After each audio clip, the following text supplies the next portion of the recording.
to stream. Is that where we go? Oh, stream manager. I'm live in a stream. Yeah, come watch while Titanic sinks. Hey guys, what's up? Ooh, oh, I can't portrait it. Well, that sucks. What's up? Hey, so, well, this was supposed to go live in 5 minutes, but, no, it's not going live in 5 minutes, so I don't really know what to say. But I said myself was going live, so I went live, expecting it to go live. But it didn't, and I don't know what this means. Is it still gonna line up with the actual singing time? I don't know. But, hey, hello. They delayed it because some other channel is talking to their fans. Like, excuse you, I have to live react to your content. Just kidding. I don't really care. Oh!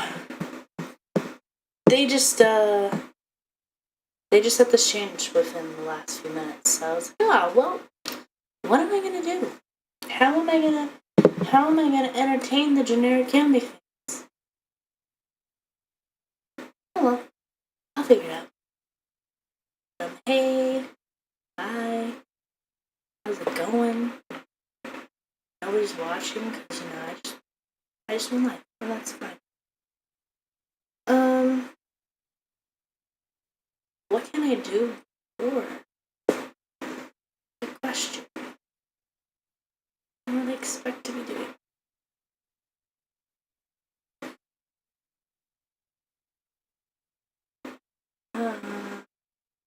Do you guys want to watch some of the Titanic movie? The animated Titanic movie? Here, I'll look it up. We can watch some of the animated Titanic because it sucks. And to make it even better, maybe I can find it in a different language.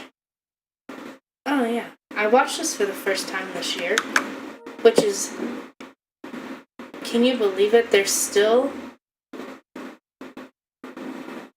I paste and go? No. There's still Titanic media that I don't even know about. Just crazy. Am I copyrighted by this? I better not. Let's watch. Okay, we really gotta get through this, guys. So, we gotta make sure we can get through it. And I should turn it up.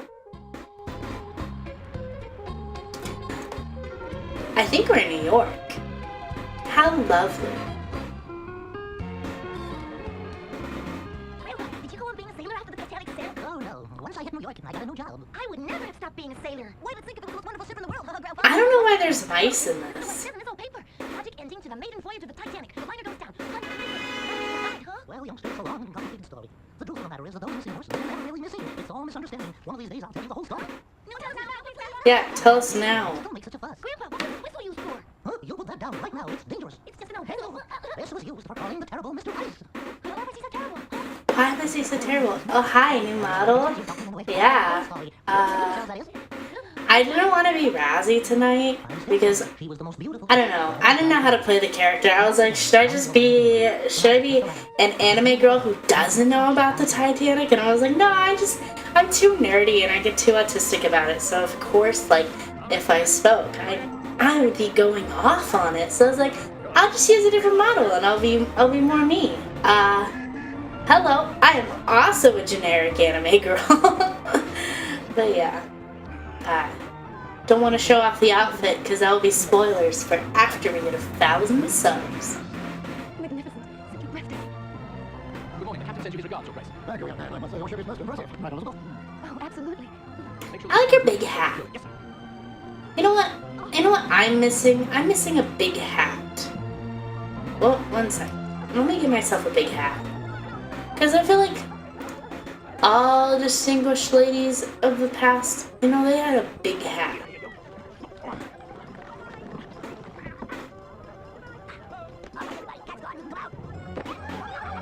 where are the hats?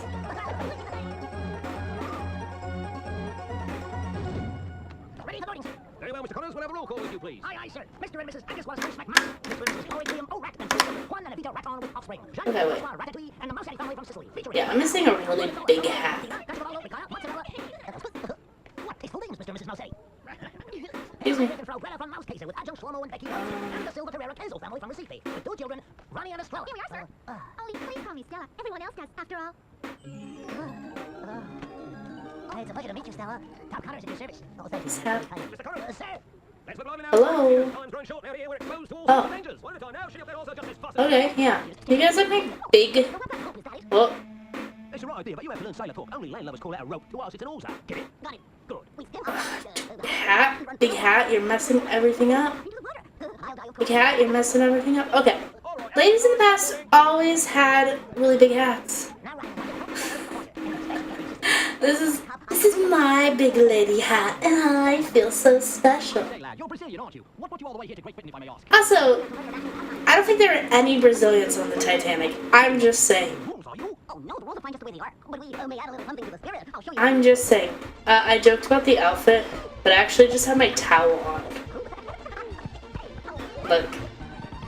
My towel. Should I just rock the towel? I feel like I'm just gonna, you know what? I'm just gonna rock the towel on my big hat. There. Hi. I'm a generic anime girl. Wow. I'll take the big hat and Titanic. Just the truth. None of these characters matter. I haven't been watching this at all. It's just on in the background. I'm entertaining for the stream, the actual stream to come on. Everybody's complaining because they were like, "We're doing this later." It's like, that's not what you said.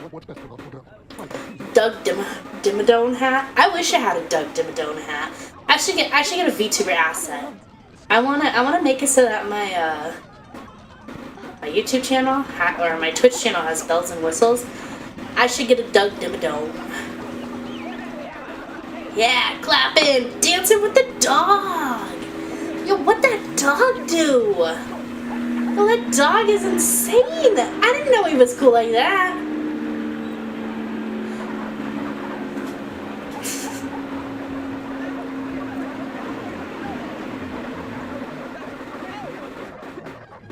I love this movie because they were just like, we're going to take the Titanic name and get money.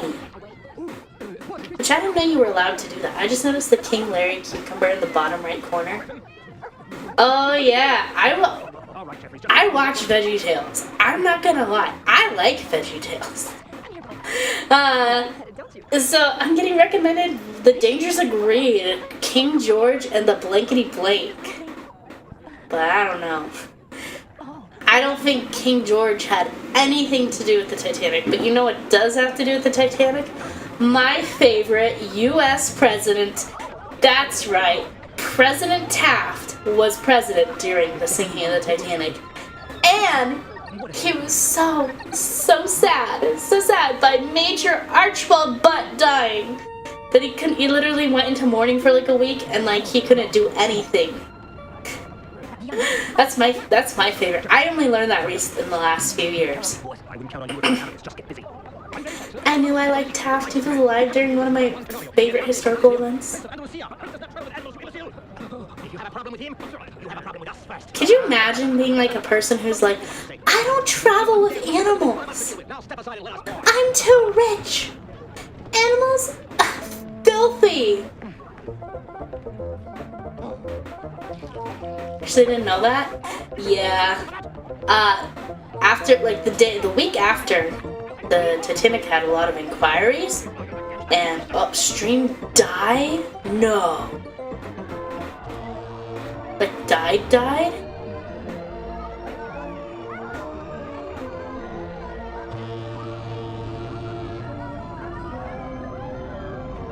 No.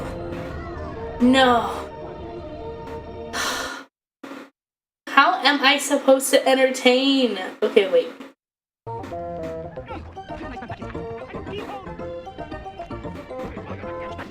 Give me the boat.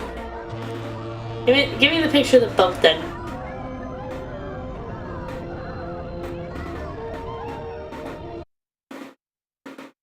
God. GMFD?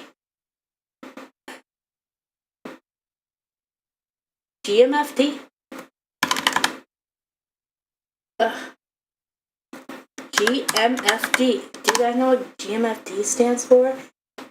God motherfucking damn! Died because YouTube. I can't believe this movie has a copyright enough on it that it's like, no. You can't watch it. No. No. Really? That hurts. Honestly, that hurts. How am I'm supposed to be the host. Supposed to be the hostess with the mostest.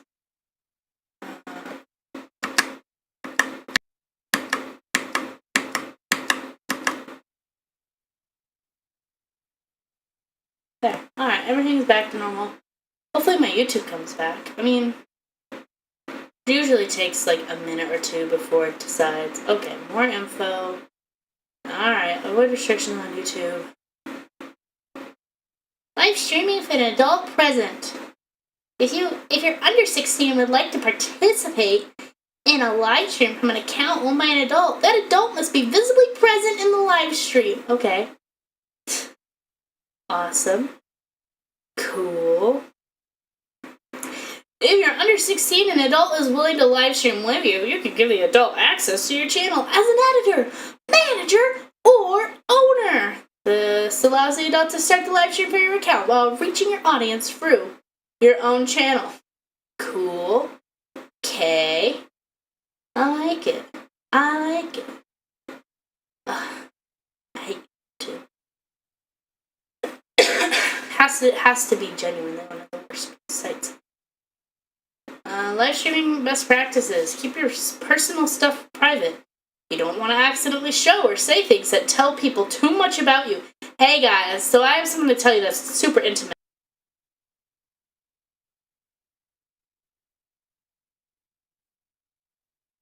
Oh, what? My mic cut out? Oh no! What happened? What happened? Oh no! Oh no! What happened? Oh no! What happened? All right. Always have an adult nearby or aware. Guys, are there adults? Moderate your live chat to keep it safe. Okay, I will moderate. Your live stream matches another copyrighted live broadcast. Well, oh my god, what if the Titanic honoring dude? If the Titanic live stream is frickin' copyrighted, I'm gonna cry. Just straight up cry. What would I do? Okay, made for kids restrictions. I don't know why you would make a YouTube video listed as like made for kids. Maybe this won't work, so check out TWTCH. Generic Anime Gal. Did you guys know I have a Twitch and it goes by the name of Generic Anime Gal? Wow! Wow! Also, how are you in the new YouTube handles are done? How's it going? I've seen you in my chat before. That's true. I would not lie. Jeez, now I'm actually nervous.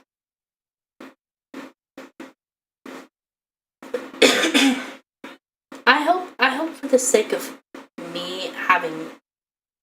Well, it wasn't copyrighted last year. If they copyrighted this year, that would suck. Huh. I had a crazy run-in with a homeless person recently.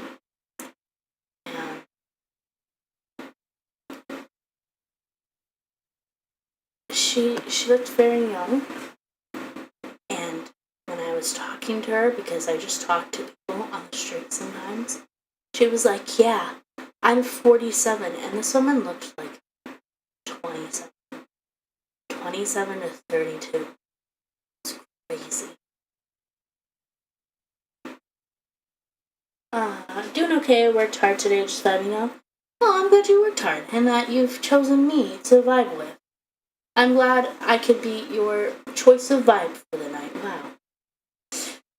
How are you, totally generic anime girl that is definitely not wearing a skin suit?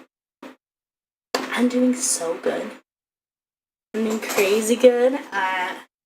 I love Titanic Day. It's like a holiday. I would say Titanic Sinking Day is my second favorite holiday, right behind Christmas. I worked on my Titanic video for what felt like 2 weeks, and it was a lot of work. And when I finished it, I felt like immensely proud of myself, and I liked the song I did at the end of it. So, always be showing. Also, the skin suit allegation. Let's talk about that. So, there was that one time where I slipped my skin off in the shower. And I feel like that's been used against me way too long. I mean, it's not really fair. It's not fair. I'm more than just a skin suit. I mean, a supposed skin suit wearer. I'm more. I'm worth more. And that's true. It's so true. Can you tell I'm really trying to stretch these 18 minutes? Why? Why did they have to? They were like, oh, we're gonna wait a half hour so our friend can do a live stream and thank all the fans.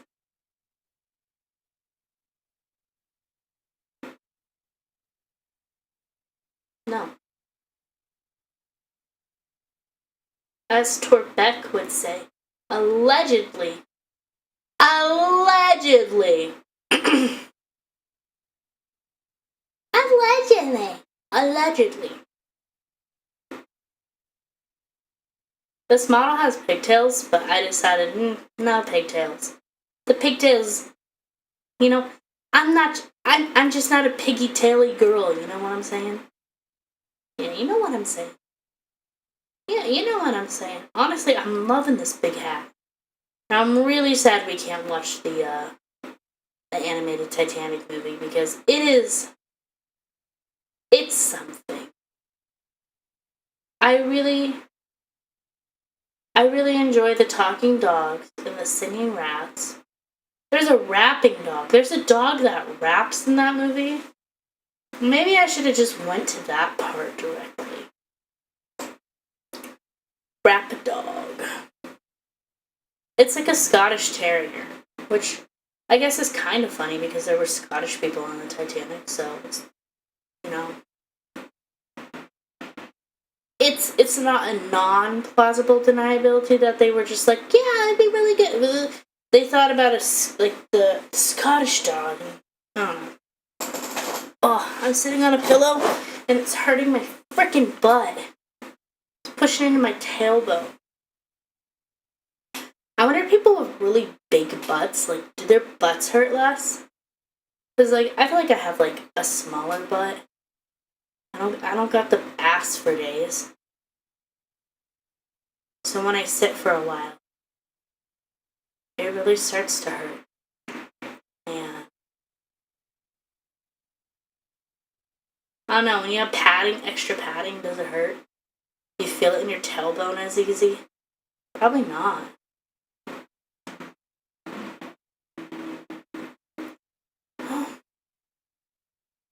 Maybe I should get some water. Yeah. I think we should all get a water and a snack and come back. I think we're gonna need a lot of water where we're going in the middle of the Atlantic Ocean. Add text. Add existing. Be right back.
Hello, I'm back, and I have. Oh, forgot to turn my VTuber on.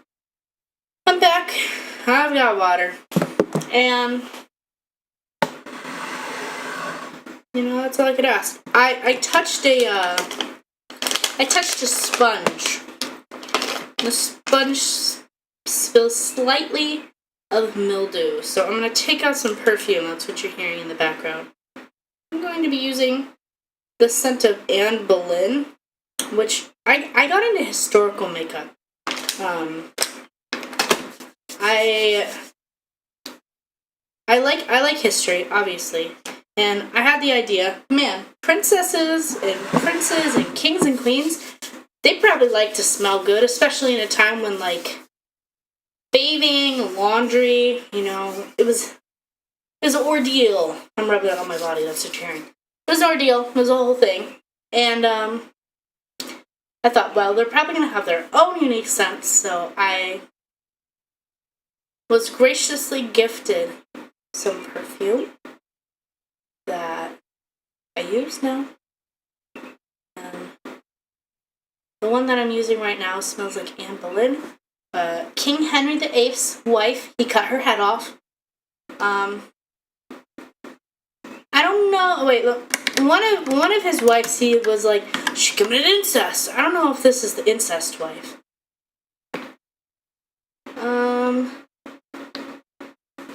Catherine of Aragon.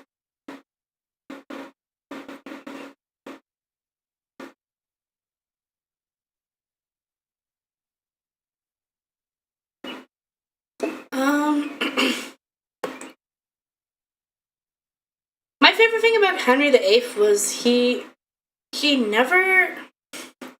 Once his wives were dead, he made it illegal to bring them up, which I think is really funny. I mean, not literally, but he would very you weren't supposed to. It was a social faux pas. Incest? Was she the incest one?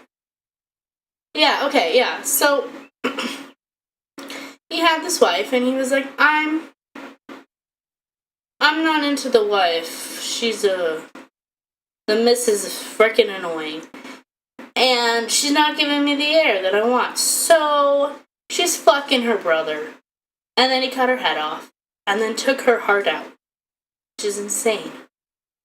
Would you say you're a big history buff? Oh yeah. I like history. It's fun. I think if I was gun to my head, would you rather go to the history or would you rather go to the future? I want to go into the past. I don't want to go to the future. The future seems like it sucks. I don't want technological advancements to happen. I want us to hit a wall. Or some crazy solar thing happens and we go back 1,000 years. And you're like, you don't want that because a lot of people would die.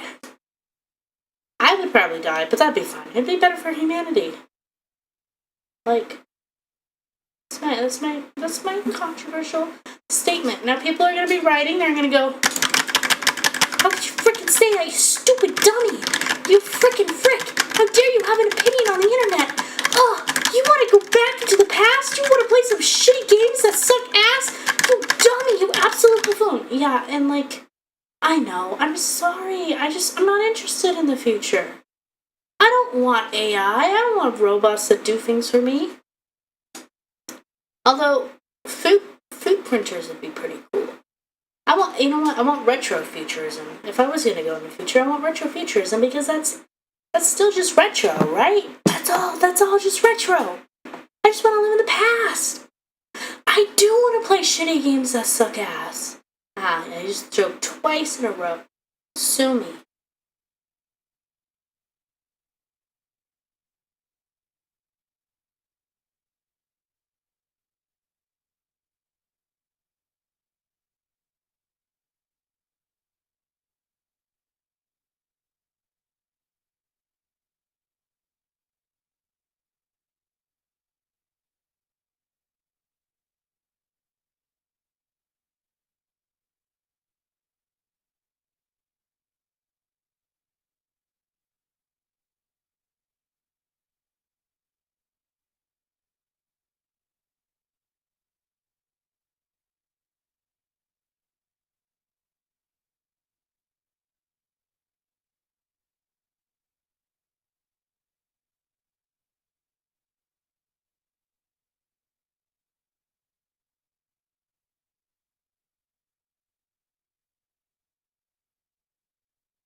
my stream was muted? How long was it muted for? Oh no, how long was I muted for? I was being funny. Oh no.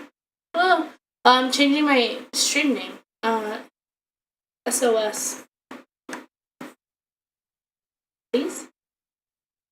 Okay, well, YouTube hates me. YouTube just freaking hates me. Hi, Anime Wee Dad. You're on the other website.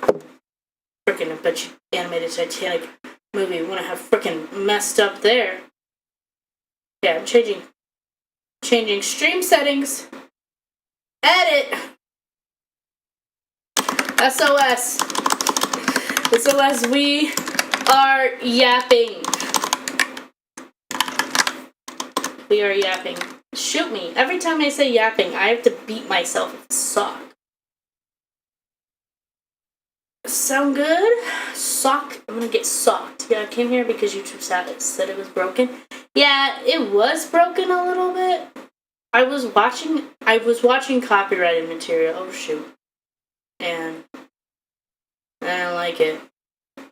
And now we might start watching copyrighted material again, which No! Anyways, I was being funny. Twitch is the copyrighted material haven. Yeah, I agree. That's why we gotta go to Twitch.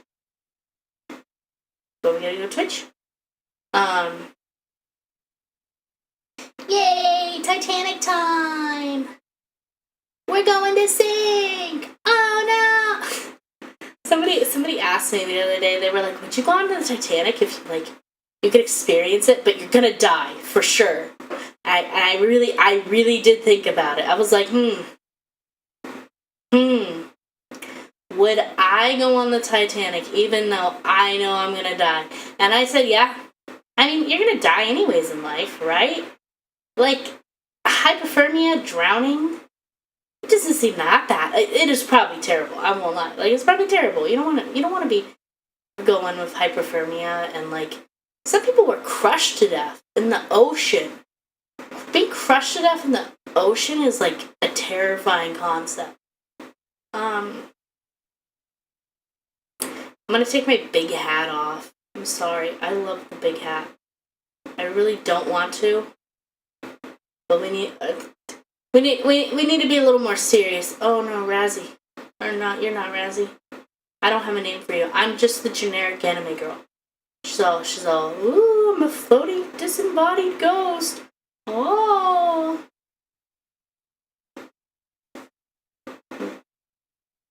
Nicer than fire. You think drowning is nicer than fire? Yeah. Either way, your corpse is all gonna look weird. Like, if I die, I want my corpse to look pretty. I do want an open casket. I'm pretty vain. I'm such a vain person. Yeah, I want to look good when I'm dead. I'm gonna starve myself to death so it's the best I've ever looked when I die. Like if you drown, like, you're gonna get all weird and puffy and swollen. And if you die in a fire, you're gonna look like a burnt pizza. I wanna look like a burnt pizza. Alright, guys. Titanic time. It's so on. I'm an opinion amongst voids I hear gotta look good when dead. Well, it's not the worst thing to want, right? What guys when they die just don't want to be found. Oh.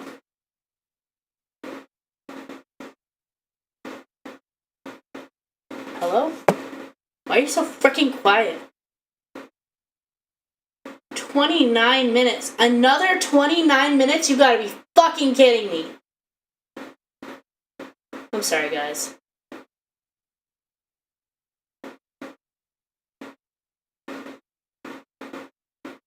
A while after the same thing, and Classical A is one of the most, honestly, Classical A is a worse story than Classical B, because everybody thinks that Classical B was the worst because that. You guys want to see these people? Over, but it wasn't the worst. Classical A. They're on a ship. I want to be on a ship.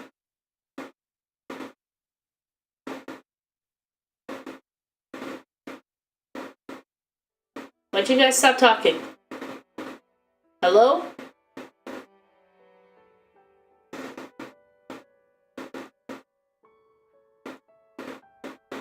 We're doing music now? No talk, guys.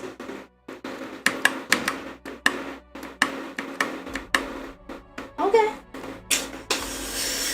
Oh my god, I gotta do a whole pre-hour.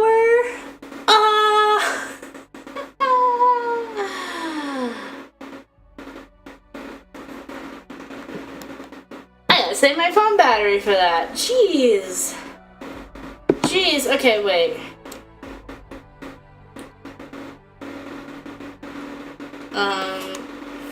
Yeah, new text. Okay, guys want to die mysteriously. Women want to be pretty. What's the third option? Being cremated?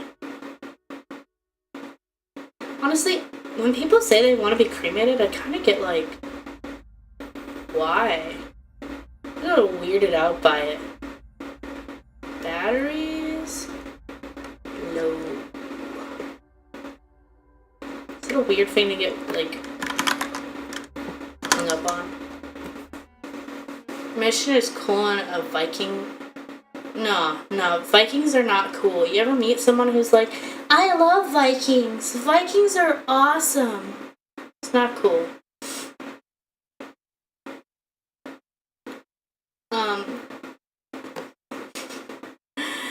Anybody who's like really into Vikings, they're always LARPing like the weirdest stuff. Now that's a generic anime girl? Oh yeah. We're generic. I am the generic anime girl. I'm the gag. Hi, call me Miss Gag. Oh, somebody in the chat said such a gag, now I get it. Oh, duh. Is my YouTube still working? Or is it like, you're doing copyrighted material? No, okay, it's working. Thank you. I can't. I'm really hung up on the fact I gotta do another hour of this. At least we get to see the ship. It's pretty. I like the ship. It's such a pretty ship. The gag is a knee slapper? Nah, this is a knee slapper. The YouTube chat was so quiet for a while. I didn't know. I guess the Twitch people already know. Getting baked in an oven is sad. Yeah, it is sad. You ever hear when you're like really obese though, they gotta like slow bake you. They gotta slow bake you to melt the fat off, and then they like do art. Because if they just cremate you when you're really fat, you'll cause an oil fire. I learned that recently. I'm sure we all saw the same social media thread. Also, I'm not generic because I have makeup. I'm the total gag, but I got makeup, so yeah, a little unique.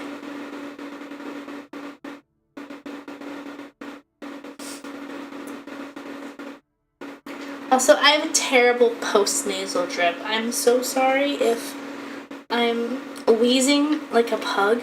I don't want to breathe like a pug. Makes me feel pathetic.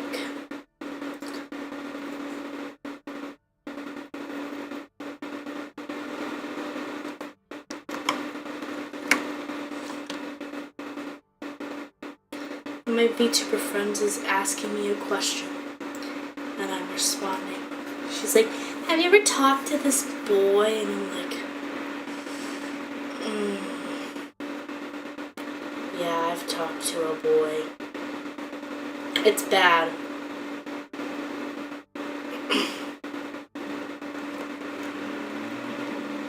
It's bad when the VTuber girl hits you up with, have you ever talked to this VTuber boy? I'm not ready. I'm not ready. I can talk about this on stream. Nobody watches me. Nobody cares. Nobody's gonna be like, oh my god, did you hear what this person said about this person? We're safe. You know it's bad when the VTuber girl hits you with the, have you ever talked to this other VTuber guy? It's like, oh god. I can't hear any wheezing, but I'm a big fan of your big fan. Oh, you're a big fan of my big fan? My big fan, thanks you. It's peak white noise ASMR to study, sleep, and work to. I have RGB lights that like flash different colors every second, so it's horrible to study, sleep, and work too. But I'm glad across the ocean from where you and I are, you love it. Yeah, VTuber boys, no really. No really, I don't talk to people like that.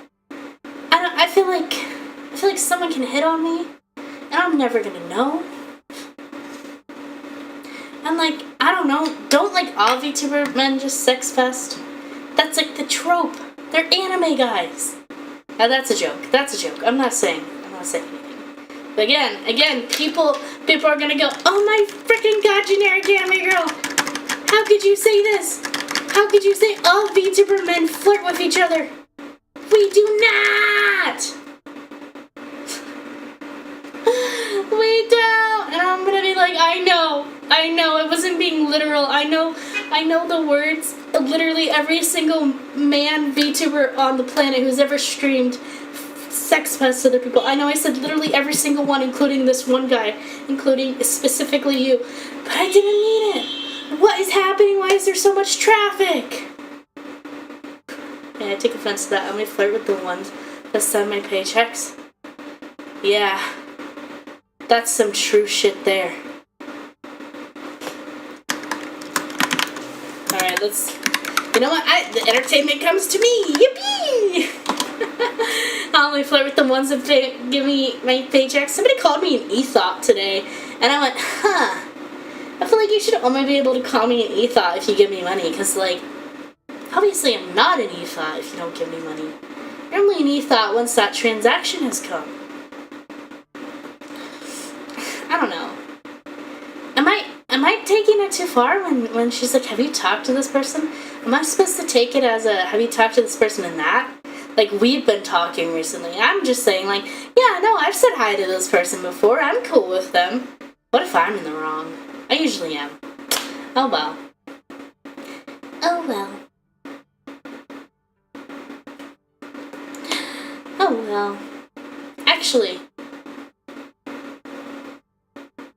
I don't really... VTuber guys are cool, in a way. Because, like... I don't know. I'm glad it's not only a girl thing to want to pretend to be an anime character. That's how I feel. Like when I was a kid, me and my friends, and they were all girls, we would pretend to be anime characters at recess. And that's so cringe. But that's true. That's what you did when you were a kid. You pretended to be characters in a movie or like a TV show that you liked, and I'm not gonna name what anime it was because I'll dig myself a grave. I'll dig the grave higher. It's really embarrassing. It's really embarrassing. If I told you guys which anime me and my friends like to play as, I would be crucifying myself. You can guess, and I'll tell you. Introducing into Ouran High School Host Club LARP, it wasn't that one. And I haven't seen that one. I don't really want to see this one. Oh my gosh, Titanic Honor and Glory. Oh, wait. People are talking. Alright, people are talking. Hello?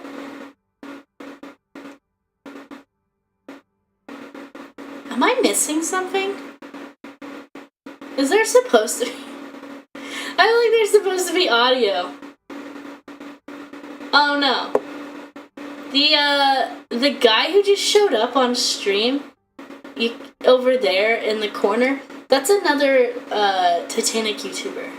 Did you know there's like a whole... I wish I could go back to like 8-year-old me and be like, get in on YouTube right frickin' now. People are gonna love the Titanic. The animation studio that we're watching from, I was looking at their Patreon the other day, and they make $10,000 a month. Like, who knew it was so lucrative? The Titanic autism community goes strong, and I'm proud to be a part of it.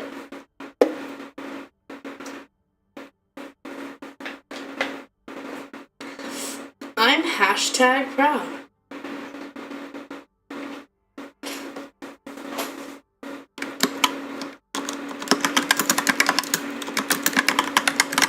Oh, I'm fishing for information. Is it like NSFW Titanic animations?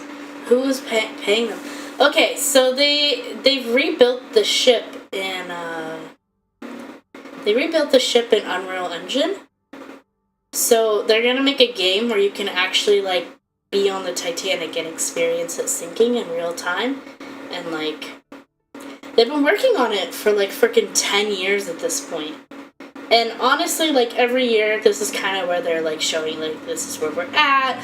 This is how good the animation is. Here's our historical accuracy. Like they take this shit really, really seriously to the point where like actual institutes will like reference them. And it's still not out, but God forbid, I hope it will be.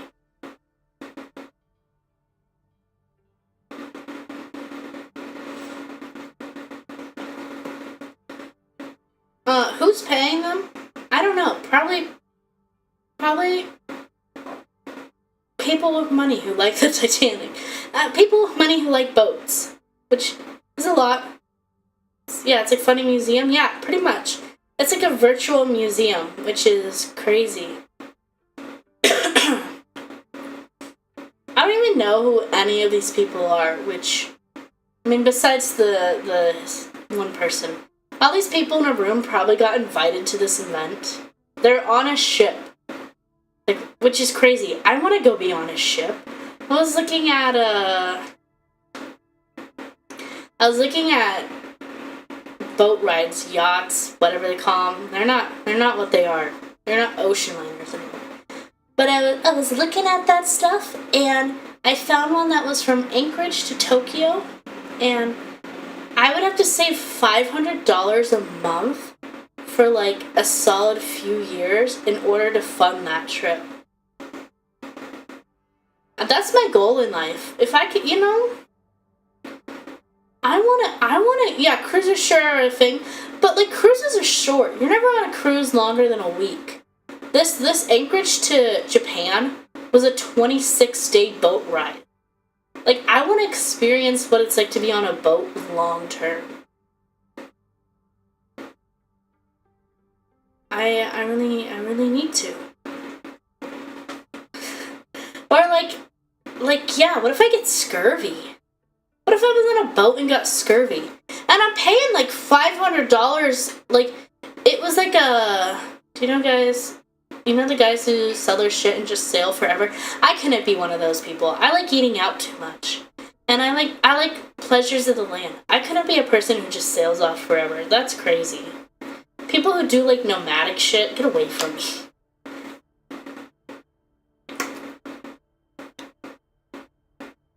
I'd live in a houseboat. That's about it. I'm currently on the Queen Mary. I see myself on camera. I don't believe... Okay, that guy... There's a guy in the comments who just said that. I don't freaking believe you. It's so hardcore. Yeah, I don't feel like I could do hardcore living. I don't want to go on a boat.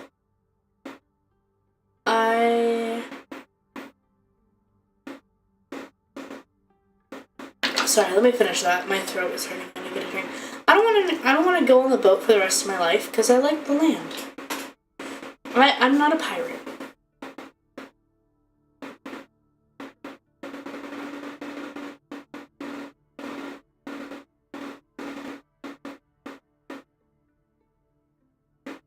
I need staff to feed me olives. Yeah, what if on the ship to Japan they feed me olives?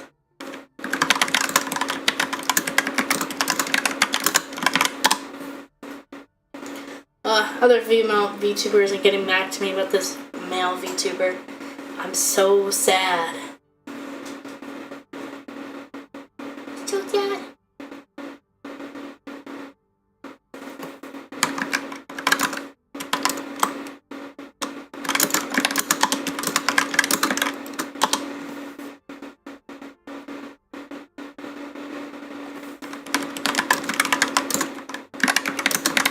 I love olives. I want to go eat some olives right now. I think I have pickles. Pretty sure they serve pickles on the Titanic, I'm not gonna lie. We could be Oh no. YouTube? Okay, wait, just kidding. YouTube's fine. What are those people doing?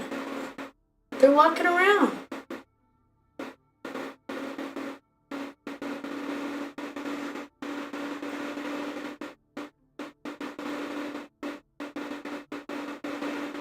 Okay.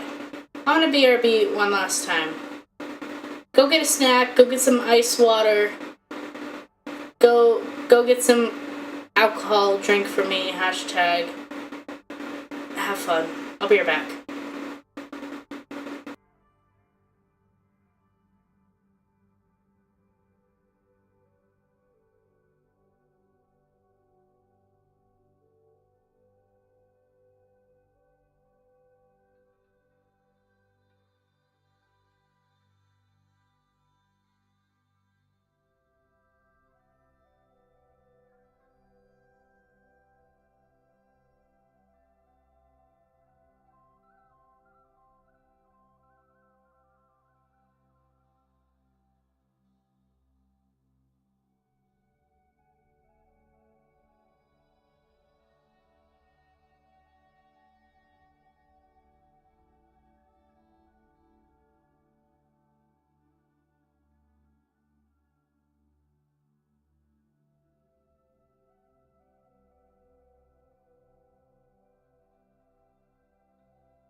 a girl leaves for a minute and there's so many more people there now. What happened? Start mewing, don't start mewing. Hi. Hey, what's happening? Oh, the e-girl left me hanging. She's not telling me. Gosh. Anyways, I went to go get dinner. I got sandwiches. The sandwich I have is going to have cream cheese, greens, pickle, tomato, banana peppers. Heard YouTube was having trouble. Yeah, it should be fine now. I need to remove that. What was happening is I was trying to stream the Titanic animated movie and it cut my stream out because of copyright. And yeah. We'll just delete an unpinned message and I should be fine. Hi Twitchians. Twitchings? What do Twitchers call themselves? Twitchers? Hey, what's up, Twitchers? Pickles based. I like pickles. Oh, and there's olives on it.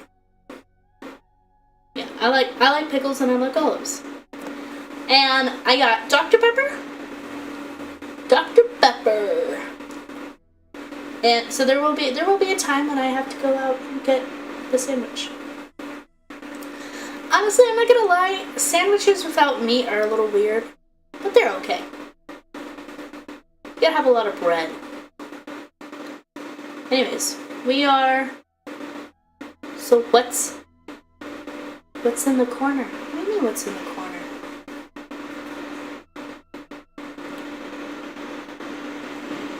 The people? Those are people who the Titanic Honor and Glory event invited to the showing. It's like a live showing.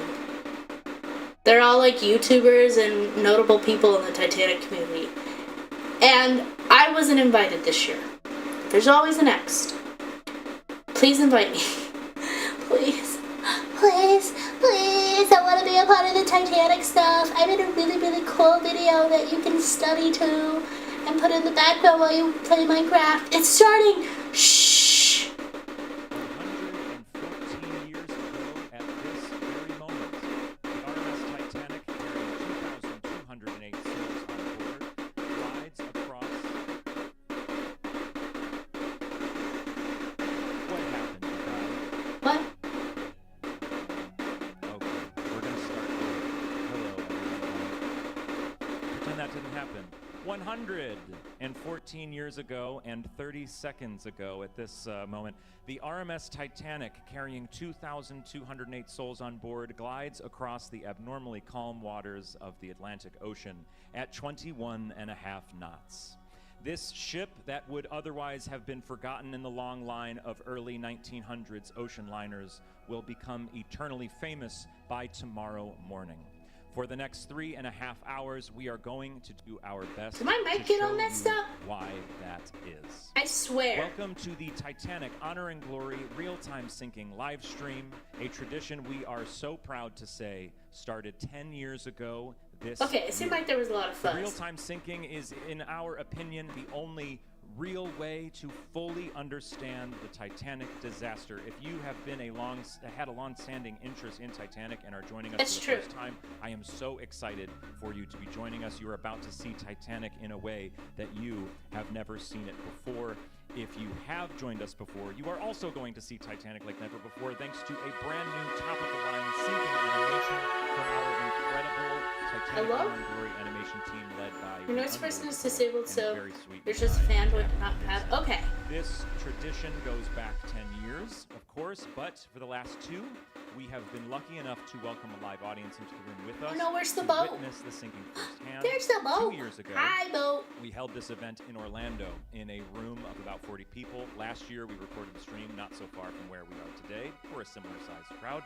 This year, we are overjoyed to welcome over 160 Titanic Should've been me. enthusiasts into what used to be I'm the a tourist Titaniac. class Come on, lounge please invite on the me. legendary Cunarder, the RMS Queen Mary. how is our tourist class doing tonight?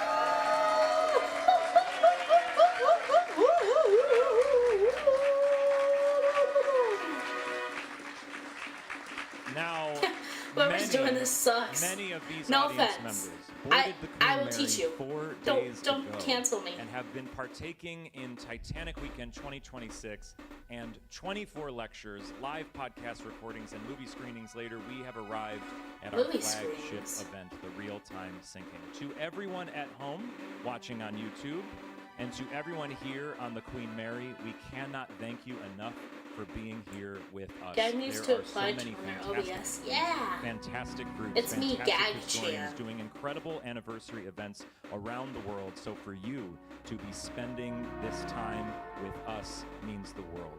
That said, allow me to get this night to remember started by introducing our expert panel who will be providing added context, favorite stories, and anecdotes, and so much more.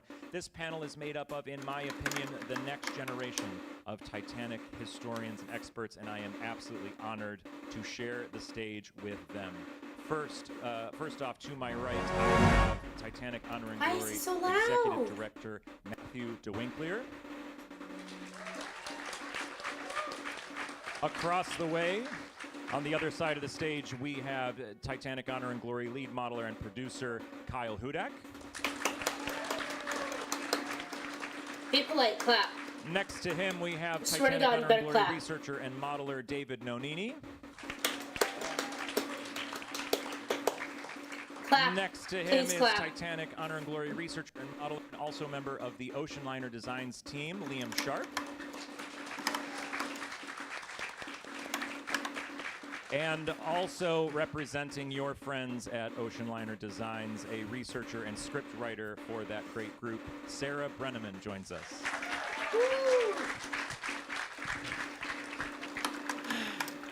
A few thoughts before we begin. This mic is much hotter. Wonderful. Okay, a few thoughts hotter. before we begin. Just in general, for everyone at home on YouTube, we have been experiencing some internet drops here and there on this beautiful ocean liner of 91 years old. She's doing her best, so if you see some lagginess and whatnot, we will keep the stream going. Aside from that, speaking of the tech, I would like to thank Peter Harwell and Zeno job, Silva Peter! behind us, who Woo! are doing incredible work trying Peter! to navigate all these Peter! 91-year-old Peter! problems that are being thrown Peter! their way. A big thanks to my co-host of Titanic Weekend 2026, without whom this wouldn't be possible, Paul Carganilla. He's running around here somewhere. Thank you, Paul. Yeah, guys. Oh, we're clapping for Paul, but we didn't clap for the other guy? Huh. Equally important for this stream, a massive thank you to our fans, our supporters, especially our patrons who may be watching at home, and any Titanic Honor and I'm a Glory fan. patrons in the house. Woo. There we go. Thank you to all of you. If you send in super chats throughout this stream, we won't be able to answer them because we have to stay on task with the live the animation. Are they gonna be talking? So we thank you in advance, and we'll thank you at the end. And then a big thanks to the various and legendary historians that have helped us with this animation, including the likes of Ken Marshall, Sam Halpern, and so many others. Yeah. And now I will It's a throw lot it of- to Matt a lot of thanks DeWinkler then. to thank a few more people. I'll try to use this one to see about how it's like. Hello, everybody. It's great to be Hi. here, and I would love to thank everybody who helped out with this real-time animation and beyond. So let me go down my little, not little, it's actually a long list.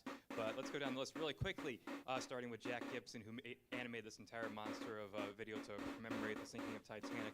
It was Thanks, researched Jack. and written by a lot of people, but mainly Robin Buting and Boris Molinsky. Some other researchers on the THG team who helped out was Chris Daly. Thank Gio you. Castro, who's here in the audience. Pierre Harwell threw in a couple of A lot of people. You know what? Okay, I would like to thank and of course James Penko to my left. Toby.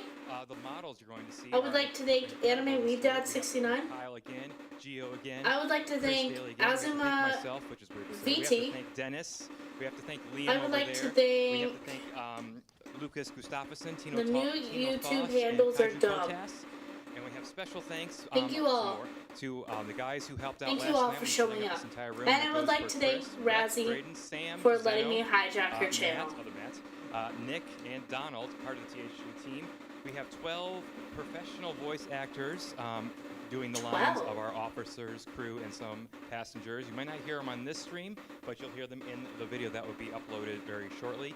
And we also have over 200 THG fan voice actors who supplied their voices, their screens, There's their voice cries for acting. help in Why this didn't I animation. get in Speaking on of music, this? our wonderful composer, Anthony Castellana, has made some new tracks for the beginning of the stream. We have band music arranged by Egg. We also have Leo and Robert.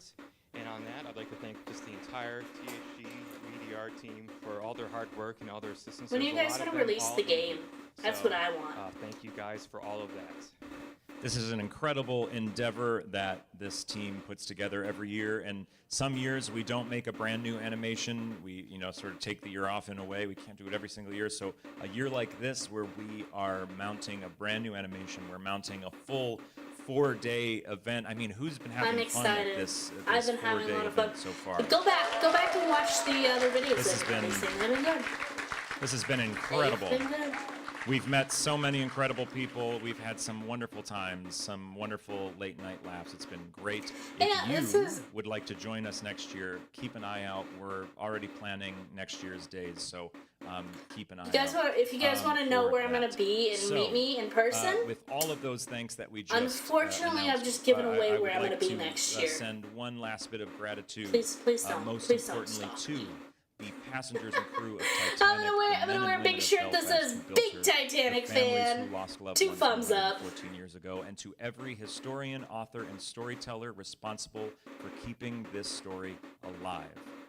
With that, Definitely not going to sink the ship. 114 Don't years ago say at that. this moment, That ship- many there's of the there's people I only a just mentioned handful are of tucked ships like this, and you're warmly gonna in their sink beds. it? Don't Others even are joke, closing up hashtag. with a brandy and a cigar. Some are shoveling coal, others on the lookout, some sending Marconigrams, scrubbing a countertop in the galley, or maybe even sitting around the smoke room discussing the inevitable calamity that is to occur when one of these ocean liners grows a little too large, a little too fast, a little too unregulated.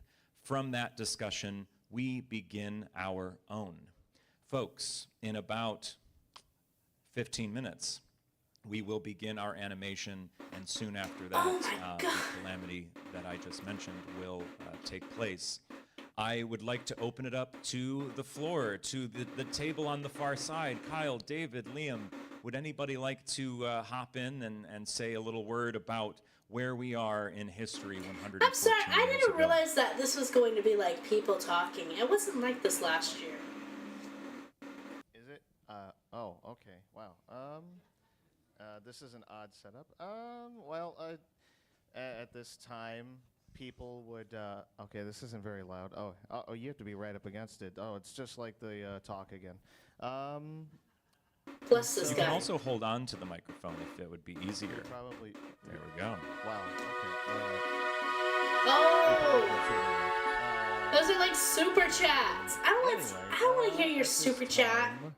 time, however many years ago, people were. Some people were up late. Some people were getting ready for bed. Some people were wandering around. Maybe going to the lavatories or taking baths. You had people. Maybe they were going to the smoke rooms for some cards. And I'm going to the smoke brandy, rooms. some Who wants to play cigars, cards and with me? maybe they were leaving for the night. Let's play And, Go Fish. some who were probably just staying there. Yeah, they went there after dinner and they just stayed there all night. And you had, what places were open at the time? Because I don't even know that. What rooms on the ship were? The e-girl asked, open, is public the e-boy evil? And I Anybody said, wanna no. hop in on What? that? I don't I know. want to say, there you go, Matt, take Okay. over for us. Yeah, there's still a bunch of public rooms open. They're not supposed to be open, but they are in the world where the first class people get what they want. And we're going to see some of them very shortly. Oh because yeah, sorry. some of All the men are things, evil. the Let me actual, animation that Jack let made, me go back. Let me go back. spoiler, Okay, there's going to be some sorry. looks into those public All rooms, men are slowing evil. down, but some that are going lively and hot, like the first. I'm gonna and send her second a class sassy smokers. gif of a black Now, man. I would like to ask a question instead of Liam. You're brand new to us here this year, joining us. where would you be right now 114 years ago? You have your pick of I wanna Titanic, be one in of the most famous first ships class. in the world. Where Hell would yeah, we find sister. you at this late hour? That's me. At this I'm a late of hour, sister. me personally, I would be in bed. Well, but in all seriousness, I'm sure everybody has experienced this just this weekend walking aboard the Queen Mary. I mean, there's just so many places to walk, so many places to be, and it's just so incredibly easy to get so exhausted.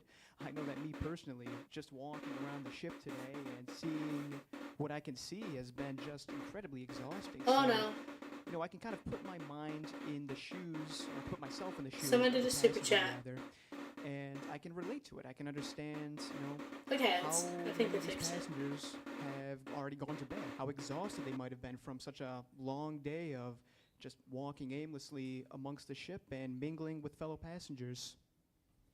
Yeah, when we walk around this ocean liner this weekend, it's the closest a lot of us will ever get to walking the decks of Titanic. You're seeing I the wanna sheer of the go promenade deck. so You're seeing the deck houses on the bad. boat deck late at night. It is a very special I'm a occasion girl who that I loves her think a lot boats. of What can you I say? here in our audience have enjoyed as well. David, where would we find you at this late hour? Well, if I wasn't in bed, I'd probably be in the smoking room in first class, probably playing some cards, having a nice old-fashioned to round out my evening. I think that's where I would be. That's not I a bad really spot. wanted to Sarah, make a you wouldn't be cocktail allowed this in the year, but I smoke wasn't room, allowed I'm to, afraid. so. But Wham, please tell wham. us where you might Next be year. on this I'm late gonna make a hour. whole dinner. I know it's sad, but hey, it's 1920. Oh, hold on. You're good. Technical difficulties. For myself, I mean, I have to agree with Liam. I'm kind of a grandma, and I would probably be in bed. But if for some reason I was feeling a bit restless, despite how frigid and chilly it might have been, I'm always drawn to just going topside, walking around the boat deck, and just taking. There's something very calming and peaceful about a ship at night, and so I think for myself, if I wouldn't be curled up in bed all nice and warm, well, it would be. Hey, look, nice it's the just- people. Hi, people. I'll have to let our folks at home in on a little secret. We had some cocktails last night at a big cocktail hour that we had with everybody here on the Queen Mary, and this resulted in a lot of us being out till They're really the wee hours of messing the with morning, me. and I found myself at I believe 2:30 in the morning. Maybe you can hear it in my voice. Walking around on the boat deck, and They're I messing with couldn't me. help but be taken back I wanna to have a Titanic. cocktail on I a also was boat. taken back to my days working on I cruise love- ships. I just the Queen Mary is so filled. with Boats are all drinking such parties a for real. vibe Yeah, that it's a pretty obligatory. special thing. So we are It's so obligatory that you drink on a boat and then you fall off of it, and then somebody gets blamed for murder. animation at all. I've seen little tiny clips that pass on my screen on Discord, but I will be sort of seeing this fresh and responding to it fresh and sort of sharing the experience of everyone at home. Matt, how much of this animation have you been just deep seeped in? Have you seen pretty much this whole thing already? Yeah, so Also, I swear, I didn't know this was gonna be some guy talking about Titanic. You already have to deal with me. Now you gotta deal with some dude talking. I'm so sorry. such. So yes, I've been along the ride every step of the way since this animation has been revitalized. It was planned for last year, but we ran out of time because that's what happens when you try to snowball things. Honestly, And we now you started know, getting like, a little late because of a couple of what does the commitments average we had. Titanic fan But look like? I've- They all I've look like seen men. bits of it all. I haven't Yeah, watched it all look at all fully. the males on I've seen through it stream. the other day. Guys, there's at least 140 males on stream right now. Oh no. Can't wait for everyone else to see some of the. It sounds people are right in the chat. Like, I think it's a girl in the middle why is front. this a highlight Okay, of the well, one girl. eve of the week, but it We is found the for one us in a female way. It's not Titanic a fan highlight in a besides wonderful me. sense. It's a highlight to for us for what we are commemorating. Hallelujah. It is an emotional highlight of the week, and that can mean good things and bad things. That's what makes Titanic so special. I'm realizing now in my haste to get things moving, I never introduced myself. I introduced everybody else, but in case you somehow did not know, in this group, I've said who I am to all these people 3,000 times this weekend. My name is James Penka, creative director of Titanic, Honor and Glory. I don't creative direct the animations by any means. That's like Jack has free reign. He's to the do what he pretty wants, face. and he's earned that right because these animations are always spectacular.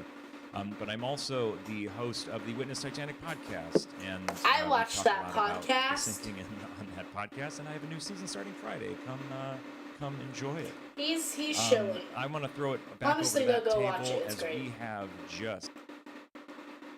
That's what you were.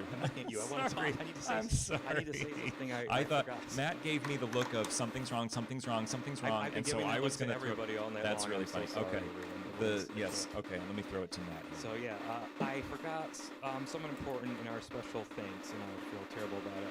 We are dedicating this real-time syncing animation to a beloved historian in the Titanic community who's helped us out so many times. The Sherman's and who not thinking about has lighting. given us Nah, you know, information just. we don't need because to look he at the wanted to help. people. He's a lovely person. He passed away this a Aw. couple months ago. Randy Brian Bigham is his name. He was a Titanic That's sad. historian who loved Dorothy Gibson, Lady Lucille Duff Gordon, the fashions of the era. He knew everything about Edith Rosenbaum. He knew so many little snippets of the lives of these first. Guys, can we have a ladies moment of silence for that this he used to go person? to.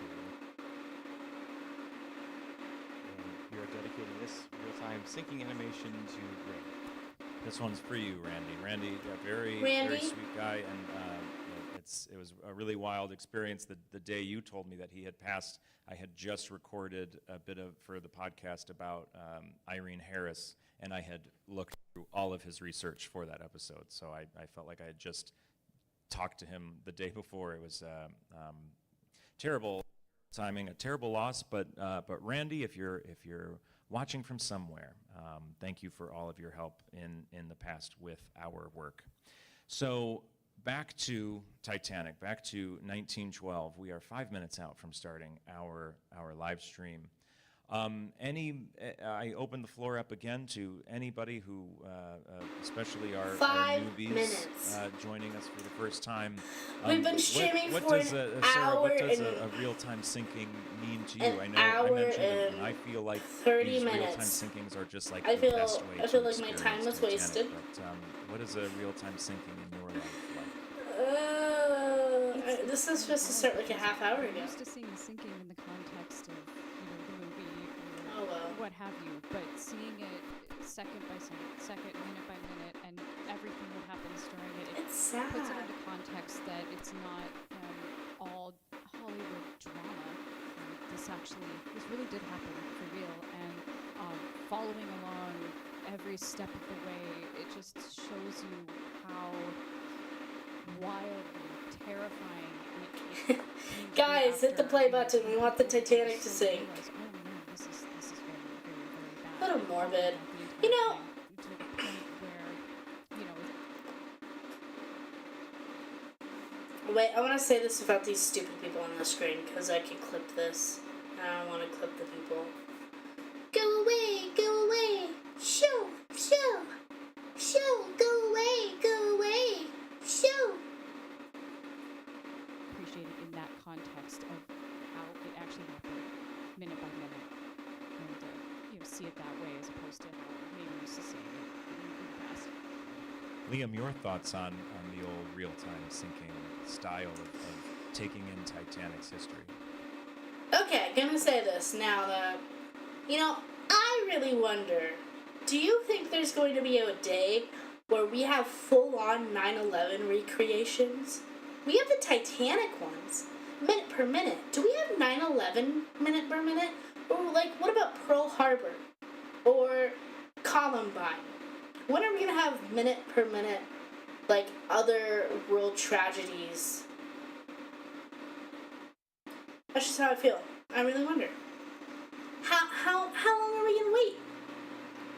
Whose special interest is gonna be Columbine? I think there's one of Columbine. Oh, of course there's one of Columbine.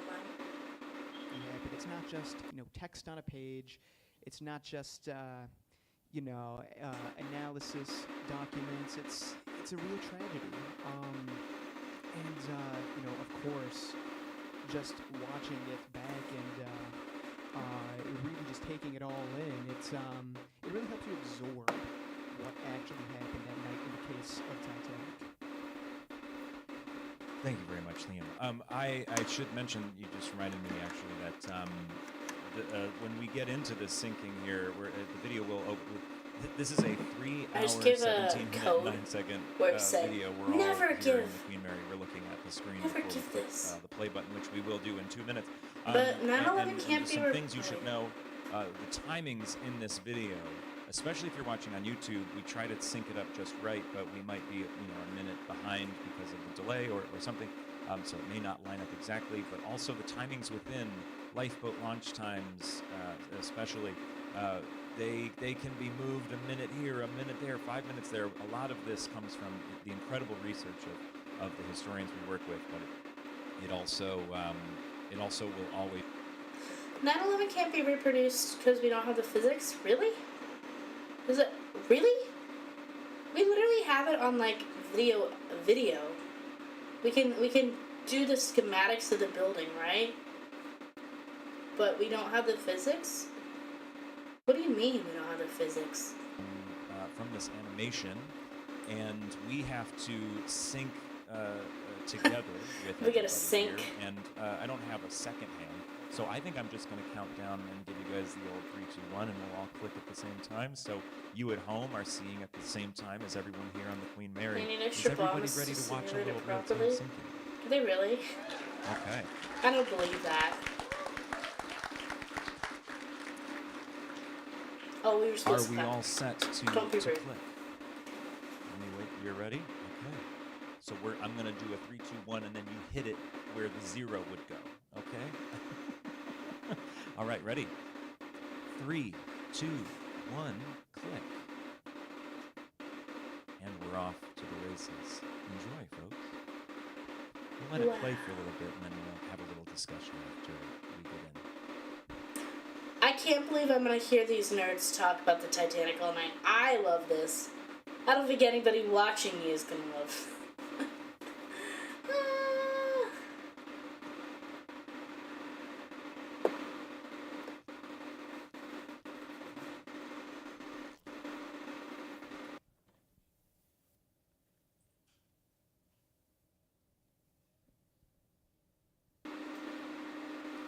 Beautiful ship. Folks, the first thing you will recognize about this animation that is leaps and bounds ahead of our previous work are the incredible NPCs that are all over Titanic, and you will see them, you will sail with them throughout tonight and endure a bit of a tragedy with them, and it just brings it home a whole lot more, or at least I assume it will. I mean, come on. Look at this. Look at that. Sorry, I'm just seeing this for the first time and I'm about That's to. amazing. I'll let you enjoy it a little bit here.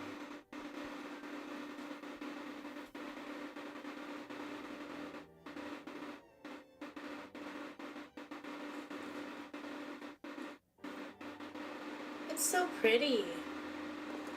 I was always bothered by the animations in the past that they just had like static, unmoving people, but now it feels, ugh.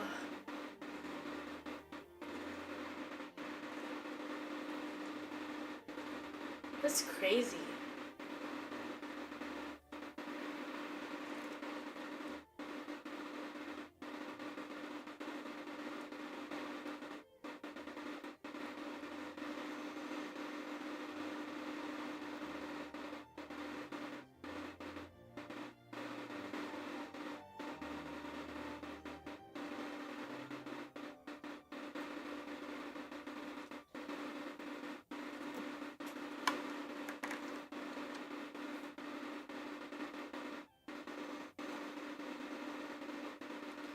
Each person here is tied to a real person's identity from the manifest? Oh, yeah, most likely. Which, You should watch my video that I uploaded today because we talk a lot about those. I feel like the quality isn't as well as it could be because this is a live stream, but when you watch the videos that they directly upload to their channel, it's gorgeous, it's beautiful.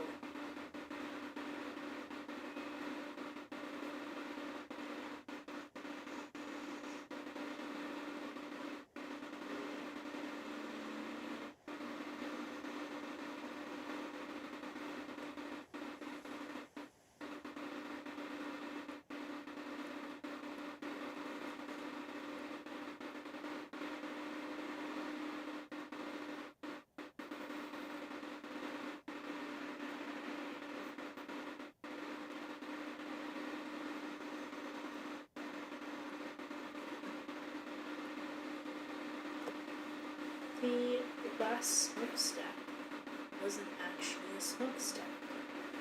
I feel like that's like Titanic stuff everybody knows about, right? If you watched my channel, then you definitely know that. Right. My channel.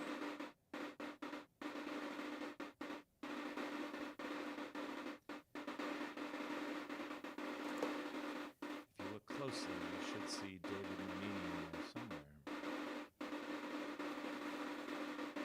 Okay, yeah, they just directly said that, yeah, there are people that are like, okay.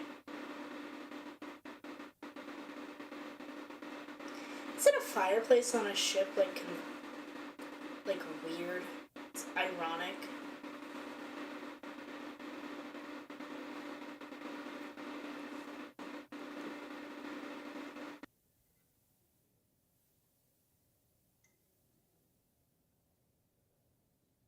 Now, no one asked me, but if I were to be found in any space on Titanic at this late hour, this is my all-time fave, the second class smoke room. Not the first class, the second class. I mean, it's beautiful.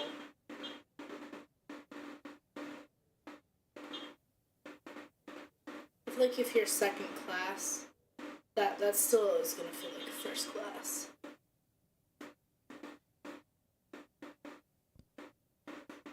Many rooms are still closed, like the library on C deck in second class.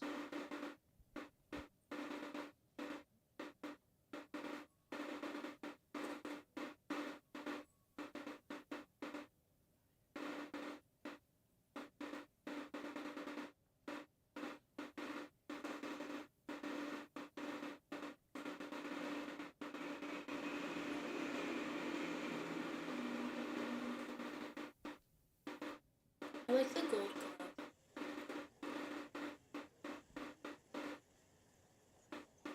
Where You the- see a whole bunch of stokers here. Isn't this incredible to see them actually at work doing It all of is. this? This might be the first time we've put out something with these kind of proper. I like the way emphases that the and ship is animations. swaying. Hopefully one day they'll It's actually put shoveling sweet. coal, though. Oh no! What are they doing? No, Titanic's. They're practicing. Hee hee hee. This would have been an absolutely grueling job, just being down here in the heat. Would you guys do that job? I don't like the heat, so I don't think I would. Of course, even down here in the engine room, it would have been quite a filthy job. I mean, it's not more oily than coal, but oh, look at that! Oh, you see, Jack loves to do this. He's amazing. Look at that! Wow. Wow, look at that. 3 blades on all propellers, by the way. There you go. Question answered.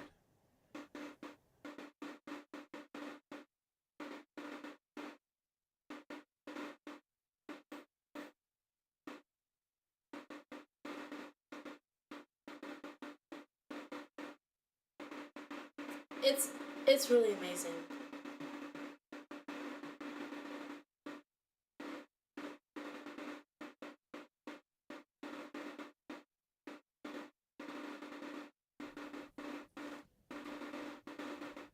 You know, walking around this ship. I feel like you must have done something wrong to end up as a coal stoker. in the middle of the night, like this hour of the night, there's nobody out. The corridors are empty, and it just, oh, there's a guy. But Yeah, maybe. It's like karma or dharma. You end up as a coal stoker in your next life.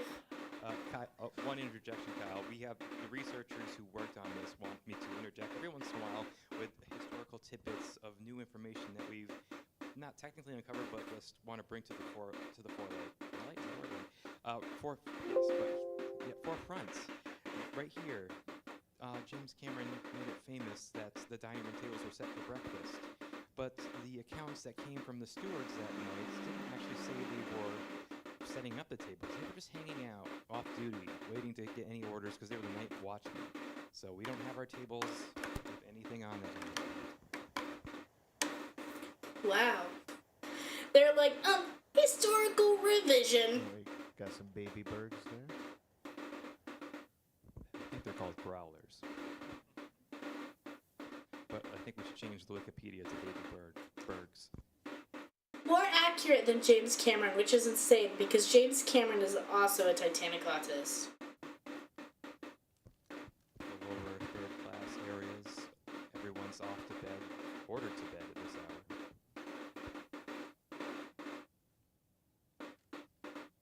Wait, were they seriously ordered to bed? Lights out. Oh my gosh. Oh, Guys, my gosh. rats would have died on the That's Titanic. actually why they were ordered to bed. I didn't want anyone to see the rats running. That was amazing. Ooh, wonderful touch. Mr. Ismay just went to bed too. Wonderful touch.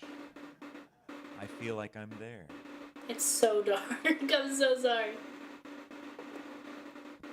Here in the lounge, it's the last group of passengers playing bridge. Dorothy Gibson, Pauline Gibson, Frederick Seward, and William Sloper. And there's our old friend, Diana Versailles.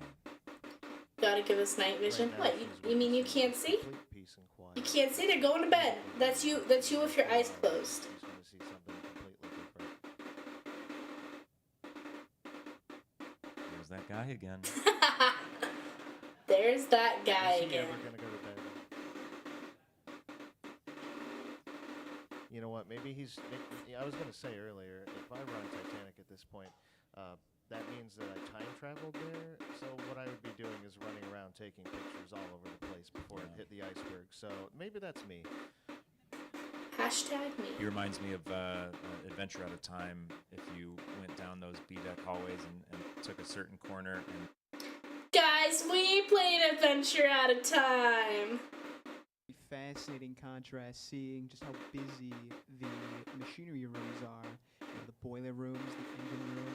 You know, one can imagine just how loud those spaces are at this time, at this late of hour, all those men working late into the clock. And meanwhile, up in the public spaces, everything's winding down for the night. Most of the passengers have gone off to bed. I want to go Some there. passengers linger in the lounges, but Someone who likes the Titanic. I want to go there. I want to go there. I want to be there. Working at this time. The upper decks are mostly deserted. It's a very strange but fascinating contrast. The time is roughly 11:38 or 11:39 p.m. of course we had to shout out honor and glory for whom we are named. That's the statue. Honor and Glory is the statue. Here we go. Oh shit. Oh shit. It's happening. Edge of my seat. Oh god, it's happening.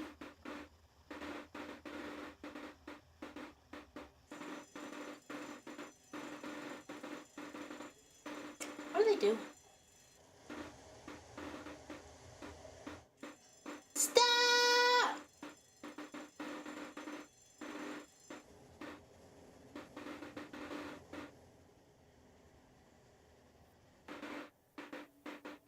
Oh no, look, it's the iceberg!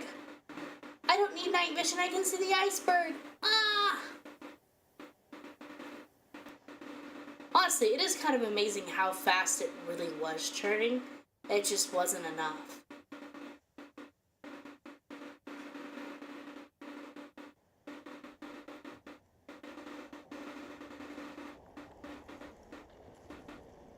Oh no, do you think we hit it? Did I do that?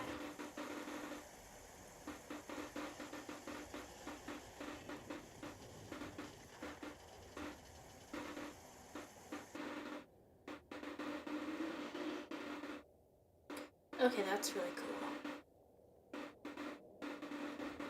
The cool water has got to feel nice down there.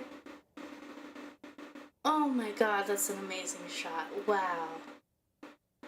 Yeah, I mean, they're in like the coal room, so it's hot, and they're like, oh yeah, that's really nice for like a split second, and they're like, oh fuck. I'm like actually getting shivers. This is amazing.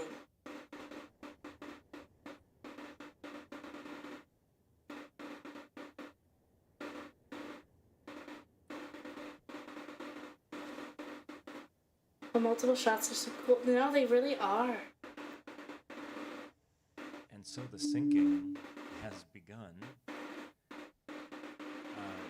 Seeing like inside and they go by, what it's our team has amazing. done this year, even with just that part of the animation, seeing things I've never seen before. Even just the stuff going on in the boiler room is spectacular. So credit to the team for everything that they have already done in this animation.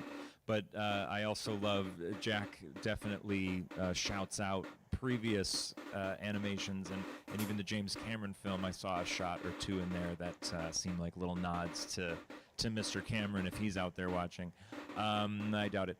But we really are kicking off, and as people who know me and listen to things that I make, this is my personal favorite part of the sinking, obviously, but for the survivor testimony's sake, what the survivors do when they describe that moment ranges from highs to lows, from loud noises to nothing, from rolling over marbles to the windlass running out. There's so many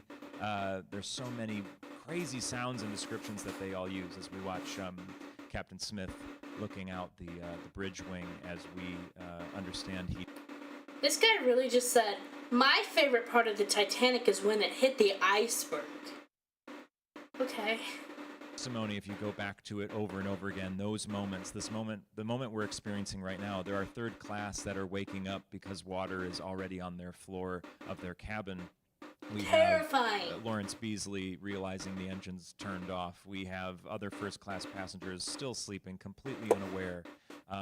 We just talked yesterday at this very event on the Queen Mary about Olaus Abelseth, who did not hear anything or feel anything. It was his roommate who said, "What was that?"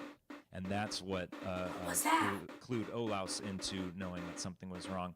So even two men sharing a room, one had a very different experience than the other. So these moments that we are seeing as already, oh my gosh, this is incredible. This is the cargo, like the tarp over in the cargo hatch ballooning, because the air in the cargo hold needs to go somewhere as it's filling with water. So it is blowing up, and this is what many crew members say they saw. They saw the ballooning of That's the amazing. tarp. I've never even heard of that. The tarp over those cargo hatches because the air needs to go somewhere. And so we're seeing it for the first time in one of our animations. That is a very cool thing to see after reading about it for so many years. Yeah, it's scary down here, especially in the lower areas where there are cargo. There's the mail hold going to flood, and this area isn't accessible very often by normal passengers and by normal crew members. You don't go to here after the ship is loaded up with cargo. So that's one of the reasons why there's not an extreme. They did in the Titanic movie. Alerts that there's danger afoot. They don't see damage in the passenger areas. They see damage in the boiler rooms, but that could be it. So it doesn't seem like it's anything that dangerous for the unsinkable ship, as she is known. David, by any chance, can you tell us what time it is on Titanic? We just hit the iceberg, so how many minutes have passed since that moment? Well, according to my clock, it is 11:43 p.m. 11:43 p.m. on Titanic. Water is flooding the lower areas of the post office. This is the mail room. All those sacks of mail on their way to the Americas from Great Britain. There's going to be men whose job it is to protect the mail almost with their life. They want to get the registered mail safe because it's the Royal Mail ship. Who knows? There could be a letter from the king there. And now we're seeing it's on the well deck, which we know plenty about. No, that's crazy. I don't think everybody thinks about that. Conversation that we had at this very event, we were looking at the testimony of Olaus Abelseth, and he saw this ice on the forward well deck, and he talked to what he describes as an officer. We won't know if it was an officer or a purser or an engineer. Who knows if he knew what an officer really looked like. But he described seeing an officer and asking him what had happened. And we also know Third Officer Pittman would have been on the forward well deck at that same moment, checking out the ice himself. Perhaps they spoke to each other. And that's the fun game we get to play. Oh man, I'm gonna be tired. So the ship's still moving ahead. I got this though. Remember, the engines are the engines? I would have been the person in bed too. Dead slow at the moment. Who knows this? Who has their knowledge of the engineering of what happened at Titanic? I'm just the executive producer. I don't know anything about this. Don't look at me. Yeah. This is gonna be just a Regardless of if she stops or if she's going full ahead slow, she's going to take a while to completely come to a stop. I'm the person in the Titanic who's going to bed right now, and I'm getting woken up as I'm like, what happened? Probably in third class because I'm broke now. I'd be broke back then. The moment is that this, for many people, is their last few moments of blissful ignorance of what was happening right under their feet. So many people at this time still had utterly no idea of the profound tragedy that was about to unfold, and they were just having their final moments of just peace. That's me. I'm having my final moments of peace. Steam escaping through the tops of the funnels as the steam needs somewhere to go, just like the air in the cargo hold. Described by many passengers and crew as deafening. I believe Lawrence Beasley, I want to say, says it sounds like 20 locomotives blowing off steam all at the same time. We're going to hear this steam. Titanic's passengers are going to hear this steam for quite a long time. It's going to be, you wanted some noise? Here's some noise, everybody. It's the steam from the funnels. It's the perfect thing to have during a full-scale evacuation of an ocean liner, the inability to communicate on the boat deck where all the lifeboats are. But it's vital, otherwise the ship's They're like, engineering systems down below. They're like, hey, you guys want some sound? Here's the sound. And I can't fucking hear it because they keep talking.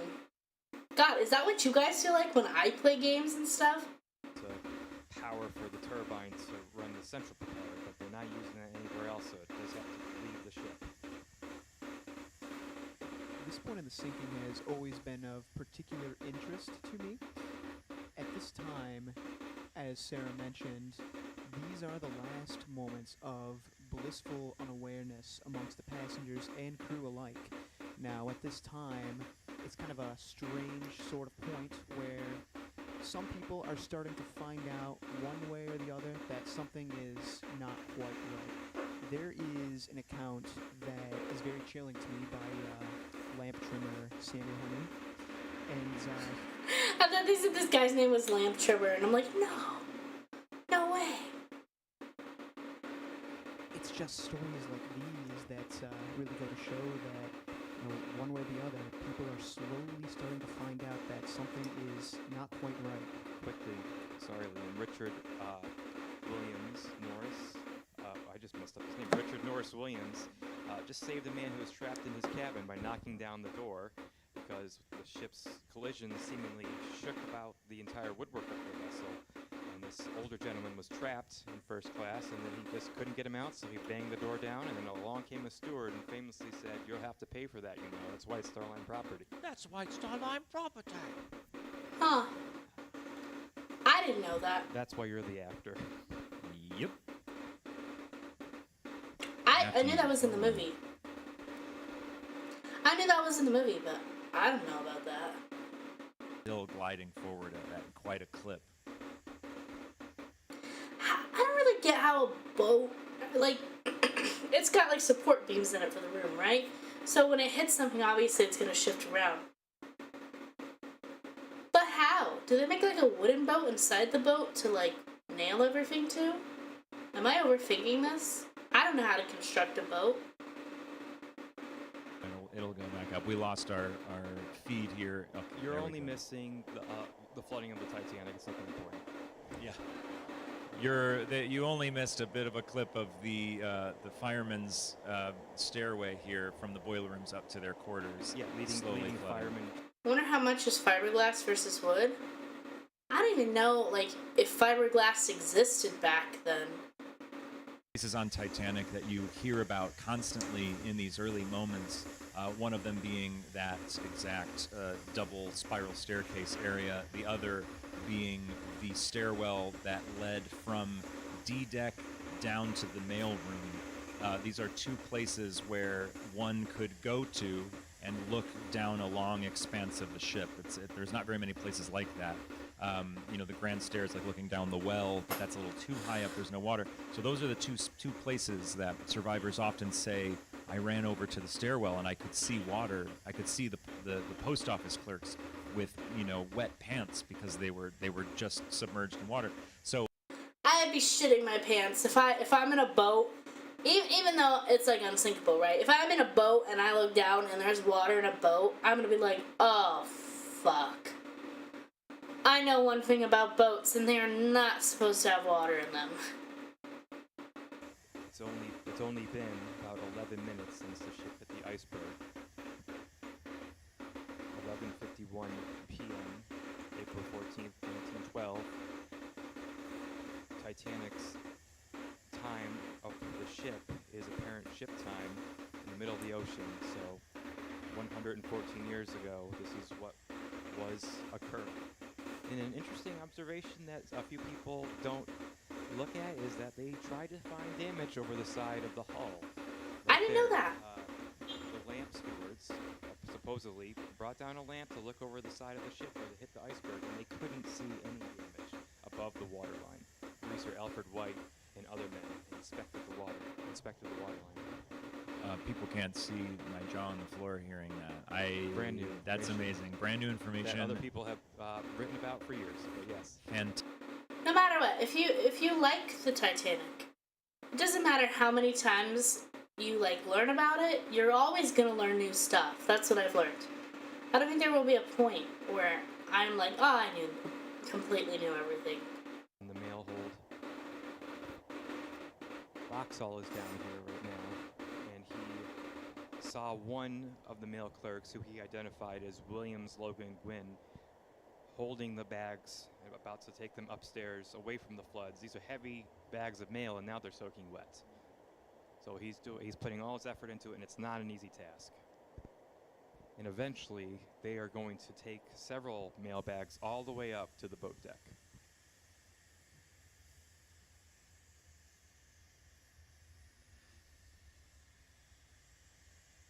But if you saw Titanic right now in the middle of the ocean, you might not think anything is wrong with her from this perspective. certainly. Yes, especially if you're on the port side, you wouldn't see. You have to be really up close to see, oh yes, there's a list, and some of the portholes are dangerously close to the waterline. But of course, the ship is unsinkable.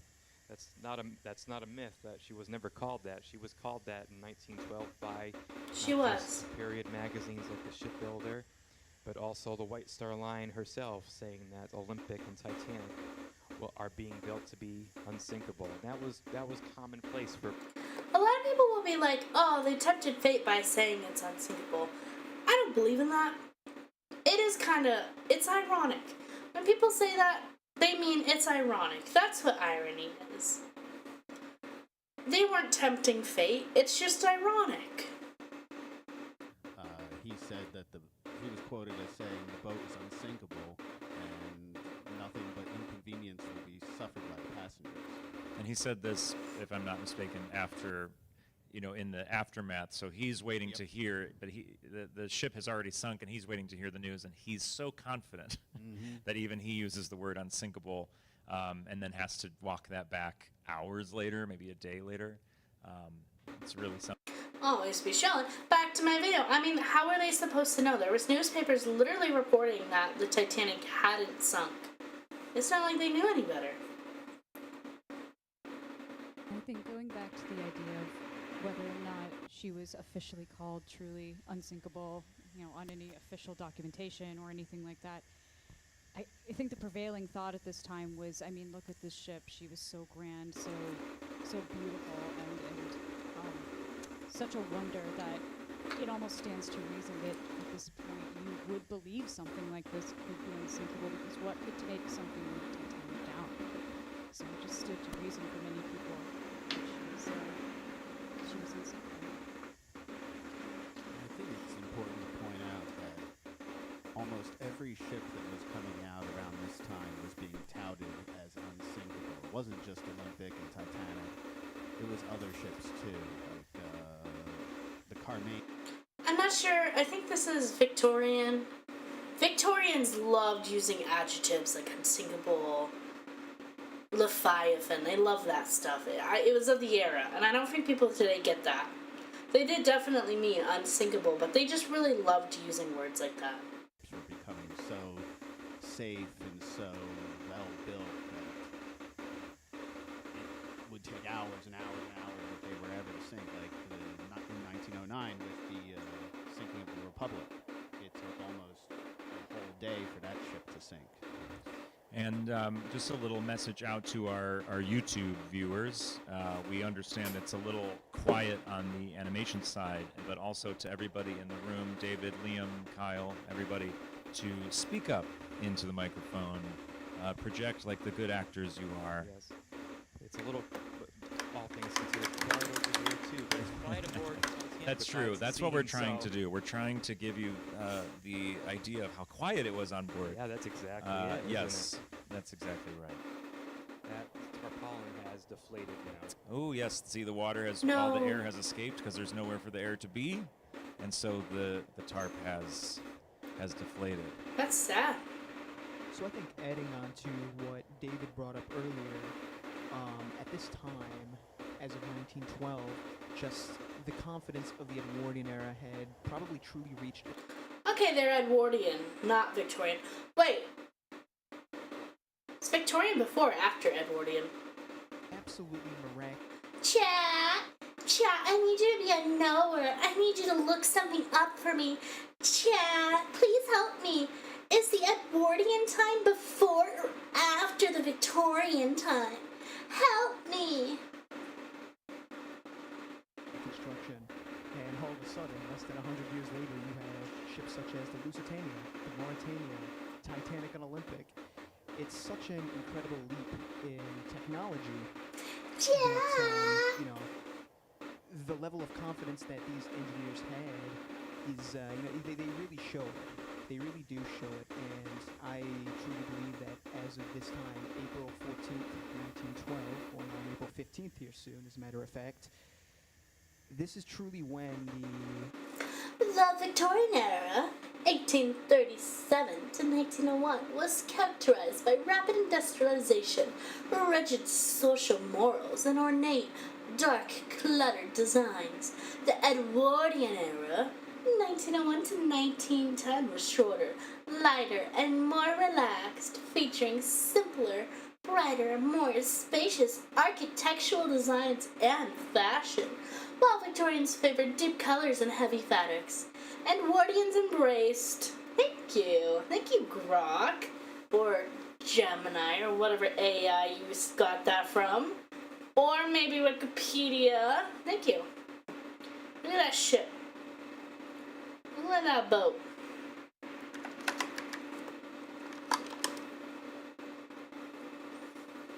See a light off in the horizon. What is that Ooh. light? Who knows? I personally believe it's people from the future watching. It's all of us. It's this entire room full of people. That's why it's so bright. Or aliens. I think I'm joking. I don't think he's joking. But all things considered, look how alone Titanic is. Yeah. That's the only, besides the stars, that's the only light. Now it looks like we have a steward shutting a watertight door. Steward Wheat just takes it upon himself to go down to F deck and close the manual watertight horizontal sliding doors. So far, there has not been any official order given to the crew to close the remaining watertight doors. So we have him to thank for the fact that we'll never see the swimming bath. Yes, it's his fault. He's the last the last Yes. person alive. We can get to see down that to the room. Turkish bath in the wreck, but we can't get to the swimming bath because he shut that door. Thanks Luckily, a lot, he did. we. It probably gave Titanic a few more moments. Yeah. There's many arguments that it's that. I want to see the watertight swimming bulkhead pool. That The Titanic swimming pool was filled with salt water, so you can say it's still filled today. in the bow or waking up to a. So GPT? Whoa. Worried about that rat we saw earlier. Do you want a spoiler alert? Oh no. Is it coming up? Oh God. Nothing as bad as what you can imagine. It's just, Not the it's just rat. the sinking of the Titanic. Look at Okay, the what terrible. have we here? We will have something. They're mustering the crew down below. We have seamen who felt the collision, who were asleep in the bow, and some who don't want to wake up at the other side, on the port side of the ship off of Scotland Road. But we're getting the. Imagine you just got off a full ship, right? A full shift. You're working the Titanic, you're off your shift, and this shit happens.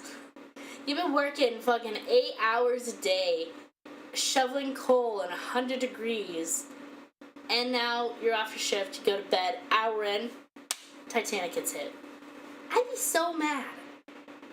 The resident theater person here, I'll give you guys a little direction. David, Kyle, Liam, Sarah, and Matt. Can we swim in it? No.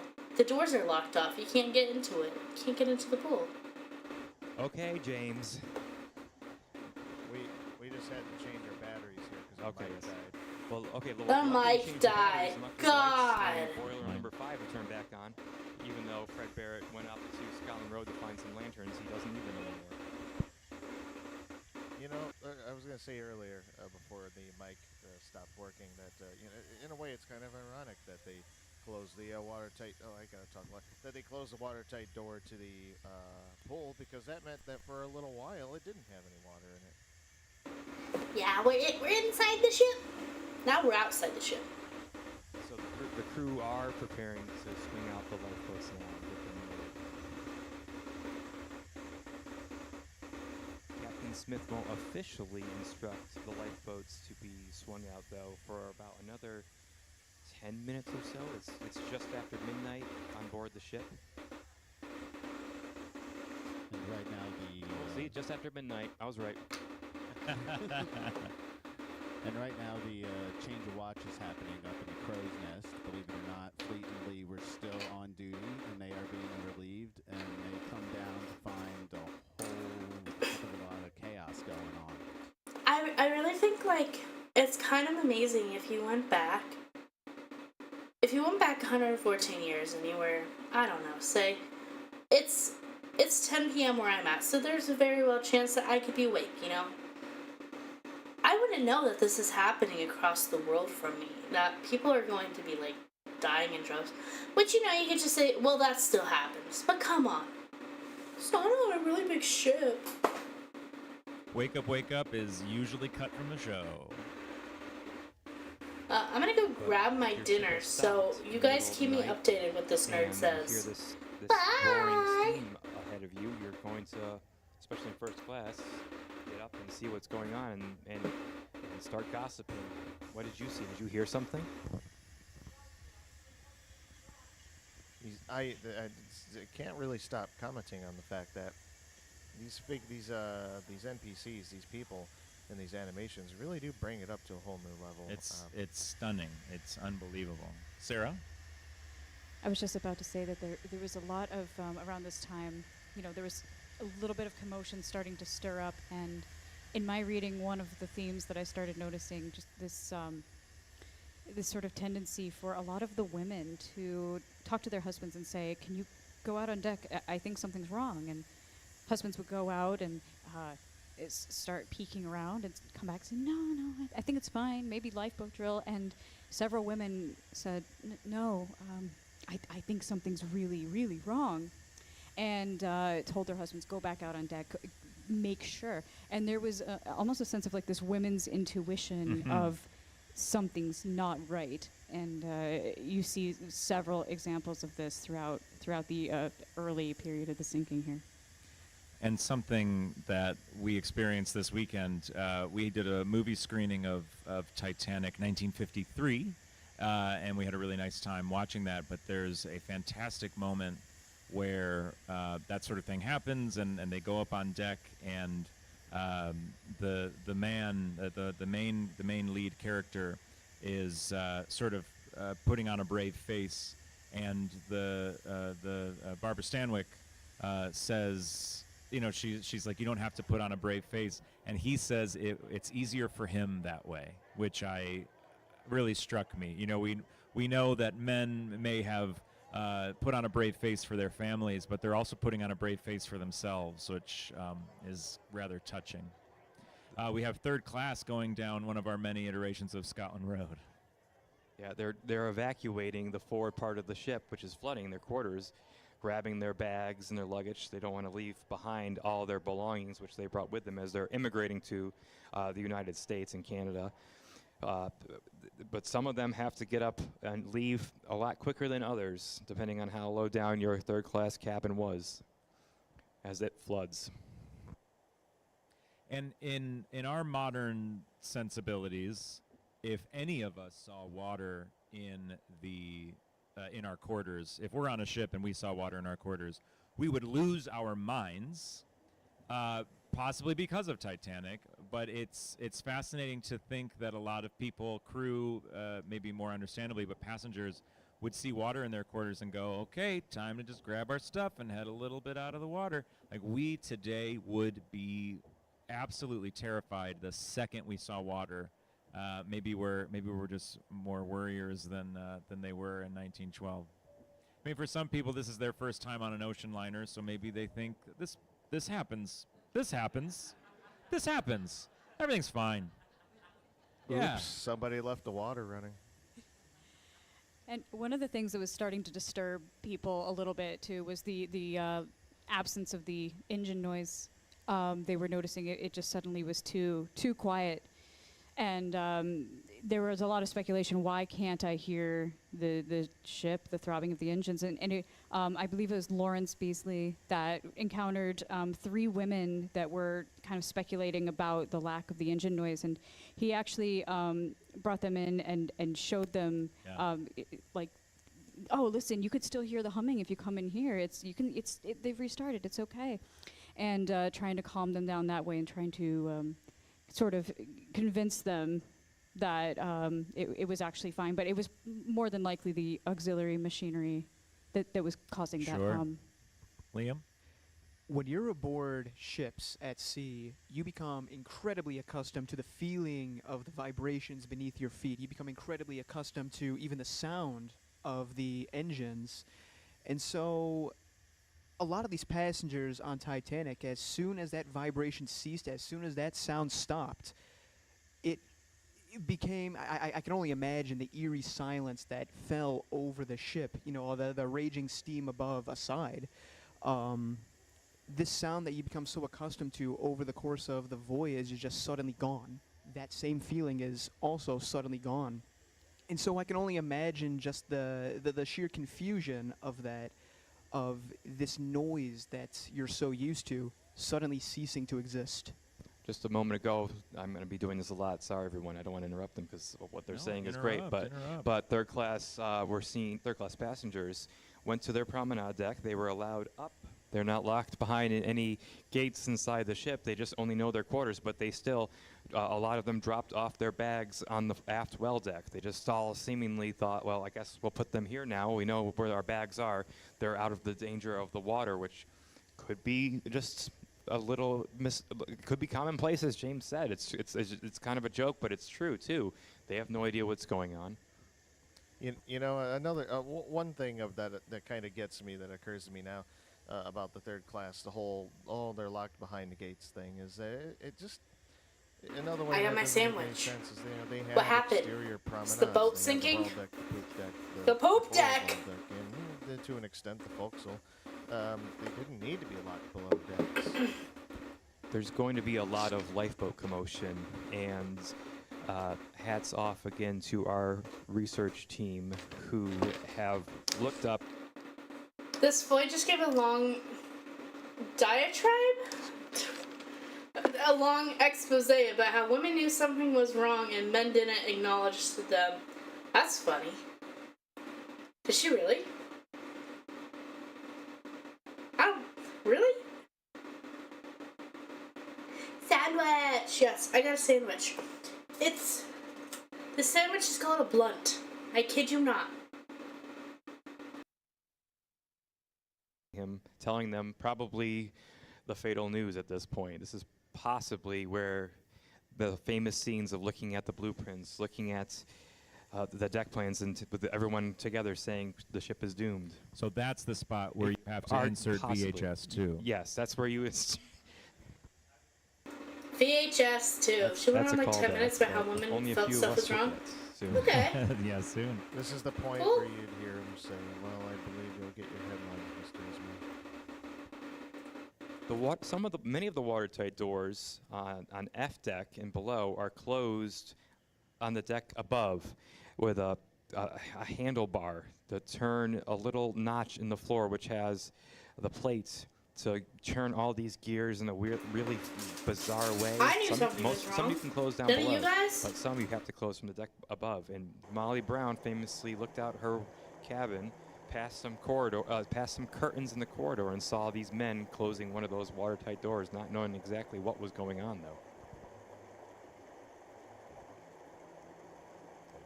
These scary third-class areas where the water is finding its way up and above and over watertight compartments and flooding down below already. That is the Yes, I terrifying did take a part bite of my sandwich. for me. is You could anytime tell 'cause I somebody went- describes seeing water coming down. You don't expect water to be coming down the stairs or leaking from the ceiling like this. You expect it to be rising from below, but if it's coming down, I would it's see already this. above you, and that is a terrifying thing. Here are those stairs from the first class area. I'd say this to be like, nope. Down to the post office. Yes, stewardess is- Annie Robinson is looking down and sees the water rising slowly up the staircase. And that in this area, or like you see here, the mail room. I mean, the mail room itself is already totally gone, and the post office is. It's tasty, but it's messy. Gone as well. I wonder. I how dropped a many- mushroom 'cause on me. The mail room was stuffed full of. The captain has rushed up on deck along with Thomas Andrews, and he's now instructing the lifeboats to be lowered Bottom with bunk, women and children. ruined. Top bunk, safe. But I do wonder how many bags of mail they managed to get out of there before it flooded. Passengers remembered seeing the mail bags being brought up through the grand staircase and now on deck, left in the little cubby area behind the gymnasium.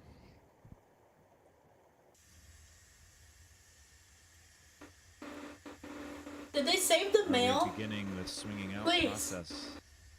Looks like it. The time at Titanic. 12:12. That was good teamwork, David. Thanks, David. David has our Titanic time over there. 12:12. Make a wish. We have a little bit of a hero character It's this year, and 10:10. it's Stuart Wheat, and he's going to take the task to go around and do so many things during the night. He just instructed other stewards to wake up the passengers. Something I kind of thought of listening to Herbert Pittman's I'm gonna be the guy. testimony. Wake up! from the Get your inquiries, lifebelt on! Something I was doing for my podcast, and it was just the seriousness of swinging the boats out. It was one thing to prep them to be cleared, and then it's Oh, maybe another this is thing- when Wheat tells all the stewards to wake the passengers. Sorry. There you go. Yeah, guys. It's one thing to swing, or it's one thing to clear the boats, get them ready. Something they might have done a couple times in a voyage over the course of a ship's career. But to swing the boats out, I think, is a pretty serious step forward in the process. That means you plan on loading those boats. You plan on dangling millionaires 70 feet above the water. That's a much larger statement than just let's get the canvas covers It's off. funny that you say dangling millionaires above the water 70 feet when there's going to be one millionaire who has a little bit of a freak out soon. Spoiler. Spoiler, sorry. I think a lot of people here, everyone in this room kind of knows what's happening. So there's no way to spoil it for the people That's true. here. You're right. Sorry. We're amongst our people, James. Remember Did that. you guys get spoiled? And in a couple Did of you? minutes, Tell Captain me. Smith is going to poke his head into the wireless room and give them a heads up that, hey, we might need to send out the call for assistance, but don't send it until I tell you to. Right. And that's the first inkling that they probably had in the wireless room, that there was something other than the steam blasting overhead, that something was really wrong. And around this time, as stewards are making their rounds and waking up, I don't think I've seen the movie in like 10 years. Was it really in the movie? I thought that guy was made up. quite irritated with her bedroom steward when he asked her to put a life belt on because she was one of those that thought it was a strange midnight lifeboat drill, and she scolded him. She said, "Let me tell you what I think of your British regulations," and then she realized, oh, something's really wrong, and she's thinking about all of her fine things in her luggage and her steamer trunks, and the first thought that comes to her mind is, oh, if Titanic sinks, will they transfer the luggage? Will my things be safe? And he says to you, "Miss, if I were you, I'd go back to your room and kiss your lovely things goodbye." And so after that, she settled with a toy pig that her mother gave her, and that was what she ended up taking with her after her little, I guess, tantrum, if you will. Did you guys go see Titanic in theaters? Are you old enough? I was not. I want a tiny toy pig. And just our NPCs that we have, there was very little custom animation. So before someone on Reddit says that we're not working on THG and we're spending our resources somewhere else, we're getting, Jack has some ways, and we do have an NPC artist that's mainly just for these animations because we want to see these things. It is a very adult movie. I watched it as a kid, though. You see our shipyard workers walk around and get stuck in places. So indeed. Yeah, it's kind of actually a special year in general, and I'm kind of glad we're having this big weekend on the Queen Mary, and we have a brand new animation from Jack with NPCs. Because this is also the first real-time syncing we're doing while our Titanic Honor and Glory Alpha is available to be played, and that Go our play the team, Alpha! our fan base, I need has to play been a long time coming, and so Your long wasn't long yeah, enough. so to just know that that's out there and people can explore the Alpha for the first time over these last few weeks has meant a lot to us. So we hope everyone at home has had a chance to explore our virtual. I have not. I'm So sorry. the band started I'm playing still a a little virgin. while ago. I'm sorry for everybody in the audience who couldn't hear the beautiful rendition of Alexander's Ragtime Band. Well, we can't right now because we're out and hearing that steam, and the band is probably playing in the grand staircase initially, or possibly the lounge. Even though there's no piano in the lounge, they still gathered where all the passengers were. This is not the time of night for a concert, so they just went where the commotion was to try to play and calm some nerves and make it seem like it's just a normal activity that's going on right now, and that they're there too to just be part of the fun almost. I wanted to add. Do you think you could die for your job? Like, these guys, knew they were probably going to die to some degree at a point, and they were like, well, just keep working. Or like a steward on a ship. Like, the ship is going down. You know you're going to die. Are you going to keep earning that money? Are you going to keep clocked on? Of walking up the staircase. Sorry, everybody. Walking up the grand staircase is so difficult because it's such a unique design, but we did have to have that. Sorry, Liam, go ahead. Yeah, one of the interesting stories that really sticks with me is a steward telling a passenger that the shudder that you felt is Titanic hitting a whale and cutting it in half. Now, I came to the conclusion nobody would do that nowadays because everybody hates each other for weird, asinine reasons. Oh. But back then, probably a lot easier. Occurrence that happened at the time. Back in 1894, the former Cunard liner, the Russia, at this time known as the Vasland, under the Red Star Line. In 1894, she struck a whale, and the exact same thing happened. Oh Cut my the God. whale in two. And this same exact occurrence happened with many packet ships in the 1800s as well. So I am not dying for the average Carnival Cruise Line person, right? Those people suck. Outrageous. Yeah. Thank you for sharing Yes. that story. I've heard that we've only cut a whale in two quote before, but I didn't know it actually wasn't necessarily it's a complete it's a joke. terrible actual event. And one thing that's I might jump ahead to post sinking the morning after. Sorry, everybody, but we don't realize that there was wildlife in the area. Many passengers said they saw the sea spray of whales going by. There were some seagulls that were now out and about. So there were a couple of icebergs that different passengers from different lifeboats reported seeing seals on the ice. What? I didn't know this. Would you die for the seal? Polar bear that found its way no on an iceberg polar that bear. drifted off the coast of Greenland somehow believe and was that. in the area. There's I think George Behe's book, you got to get it, talks about the animals on Titanic down to the little buggies, but he also talks about the animals that were encountered later that morning that scared the passengers. There's just no way that a polar bear, just happened. That's like an astronomical coincidence. Things. And James, we talked about how witnesses are sometimes they think they're seeing something, but they might not be seeing what they're seeing. And we can't blame them too much. They are often telling these stories in a very traumatic time in their life, having gone through a very serious trauma, and how they process that and how they retell that to others is up to each an individual person. But we as researchers and as people who just love this story, when you hear of sharks in the water, when you hear of these things, we do take them with a bit of a grain of salt. A couple of shark, seagulls, probably not. Being a Seagulls, bad yeah. omen the day after, you can definitely believe. But an entire a school of sharks, as one person I believe said it. I don't think there's schools of sharks. Well, I should say, when you say sharks, North Atlantic sharks would probably be little, I think blue sharks, I think they're called. They're like little guys. They're not. He's jaw- also it's a not marine Jaws. biologist, I You're not guess. seeing Jaws out there. No, there's no Jaws, yes.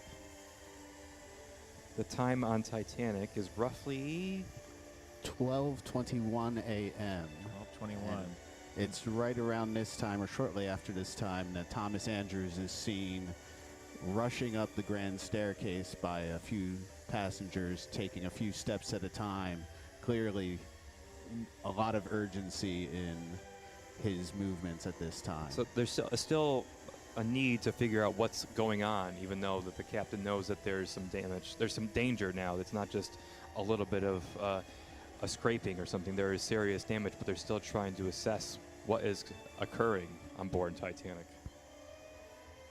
Imagine 1912 society seeing Thomas Andrews in his suit, jumping 3 steps at a time, running up the grand stairs. That would clearly stick See, out that to would people scare as, me. as a bit of a concern. And unfortunately, I wanna there's see a the bit of millionaire concern with jumping Mr. out of Ismay, fear. who needs the ship to be evacuated faster. And there's Ismay kind of upsetting one of the officers on boat deck, telling him to get the boats down lowered faster. I think that was Pittman. Yes, it is. Pittman is very fresh in my memory, so I apologize if this is the Pittman real-time It's sinking. the Pittman time. The Shane. Shameless plug. My new season of Witness Titanic starts on Friday, and Pittman is the witness in question that we speak to through his testimony. So all of his little He's his little shamelessly facts and plugging, figures so are I'm gonna fresh on shamelessly the brain. plug. Hey, Third Officer Pittman Hi. had his cabin on the Subscribe. boat deck. If you want to see where the other cabins were on the boat deck, you should get some Titanic deck plans at TitanicDeckPlan.com. That's right. Who else has something to plug? Who else? Shameless And if you'd like to go promotion on a time. grand voyage, no, I'm kidding. Titanic. Yes, this is all, and this is all Titanic part of Legacy. Titanic Legacy. And Titanic. if you In this, want- in this lull, we can plug everybody. Titanic Legacy. That's right, Titanic Legacy podcast. Paul Carganilla, co-host of. I would like to say hi. I'm generic anime girl or gag, and I like history, so subscribe. Liked, subscribed. You ring that bell. Ring it. Third class don't want some third class passengers have no idea. There's a lot of third class passengers, and the crew need to get them up and about as soon as possible. We talked to Cora, the actress from Titanic. She had that scene where they burst into the cabin and said, "Life belts on, up on deck." Yes, that was one of the highlights of the weekend for me. Alex Owen Sarno, who played Cora in the movie, was here, and she was very sweet. I think it was a few minutes from now, maybe, that we have these images of the third class passengers just being told, "Hey, life belts on, go up on deck," and kind of fending for themselves. But then you also have Violin player was there until the final moment. Yeah, that's amazing. I don't know if I could do that. Oh no, not the rats. And that's good enough for me. the way you said "oh no, Sarah" made me think like something horrible was actually happening, and then it's just rats, it's okay. But we have third class steward John Hart, I believe, who was grouping up women and children in third class and leading them to the boat deck himself, because it was so difficult, especially with all the commotion, to find their way Sarah, up. So I have to tell you that the first Titanic passengers to evacuate have just got into lifeboat. And those passengers are Helen and Dickinson Bishop, followed by Nellie and John Snyder. They're the first class passengers to get in that lifeboat 5 and say, after lots of convincing, we're going to get off this boat. And one of the things that I always find fascinating about this sinking, and I talked about a lot last year, and I have my list in front of me for this year, I think I would be along for a ride. They're like, get in this. I'd be like, okay, whatever. I'm on a boat. The internet doesn't exist. Television doesn't exist. Whatever. I'm getting into this boat. Whatever. Entertainment. Love it. Of course, if I was rich. If I was like a third class person or like a fire stoker, I'd be like, no, I'm tired. I'm going to die. And we have a few people in a lifeboat, so we're not doing great, but we have 20 lifeboats to get out of here in the next hour or so. Speaking of not doing great, Lifeboat 4 was already lowered down to A deck for the evacuation. And all the Titanic people here know what happened with Lifeboat 4 and the struggle to fill it up, because the A deck promenade on Titanic, which on other ships, that's the intention, is to lower the lifeboats down to an open deck and put the passengers in. But on Titanic, that forward section was enclosed. Much like here on the Queen Mary, in this room that we're sitting in, there's windows with that what would be on an enclosed promenade. It's now part of the room, but to open those windows, you have to get a crank and crank them down. The crank? Where's the crank? We need to find the crank is what the next problem will be for Lifeboat 4. I didn't know that. That's cool. Well, yeah, whatever. The lower class should rise up and fight the rich for spots. That's what I'm saying. Throw a punch. Steal their money. Go steal their diamonds.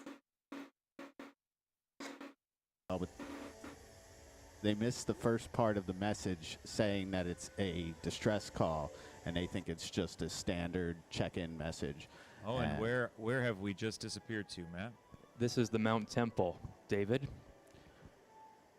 Yes, this is the Mount Temple, and they are one of the first to respond.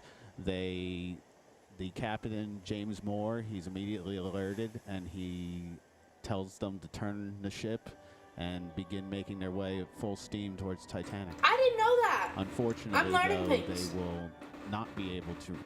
Thank God for these nerds. They're teaching me stuff. I love nerds. You know a fact? Tell me.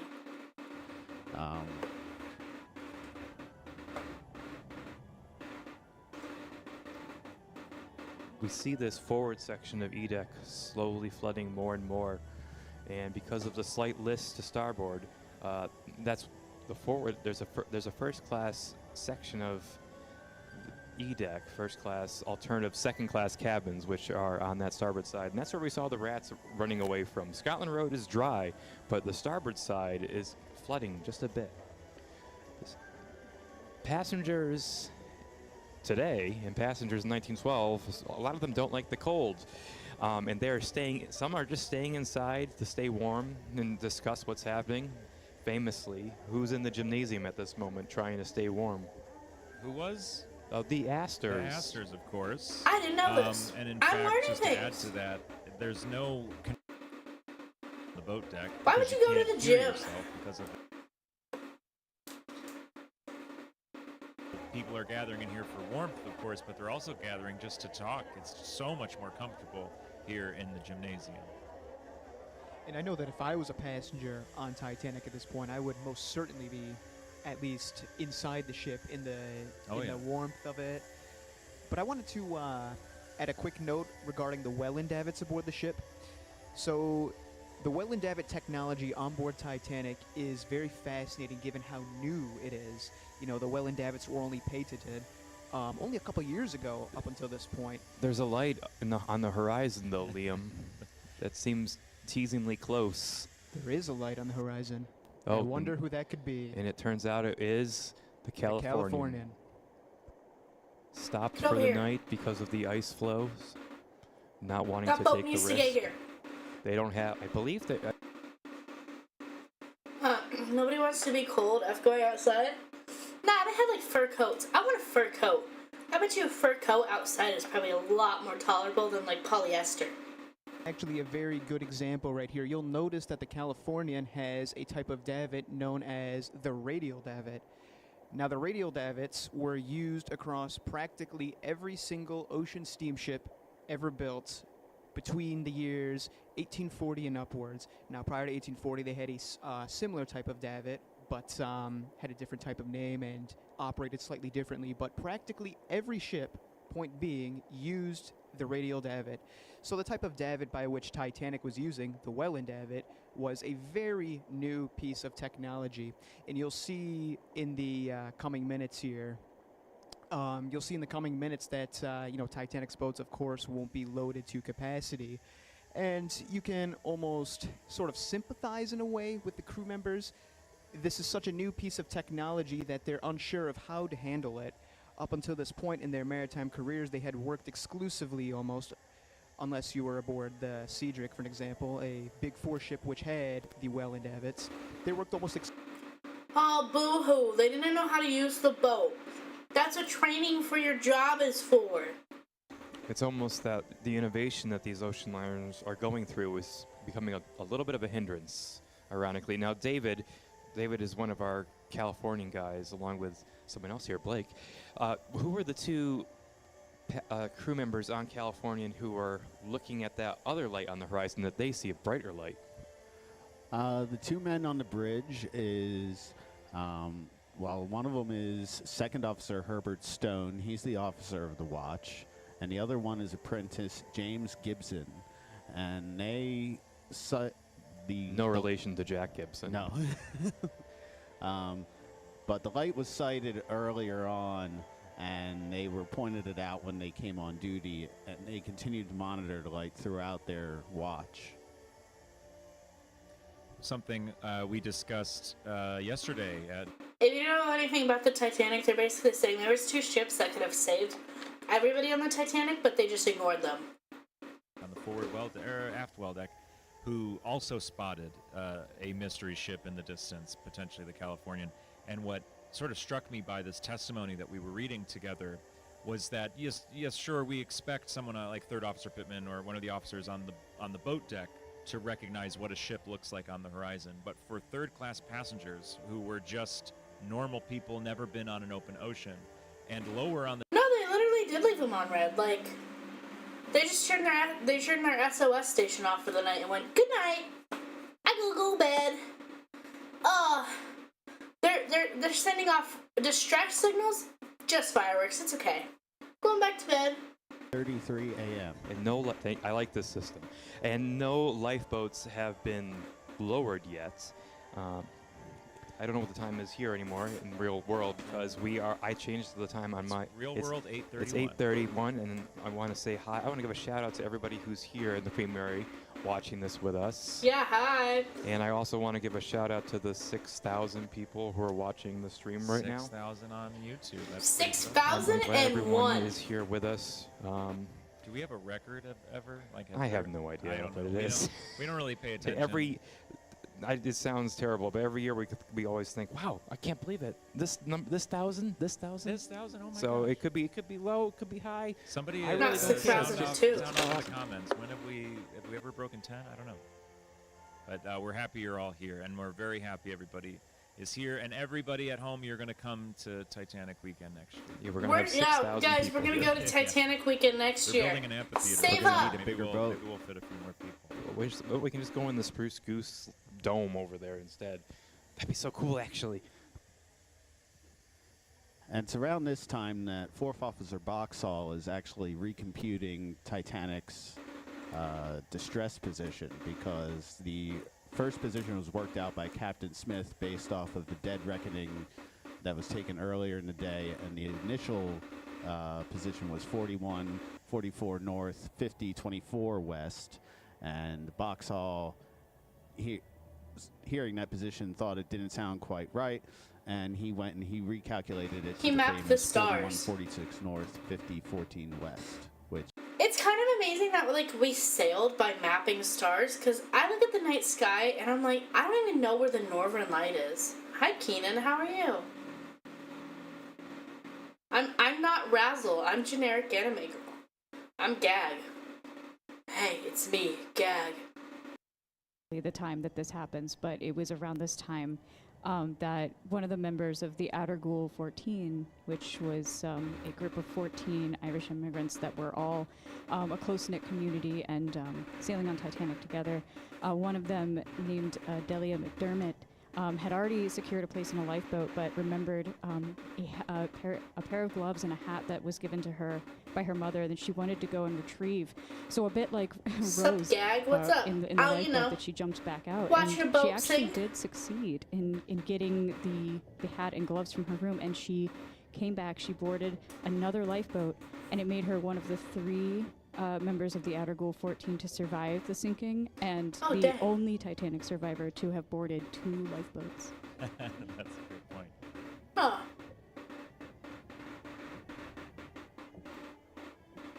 So I ask everybody at home and everybody here to sort of clock that we are only so Clock far it. into the sinking. And yes, there is water in third-class spaces almost exclusively.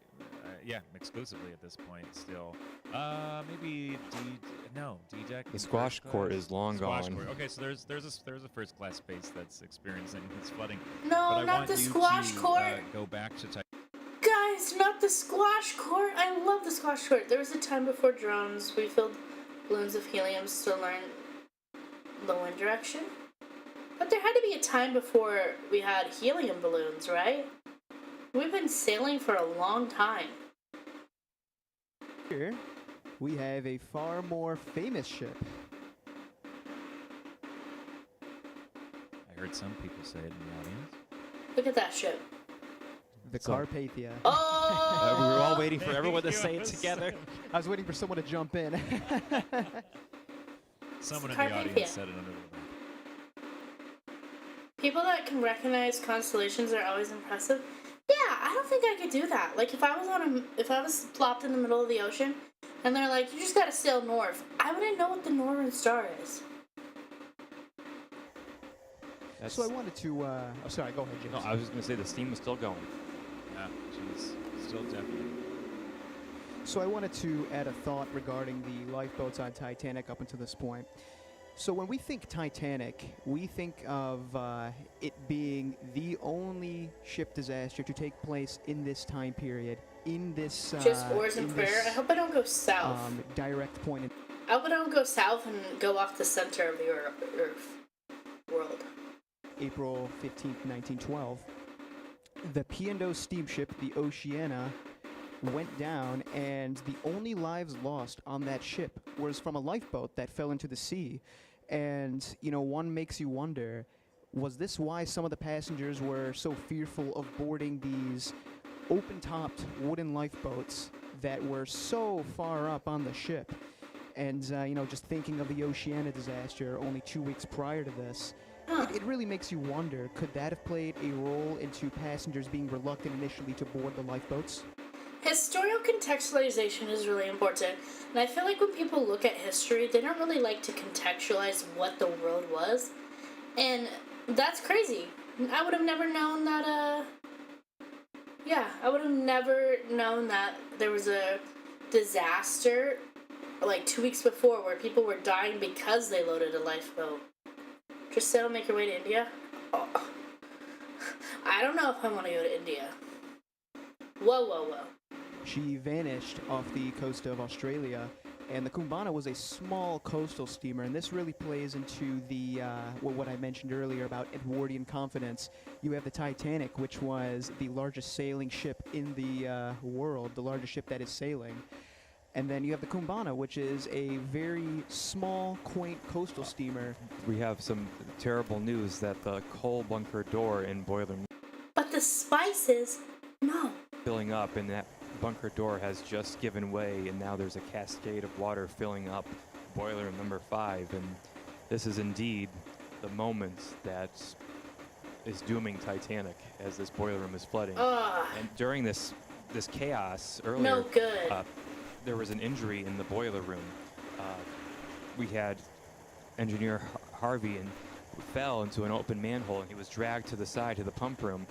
And it's very possible that in this cascade of water where the engineers and boiler room men left in such a hurry that him and Shepard, did I get it backwards? Did Shepard fall or did Harvey fall? Shepard fell. Oh, I'm sorry. Am I making that up? Yes, but I think Shepard fell into a manhole cover, and boiler room men Harvey stayed Horrible behind way with to him, die. and they were not seen. They were not saved. So we don't know if they were the. See, here's your mysterious death. Fell into a manhole. Or a boiler hole. Being the first lifeboat lowered from the boat deck, the evacuation of Titanic has truly become a reality. And what time is it over in 1912 land there, David? It is currently 12:40 p.m. Drowning in the middle of the ocean at the bottom of a ship Titanic has been sinking near for coal. 1 hour. Horrible. And for those of you who need a spoiler, she will only be afloat for another hour 40. So we are very deep into the sinking. Not quite the halfway point, but we're not too far from it. And we're getting our very first lifeboat launched by Murdoch on Titanic. We could all go into a long triad and discussion about did the crew act appropriately and fast enough, but I think our jumping off point for that discussion is always that, the Titanic disaster hadn't happened yet, so we can't really. Of course. We can't really blame them too much. Same reason why we would see water on a boat and freak out. You know, we have the benefit of Titanic. No. Lessons. They Eating did something? have I was a earlier. Titanic Not in their anymore. life necessarily. I'm just If like anything, they had playing ship with my teeth. sinkings in their more. Burning to death in the middle of the ocean? Horrible. You don't want to burn to death in the middle of the ocean? Partially, and then let's not forget, Titanic had 20 lifeboats, and as we will see, 18 of them will be launched quite successfully, and 2 not so much. But could they have acted quicker? I guess, but it wouldn't have made a terrible difference. One thing to note is that if you're looking up in a lifeboat like we are right now, Why do they have Looney Tunes music on? Do do do do do keeping do you do alive, do do you're do. seeing them Looney bend and Tunes. wiggle and move so much and flex. That was an incredible shot just now. That really blew me Can away. looking up you at do those the lifeboats. How can terrifying on the to see. Titanic? Not only are we dangling over the water like this by men lowering us with ropes, but there are lifeboats above us that could give way at any moment, or when they're lowered, a rope could slip out of a crewman's hand, and I mean, this is terrifying. Teeth? Yeah. Now, we are fortunate enough. I have a hole in my teeth, so when I eat food, I gotta like tongue it out. That's gross, but it's true.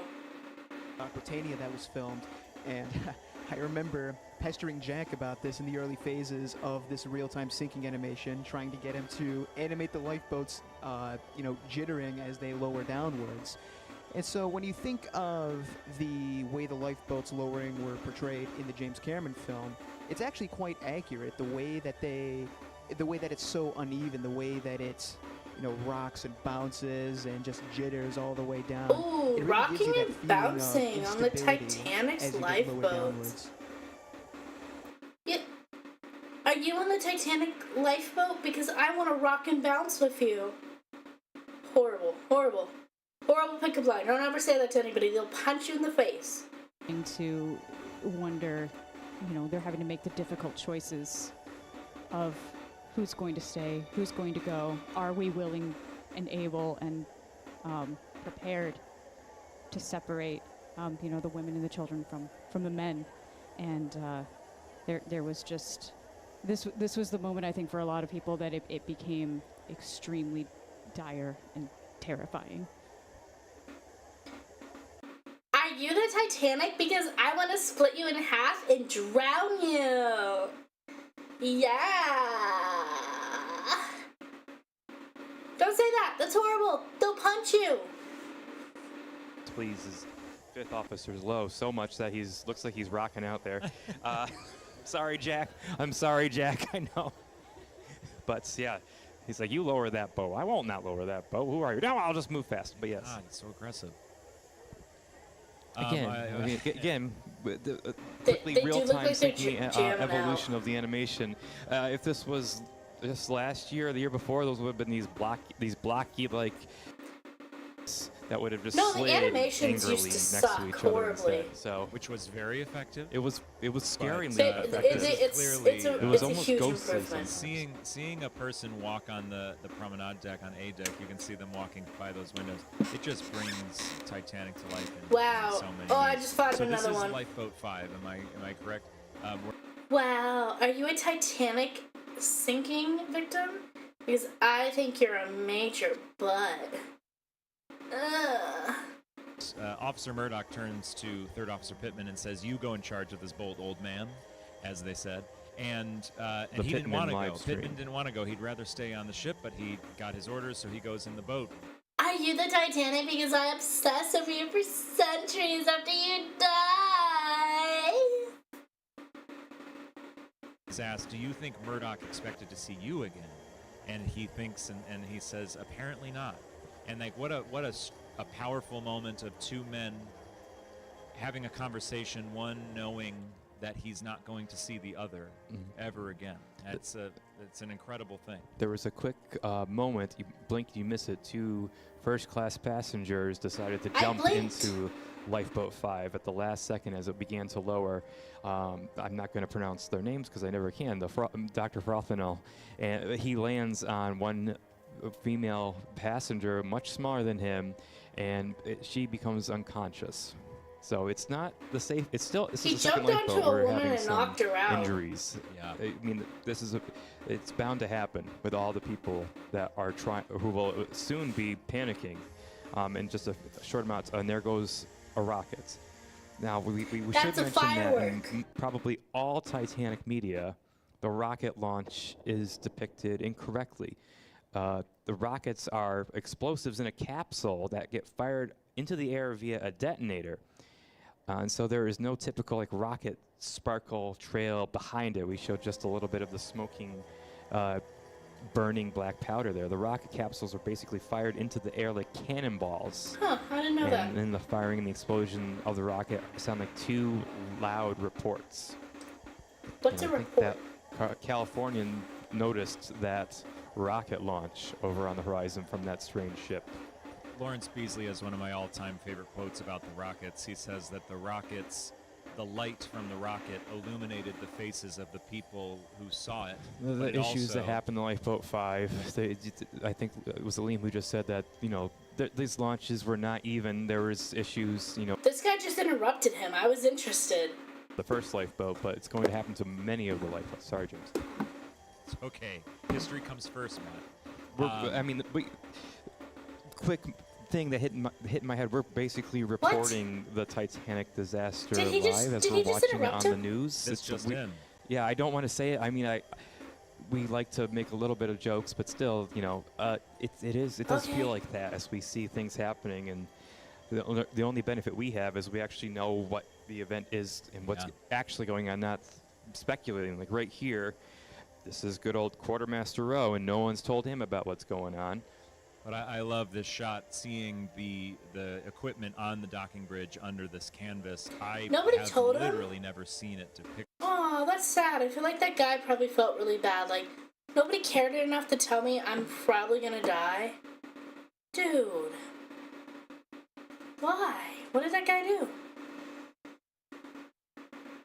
Master Row picks up, and after noticing that there's a lifeboat in the water, what is going on? Why is there a lifeboat in the water? So he calls the bridge to investigate, and they tell him, bring some more rockets from the aft part of the ship, from the aft store under the poop deck. We need all the rockets up forward, because there were 2 rocket launch locations on board Titanic by law, by the Board of Trade, and that's on the starboard side and the port side, and there also has to be a rocket launch location forward and aft. And the aft rocket launch location would be the docking bridge, but they're not going to use that during the night. They're only going to use the forward one by lifeboats number 1 in collapsible C.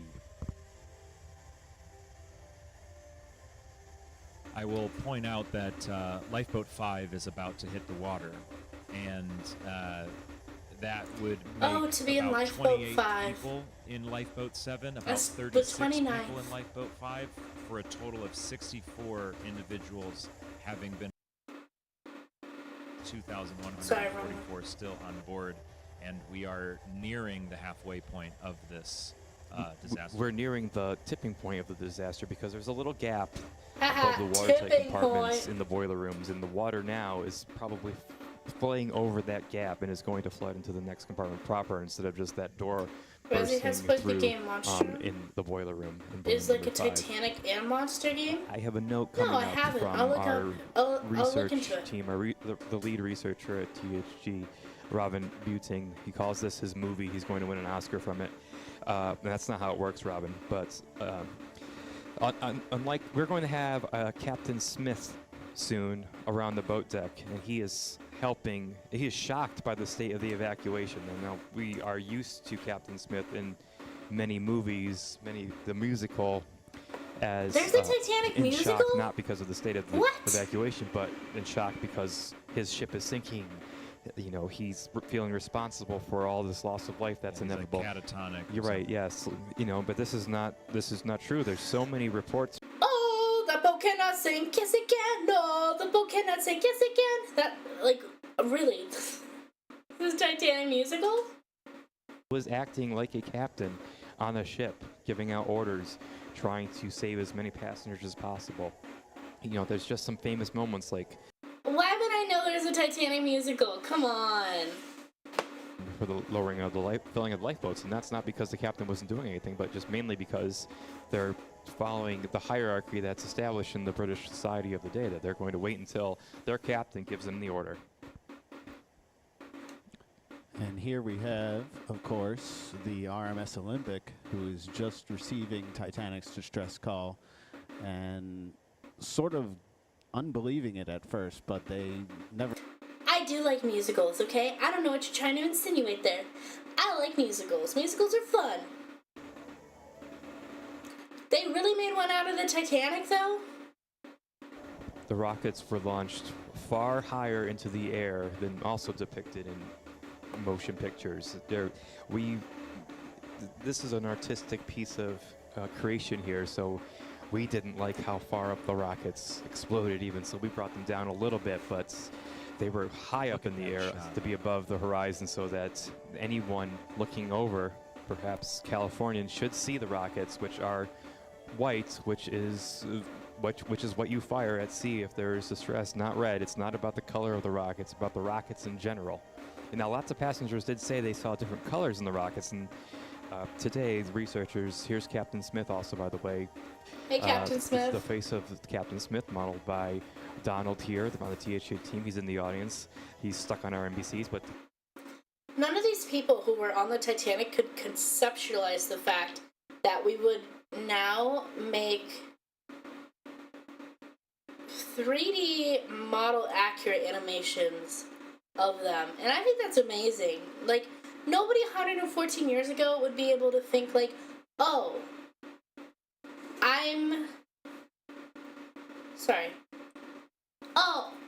I'm on a computer. Somebody made me. Also,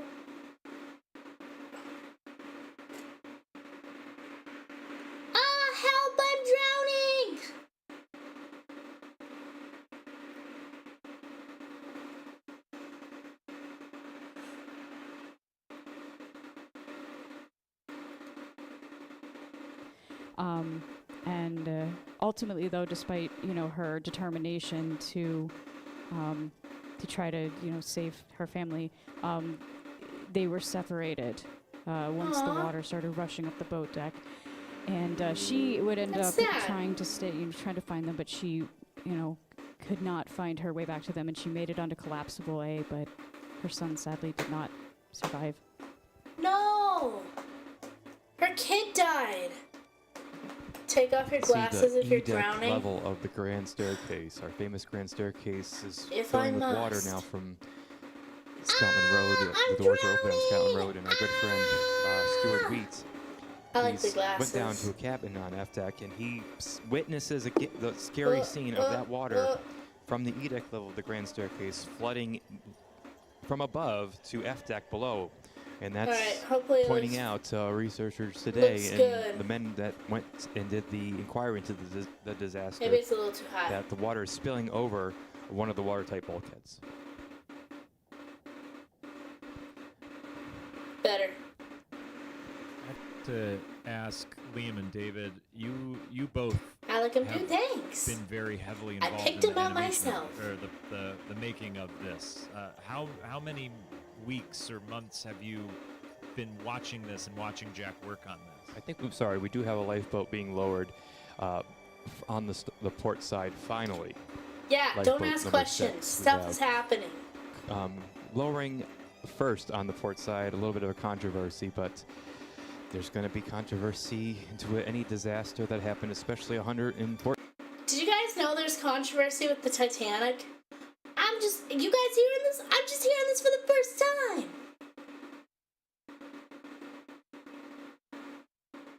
Years, but I almost wanted to quote the movie there, but I digress.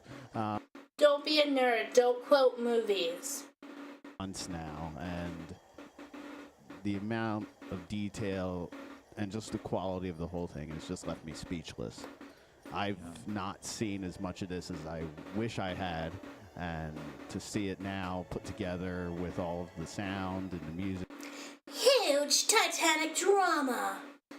Yeah, who knew the Titanic had drama involved? I mean, especially if they're making a play. A play is a drama. Titanic universe, Arthur Puchin Or is it a descending comedy? into the lifeboat. That's awesome. Whoa. That was so cool to see. He made it in. That shot's He so drops, pretty. I believe the story's true. He kind of falls into the lifeboat, and his wallet falls out of his pocket. And guess Need a Keemstar of the Titanic fandom? That's me. Oh. cards inside said Arthur Puchin. And for those plus ones in the audience, I'm a plus Arthur one. Puchin needed to descend that rope because there weren't enough men in the boat to row, and he stepped forward because he was a yachtsman, so he might A have the ability yachtsman. to Anybody in my chat a yachtsman? Anybody got a So boat? this is a very Let me know. Oh, their mic died. There we go. This is a very interesting point in the sinking where people in the lifeboats begin to realize that things truly are not quite right. You can really see in this angle here just how far down the nose of Titanic is at this point in time. It's been a little over an hour since Titanic struck the iceberg, and she the bow looks like of the ship. a bird that's My trying to favorite get part of the Titanic is when the bow goes like under the water. before, so I skimmed through the animation, but still, this is so bizarre and sad seeing it right there. Sorry, Liam. Yeah, no, it really shows just how far down the nose of the ship is and how much the sinking has progressed just over the course of a little over an hour. That's crazy. I Not enough men. Yeah, and it's crazy. Men, they needed men to row the boats, and then obviously they were only letting women and children. And they were like, no, we just need any men. That was your lottery. You just had to be that guy who was in that area. My favorite part is when they stand on the tip and sing "My Heart Will Go On." I like when they stand on the tip and say "My Heart Will Go On" too. That's my favorite part.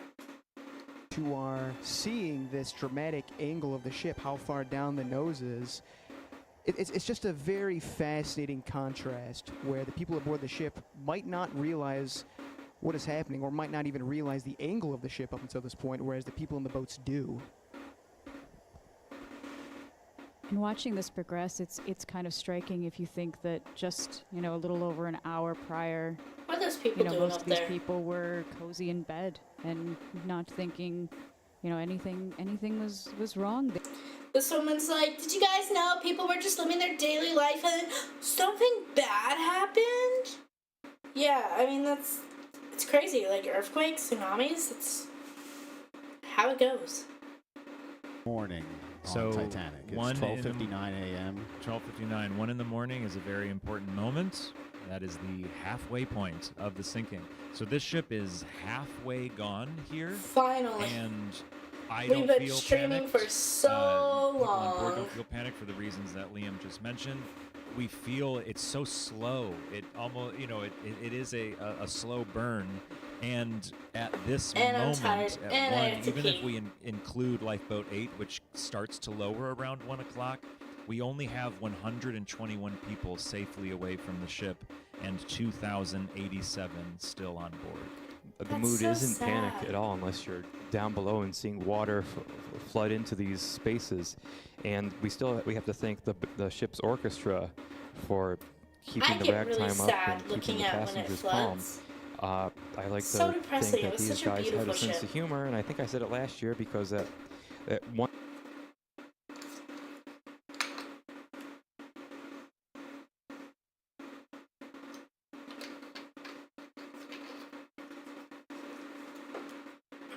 You have to personally.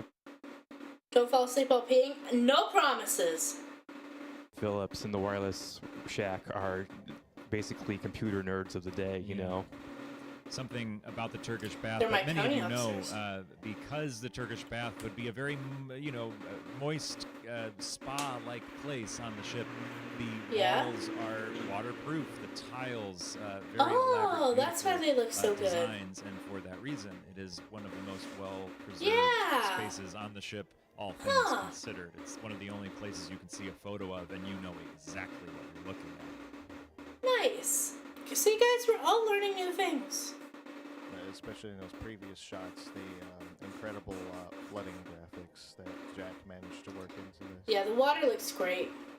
Yeah, for those who Hashtag aren't lift that as water. involved in virtual recreation world as we are, water is probably the hardest thing to make look good. When you're playing Minecraft and you're like, ooh, but the water looks nice though. Oh, here we go. Oh no. Help! Help, I'm drowning! I'm drowning! I am under the water!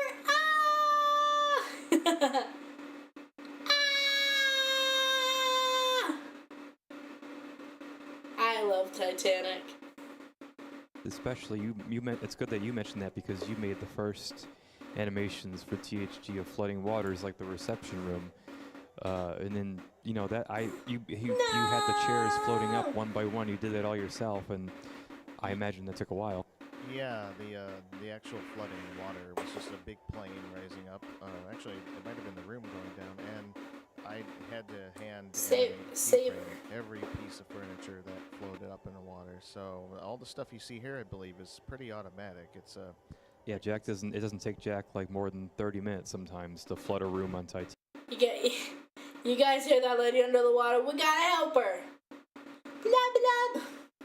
like 2015 to 2016, something like that.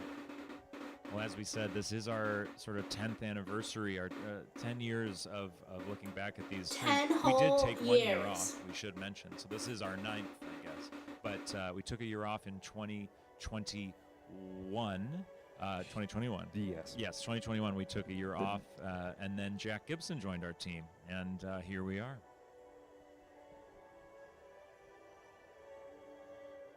So this is the angle that This Jack passengers guy is would have killing it, been though. in lifeboats and turned around and seen the ship and they would see how these lights, these portholes, are slowly getting closer to the water and even disappearing under the water, and that is that first indication that something is a myth, because when they were on board, they didn't know.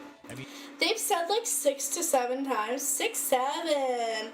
They said like 6, 7 times that this is the first time they thought something might have been wrong. No, how many times are you gonna say it?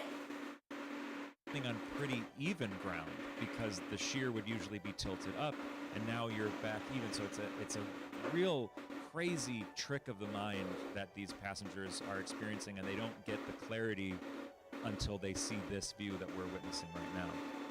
One of the songs that's playing right now is Tales of the Hoffman, a famous piece that passengers heard earlier during the voyage, earlier in the evening, and they're hauntingly hearing it again as they're paddling away. They couldn't even play like music that they hadn't played earlier in rotation. Boo! Just kidding. That's crazy. Must be so sad. The miss. It's not all hope lost, of course. Titanic's bulkheads will certainly hold up, and the sinking will stop once the equilibrium is met. And of course, even if that's not true, ships are on their way. The Atlantic is filled with ships. There's even a ship on the horizon. Yeah, don't play a happier song or anything.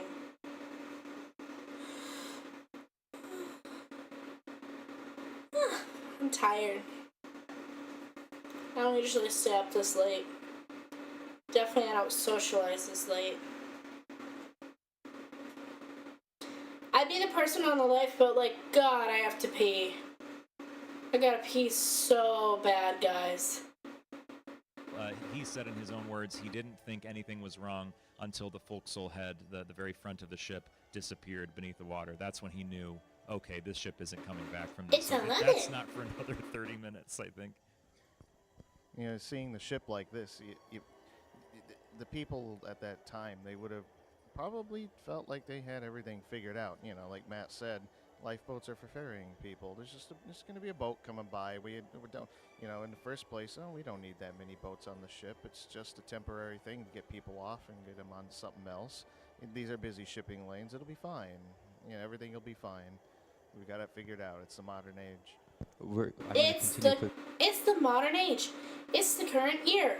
Is telling Steward Wheat at this moment to gather up the stewards so they can bring them down to A deck. Ooh, are you paying attention to where I live, huh? Huh? You paying attention to where I live?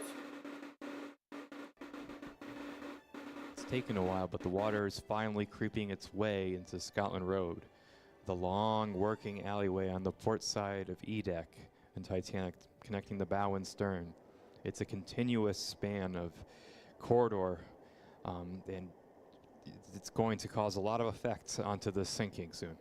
And of course, for our plus ones in the audience, Scotland Road, a main thoroughfare for the crew on land, is the nickname given to it. And to this day on cruise ships, usually that main crew thoroughfare I have to pee is so referred to as bad. I-95 for the exact If I same leave, reason. though, the Swimman might go on an expose. We're all talking about how the passengers are calm and they just continue on. The Titanic's going to be safe, and we just saw third-class passengers. I'm gonna hold my pee as long in their as I can, general okay? room, under the poop deck, far aft in the Poop stern. deck. There are accounts that they seemingly just continued the party that they had earlier in the evening. I think it was Eugene Daly had his pipes out and was playing them. Someone was on the piano. They're just trying to entertain themselves until somebody came along, perhaps, and told them what to do, give them orders. That will change. Meanwhile, down. I know, and if I leave, she's gonna mention the intuition. Under the piss deck, under the poop deck. Piss deck. By people above them, by people in power with the money, with the, that's just sort of the norm. And God forbid It was you a don't better speak time. English and you have no idea what is going on. This idea of gates holding third class back, we can debate forever, but something that cannot be debated is the very emotional and not physical gates that were holding third class back in many other ways, such as a simple language barrier on a ship where no signs have multiple. Why not? Told to gather them. They were told to wake them up, but there's going to be hero members of the crew down below in third class. Stuart Hart and a number of other men are going to go down and try to collect up their passengers from their section and bring them up to the boat deck. And, it's going to take a lot of time. Oh no, the ship. Don't worry, it'll be back Oh right no, after the the weird ship. QR code, everybody. Yay! There we go. For those at home, the Titanic is sinking really fast. It's so fast it almost knocked over our projector. And I think someone needs to fix it. Sally.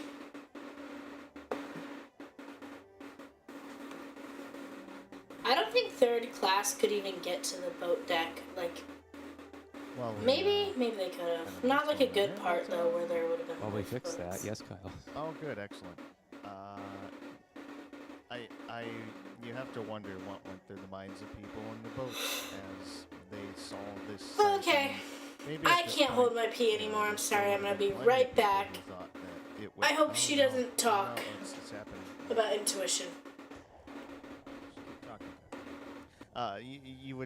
You have to wonder, if anybody really was starting to think, oh, could this be it? Is the ship just going down?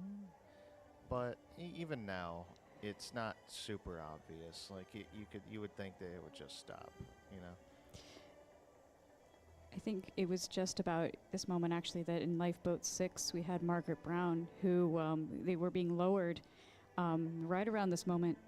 And it was obviously a very bumpy ride down, but there was, she in her account talks about a gush of water spouting through a porthole on D deck and threatening to flood the lifeboat. And Margaret Brown, being who she is, takes charge and finds an oar and pushes it against the side of the ship to push the lifeboat away from the porthole to keep them from being submerged, essentially.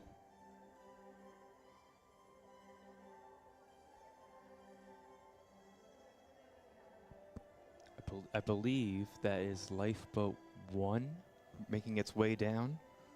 And Matt, Lifeboat 1, it's a smaller lifeboat. It's an emergency It's an boat. emergency. It can hold about 45. 40, yeah. And so how many people are on board a boat that should hold 45? 12. 12 people. It is the most egregious of the lifeboats. But as we see time and time again in survivor testimony and what we know of the sinking, there just isn't enough people around to get into them, or there aren't enough women around to get into them. And so it gets to the point where Murdoch, who's loading this boat, right, Murdoch? Who's loading this boat, at some point he just has to say, let's put this one down. I need to move on to the next boat. We need to prepare the next boat. We don't have time to wait to load these all to full capacity. There's 12 in here. That's not great. They'll pick up more later. Let's just get this boat down. So the ship that we are seeing right here is the Allen liner Virginian. And the Virginian is a very fascinating ship. The Virginian was the sister of the Victorian, and both of them were the very first ocean steamers to have turbines fitted on them. And the Queen Mary that we are aboard right now, of course. Guys, she really didn't start talking about women. Really? Really?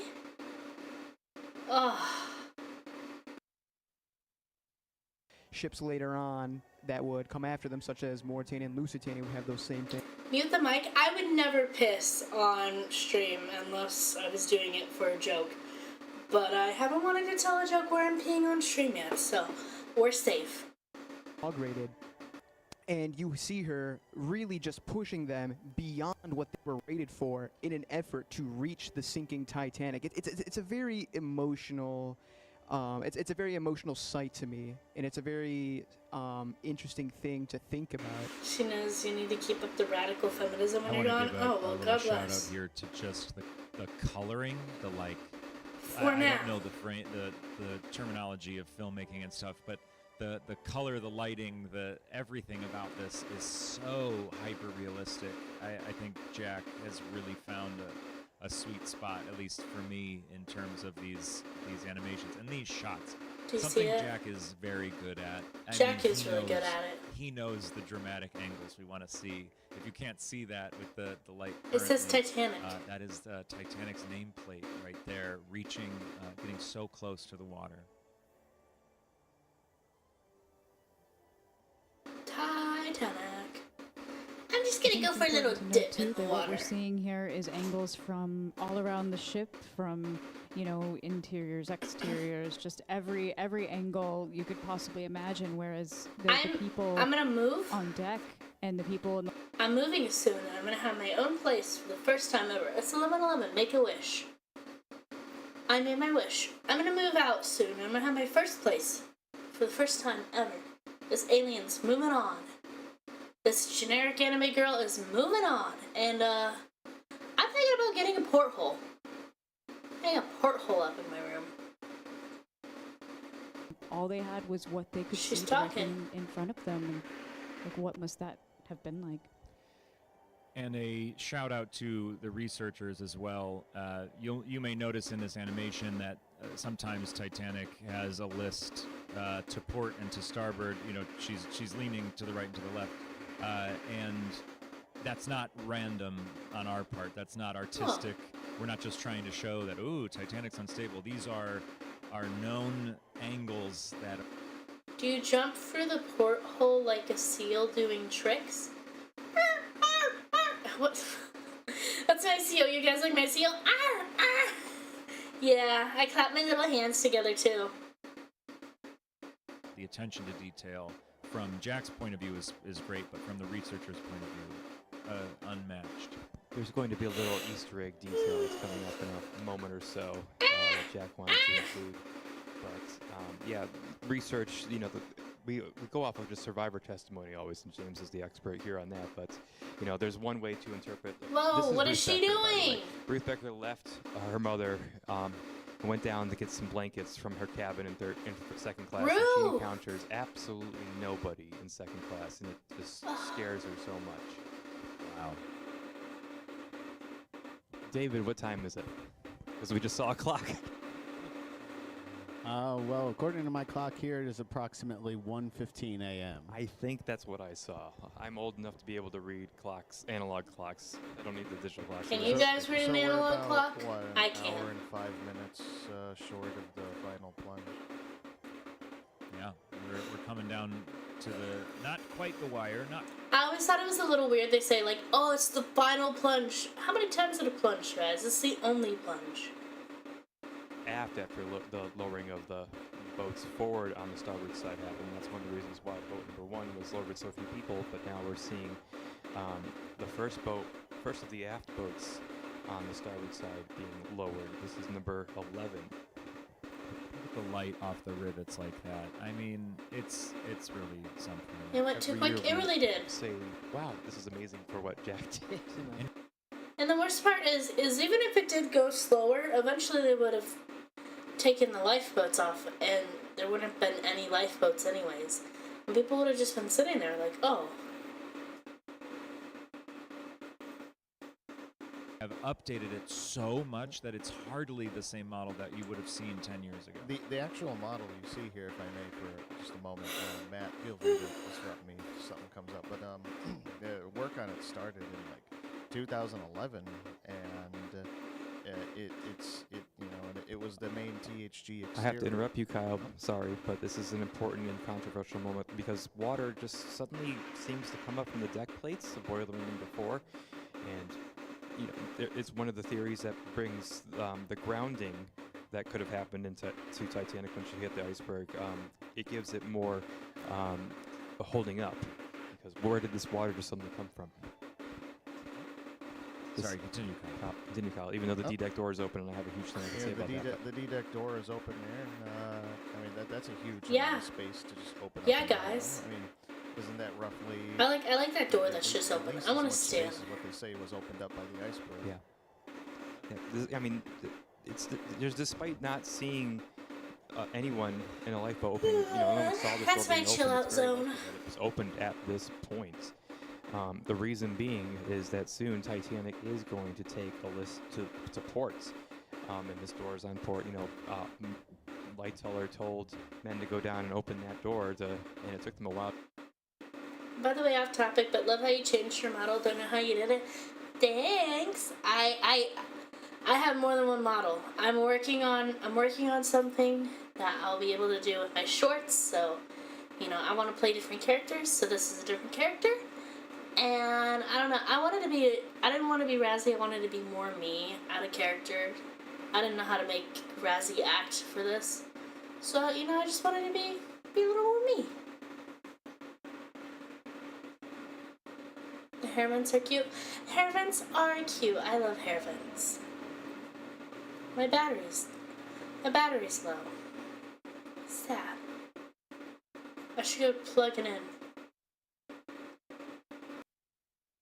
100 feet, but it amassed into about 12 or 15 square feet, about the size of a door frame, was the amount of damage that sank Titanic. It was just spread out.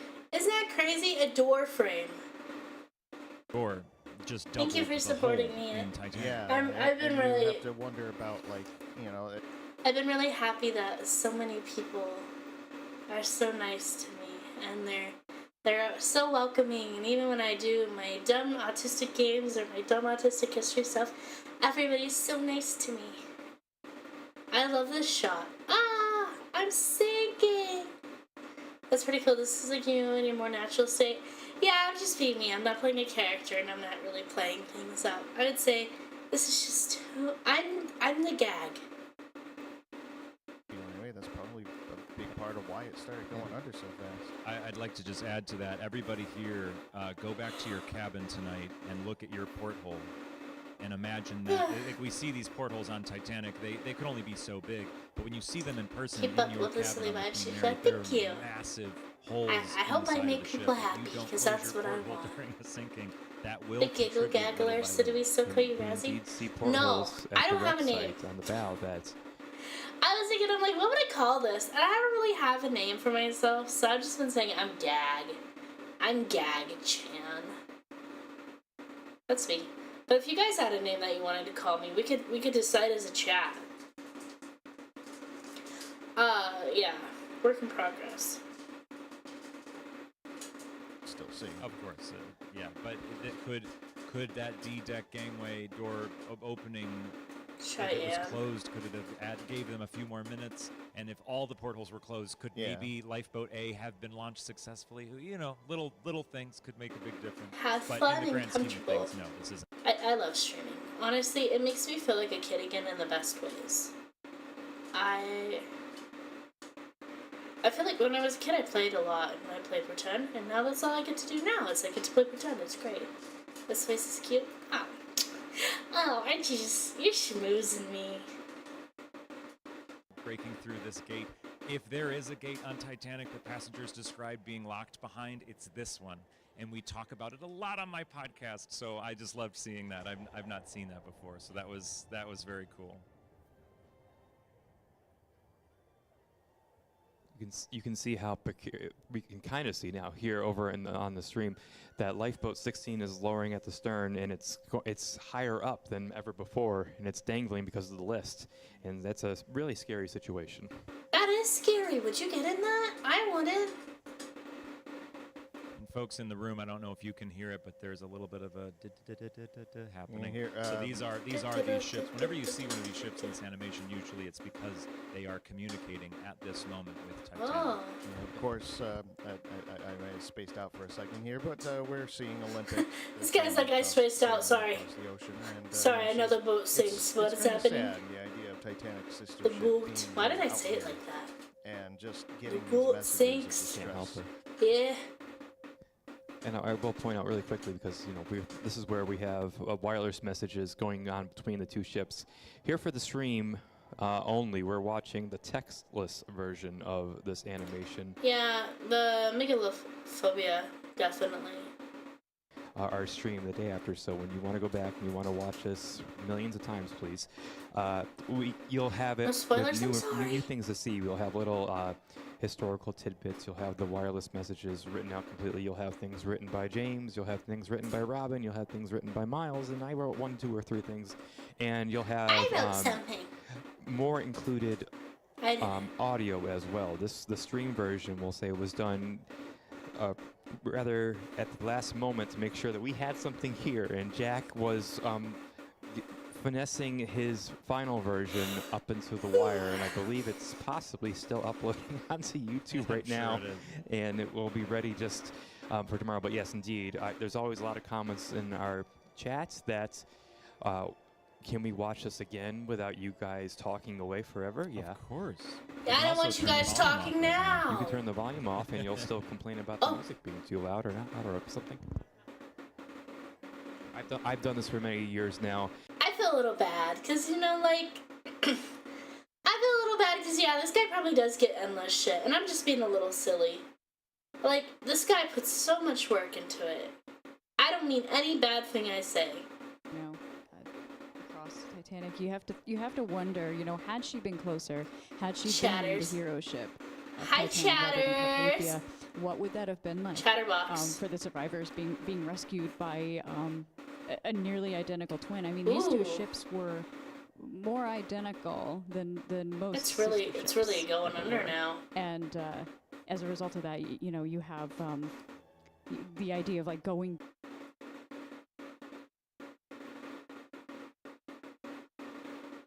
Sorry, she's talking about having like PTSD and stuff, and I'm checking out. And that's interesting, Sarah. I just thought, like, at that moment, like, yes, that'd be terrible for Titanic passengers, perhaps, but imagine now Olympic getting another notch in her glory, coming to the rescue of these passengers. You know, she had such an illustrious career, muted. Yeah, World War I. She started talking, and now she's more famous. Just this weird She started talking, and I just instinctively muted her. I feel so bad. What is wrong with me? nearby, but yeah. Yeah, sister saving sister would be a wild thing to see. My heart is in anticipation for the snap. I know how you feel. Okay, sorry. Lifeboat 10, 12. 12 is going down right now. Lifeboat 12 with roughly 42 people in it. So something that you can get into, especially with Second Officer Leitoller's testimony, is how many people he was willing to... Oh my gosh, look at that shot. Come on. This is the other side of the ship, and as simultaneously Lifeboat 13 that is is being so lowered. gorgeous. And some of these makes me lifeboats so are some sad. third-class passengers, and they're looking in windows and seeing first class for the first time in a lot of ways, and that's got to be an unbelievable sight for them. Talk about the highs and lows of a night in your life. But Charles Lightoller talks about how at first he only put 20 or so into the lifeboats, and about this time in the sinking, he's starting to put about 40 or so, and then later in the sinking, he will start to put. I bet you he felt like a fucking asshole when they putting 20 in. Because these officers don't feel great about lowering with any more than that. They fear the tackle will break. They feel the men won't be able to control the lifeboats being lowered, and something bad could happen. They'd rather it be in the water. They can load to full capacity once they are in the water. Which they never do. Is because I don't have it in my notes exactly, but I believe it was the Master at Arms was ordered down into this lifeboat on the port side. Lifeboat 14. Was it 14? I don't know my lifeboats. But I they have put to every see all Morano the way too lifeboats much weight. together Yeah. to know You which need one you is need which. diagram. Yes. How much okay, sorry. How many people could theoretically go on the Titanic just before it sank, before its weight, like the weight? If everybody weighed about 150 pounds each, how many people would have to be on the Titanic for it to sink? Whoa, wonderful shot.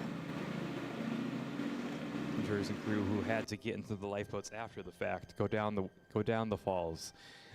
It's going to happen again on the port side. There's going to be some failed attempts. Oh, the rudders are starting to lift. Here on the starboard side. There's going to be a lot of drama here on the starboard side in a couple of minutes. Drama. Time check, David. We are at 1:28 a.m. ship time. So we are under an hour. We have under an hour to go in this sinking. And things are starting to pick up a bit of steam here. We're starting to get a bit more dramatic, but folks, the passengers and crew on Titanic are still very far away. What do you mean? From any. What is that? They are number not for? panicking yet. They are not terribly concerned. I'm sure people are worrying, certainly, but there's no panic to It's be seen amazing on board nobody this ship panicked that, to yet. our eyes, is clearly going down.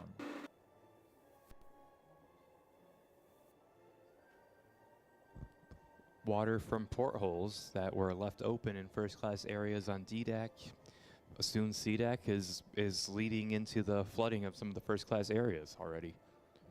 And this was an issue that Britannic. Oh no, I was saying like how many people would have to be loaded onto the Titanic for it to sink due to the weight of the people, not the boat. It's a little abstract. I'm gonna grok it later.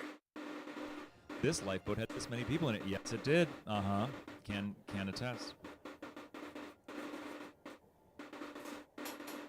It's been a fun weekend for Left that the reason. We window were open. having dinner last night, and we were all sharing our personal stories of Titanic. And somebody said, like, yeah, in elementary school, I was kind of the Titanic nerd, and everybody went, we know. Me. It's kind of a shared experience for all of us, I think. When in doubt, ask Rock. So true. This weekend is so great. I'm gonna ask Rock why I'm so perfect later. I hope soon, if you're not already, some of the 6,000 They're gonna be like, people "Yes, Queen." listening, watching at home will be that Titanic nerd next time. Absolutely. Like us. Me. I will Some of be. all cabins in first class were not as fancy as Caledon Hockley's suite, of course, but these are first class cabins, the basic ones that are in the forward section of the ship. It's so they're just going to start sad. slowly flooding up. The passengers' belongings are still in them, especially in first class. They're not going. They don't need to take everything with them. Not like third class, not like second class even. Still. Yeah. I get my daily affirmations from AI. Brock says it is cool that you like the Titanic. It is awesome you're a VTuber. You aren't going to die alone. It was just pretty plain, because they were Harlow and Wolf were nothing if not utilitarian in their design, and so not all of first class needed to have dark wood paneling or whatever. It was just a lot of standard furniture and panels and all kinds of things. And I get that. Guess you're a fan of the Titanic film. You can It's see, okay. Lifeboat I haven't seen it in a 4 really still long sitting time. there at A deck, no one in it. And at this point, the anchors are underwater. Which, quick aside, I still remember that story someone mentioned of how some guy at a Titanic convention believed that he was the reincarnation of the starboard anchor of Titanic. Huh. We're laughing at the moment, but there's drama happening at Lifeboat 14, I believe. Uh-oh. David, you know, with Lowe. Yeah, he has his own gun, and he brought it out this moment. Oh no. Just to fire off some warning shots to keep passengers Yes, calm. warning shots. Just warning shots. Just warning down shots. the side into the water where nobody was. Not necessarily shooting at anybody, but just to keep the peace. Because while there's no panic on board, things are getting a little rowdy. Yeah, remember Just a little rowdy. those third-class passengers aft on the well deck are now making their They way said up. they The did ones who voice act scenes. seemingly realizes the seriousness of the situation. There's still going to be some third-class passengers up until the end in the general room, just staying calm, knowing there's no point. But yes, there's some who are going to really try to save their own lives now. Men, women, children, even, and that's some of the scenes that are playing out at the aft end of the ship are quite dramatic. It's really sad that, there are people out there who just genuinely didn't know till the end what was happening. And then there were other people who just resigned to their fate and they're like, there's nothing I can do, so I'm just gonna chill. It's so sad. And now this space is flooding, and these areas would have been for the firemen crew, the galley and the little saloons, the eating spaces, the dining rooms, and all of this machinery is going under. And also in Lifeboat 14, right around this moment, we have Eva Hart and her mother being loaded into the lifeboat by her father, and Eva was asleep at the time that Titanic struck the iceberg. Her father came and rushed into the stateroom, got everyone ready. Horrible, you wrapped wake Eva up in in a blanket, lifeboat. and carried her up to the boat deck, and he placed his wife and daughter in Lifeboat 14 and told Eva, hold mommy's hand and be a good girl. And that was the last time she saw her father. And of course we know Eva Hart lived until 1996, so she was alive when many of us were. And this, Not here me. you see the D-deck door. I wasn't water's alive. finally coming in. Looks like you're mega eaper, so you don't want to catch some Z's. Well, if I go to sleep One of now, the I'm gonna grandest die of on the boat. first-class areas on board the ship, the D-deck reception room. I but then gotta see also if I make flowing it back off. forward into the D-deck corridors and cabins. This might be a crazy looking scene, but indeed Lifeboat 14's aft falls are tangled up. And they're resting there in Lifeboats have to the go, air no, for a no, long there's time, at collapsible 45 A, don't degrees, worry. but they finally managed to cut the aft falls, and that boat splashes down with everybody on board, really shooken up and a little bit wet. And that's not even the end of the adventure for Lifeboat 14 that night. You don't want to be wet in the cold water. No good. Especially salt water. Lifeboat 15 on the starboard side Like, I'll just jump is in. lowering down slowly. I don't know if I have the strength to talk about the drama of 15 and 13 against this Well, I have to. could get a quick note in about why the drama is about to happen. So the Titanic had her reciprocating engines, right? And the steam went through those into the turbine engine to drive the center propeller. I'll sleep And if after I the steam die, left the and if I don't turbine, die, it then went I'll through sleep in the lifeboat. condensers. These are these big things that the steam would go through, all these little pipes and stuff. And they had big pumps that would take in seawater, cold seawater, run them around these pipes, and that would condense the steam that went through them back into water. And then that water would go back through a bunch of pumps and filters and stuff and go eventually back to the boilers. And this cold seawater would get pumped back out, and you had through these condenser discharges, if I'm getting correct how that works. And those discharges were on the side of the hull. And Lifeboat 13 is basically coming down right in front of one of these condenser discharges. I didn't really think about the water that. is pushing the boat back just as Lifeboat 15 is lowering down into the water right on top of boat 13. And this isn't just any lifeboat. This is the only lifeboat of the entire sinking that is loaded to capacity. They're both pretty full. I believe. Yeah, they're both very. Where did I go? 13 has 55 Man, you people can in hear it, so them about screaming. 10 less than it could hold.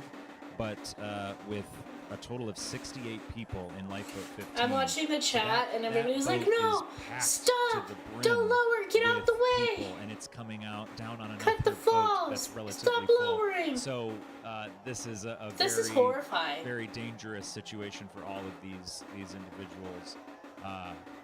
It would have been quite terrifying. But once they both safely are in the water, which, as you will see, one will push out from the other. The lines will be cut. I think by Frederick Barrett cuts the wires with a knife, as depicted in the '97 film. Once these two boats are safely in the water, we will finally break 500 people. There will be 503 roughly safely evacuated from Titanic, leaving 1,700 still on board. She just looks like she's dying right now in this So sad.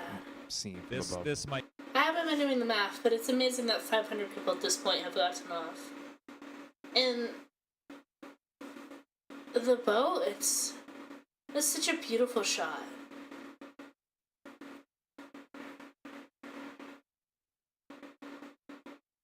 Recall when Cameron was doing that scene, and I believe it was Don Lynch was on set, and he was like, no, the boat wouldn't, 15 wouldn't be that close Right. to 13, it wouldn't be that dramatic. And then Cameron was like, thanks for your input, now I'm gonna make it exciting. I'm gonna make my movie now. Right. And that's they bought also a something lantern that Jack and has said to lights? some of the research. I don't know what kind of lights Who they said, have. like, oh no, Yeah, it wouldn't look like Jack's this. here to make an animation. I'm gonna push the boundaries a little bit. As long as there's a gray area, I'm gonna push the gray a little bit. Now we just saw Lifeboat 4 is finally being filled up on A deck. They've gotten the cranks into the windows and turned them down, and there's I believe the portless has started. We just saw Titanic looking rather pathetic. I'll call her that. It's full of down by the pathos. head to the side, and that list It's very between pathetic. that's going to be caused by possibly that D deck door, possibly Scotland Road. One of the Titanic newspapers that I read, and I will eventually upload, was like, this person's wife is pathetic with mourning. And it's like, whoa, what the fuck? She's mourning. The abnormality of this sinking, the list you see in most shipwrecks would continue. It would get worse, and it would get worse, and then the lifeboats wouldn't be able to be launched anymore. And eventually the boat would capsize. And I think that's sort of why when Thomas Andrews gives his analysis at the beginning of the sinking, and he says an Was hour or it two used at to not most be is kind of insults? the language that he uses. Well, And it actually makes it kind 2 hours of. and 40 minutes. I think it's because Thomas Andrews expects it's not going to... They are saying like she's full of pathos, but they were kind of being snarky when they were like, she's being pathetic about this. She misses her dead relatives. What a baby. And they were also like, you're incredibly rich and your person died. Ugh. How fucking selfish can you be? That's how it really came off. Backstory. In the year 1871, he was aboard a steamship which was sailing from Buenos Aires, and unfortunately Buenos her Aires. engines caught fire and the ship burned down, and nearly 200 lives were lost. And that event stuck with him so much to a point where he would wake up from night terrors very frequently, standing upon his bed as though he were upon that ship back in 1871 burning.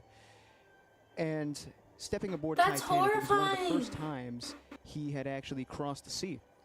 Since 1871, when the steamship America burned down. And at around this time, he was seen standing on deck. There goes pale-faced, my.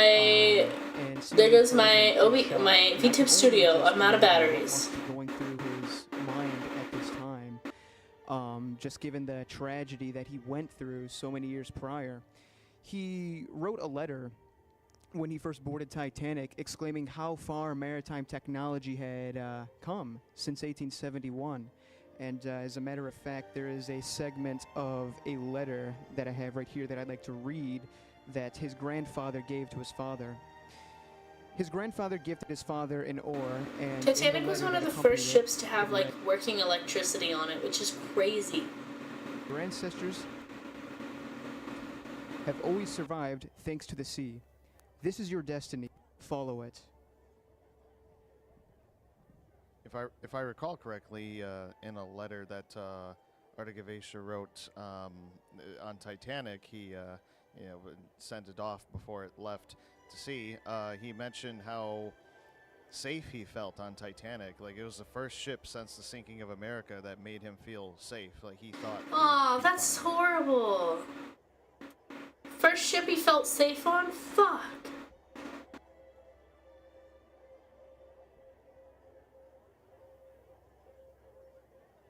And folks, we are going to be approaching very late in the season when a very famous piece of music is played by Titanic's orchestra, and it is tradition here for our real-time syncing. When this begins, we sort of treat it as a long moment of silence. We just listen to that famous piece of music that we've heard all weekend. We'll be turning it up here for our yeah, audience, we'll turn it of up so course. people here can hear it, and we just kind of watch the syncing as it happened. We get out of the way from a commentary standpoint. Did you know Titanic was the first ship to ever sink? That was why it was such a tragedy. No one thought ships could sink before it happened. So true. Honestly, that's like the guy going from 9/11 and the first building he goes into after blows up. Everybody here hopefully grabs a little tea light candle. I'll be turning on the candle when the moment is appropriate for us. Do you guys to have a light tea light? candle for those lost aboard Titanic. I didn't know we were supposed to time ring check. tea A lights. couple of minutes ago, we passed 1:40 a.m. Now it's 1:42, so we're about 2 hours past the collision. Yeah. 2 hours passed, and at this moment, 1:40. So even now, with wait, what It time? is what really time sad, is it, though. David, right now?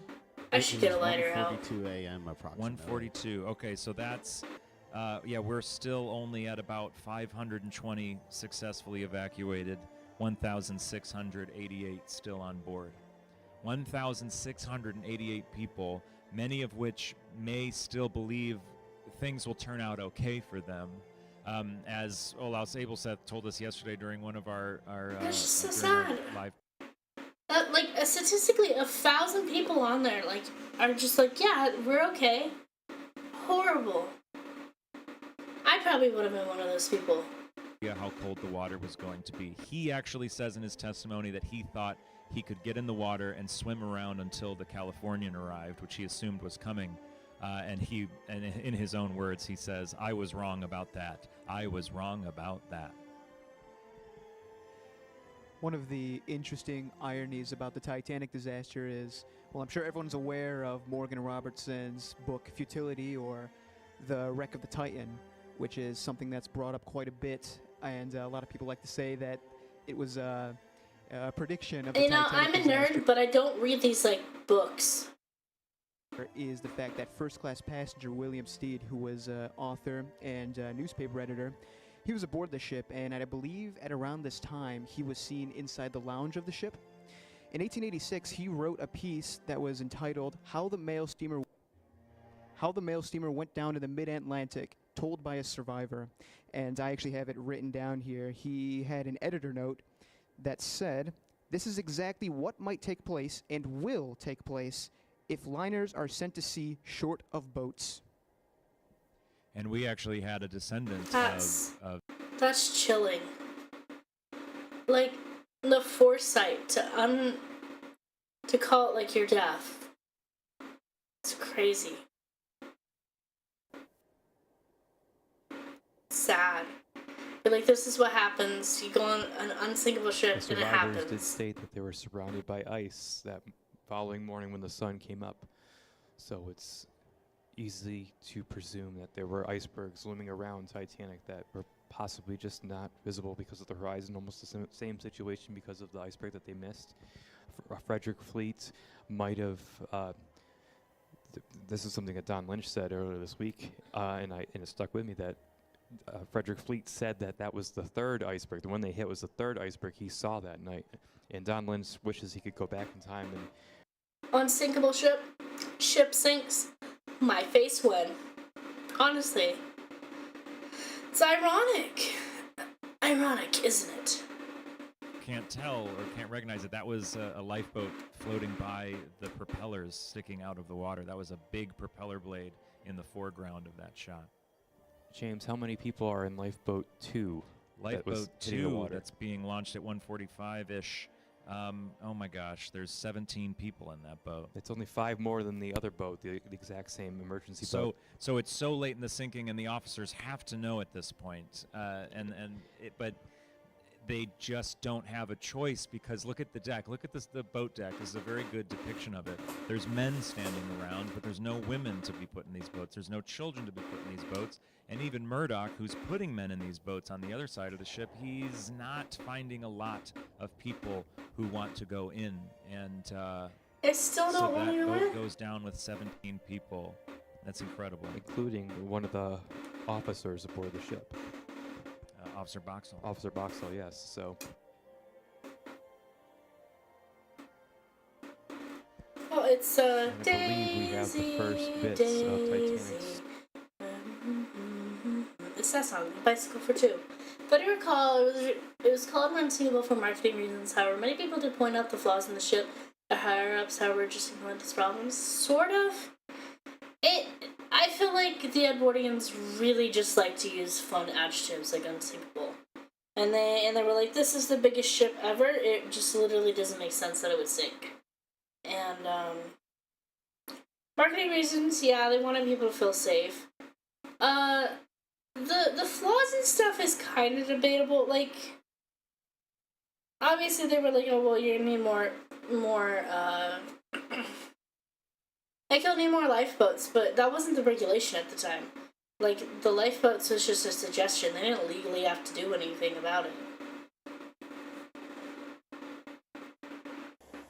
I like the music. Such an incredible shot. I think that was in last year. Okay, Who's we have that? we have a new character. So here we have the Baltic once again, still steaming towards the Titanic. So it wasn't just the Carpathia, as we usually only hear about. We have the Baltic, we have Olympic. There's a nearby ship called the Frankfurt, which is doing nothing to help. and actually being very, very annoying to Phillips and Bride in the wireless room because they told them to go get their captain. They said okay, and then 30 minutes later they said, "So what's going on with you guys on the Titanic?" They're completely unaware. Maybe it's a language barrier issue, being a German liner, but the Frankfurt is being more annoying than it is being helpful. And one note about the Baltic is that They- the Baltic was actually the ship that came they to use the cheaper rescue bulkheads. of the RMS Republic in 1909, and it is Or they use cheaper rivets in the that's what I mean. They use cheaper rivets in the boat. There were better rivets at the time, but they decided to go with the cheaper ones just to save money and cut time for how long it would have taken to order them and make them. She gets pulled back in. It's one of the in things I James know. Cameron's movie it's in, and I remember, she gets pulled back into the A deck. She finds her way back to the boat. You heard there was a little bit of a scream from her, rightfully so. That scream is a Titanic movie extra by the name of Alexandra Boyd. She did that? She Oh, did. that's so great. She sent. I don't know who that THG is. wanted to get a little bit of community help, and to give a shout out to everybody who did it, and asked for voice lines for our background people. And I get an email that made it accessible again from Alexandra Boyd. It's a bunch of lines Thank of her you. screaming, and then every once in a while you hear her Thank you dog for barking screaming. because that's what dogs do. They just want to join in the fun, and we needed to put that in immediately.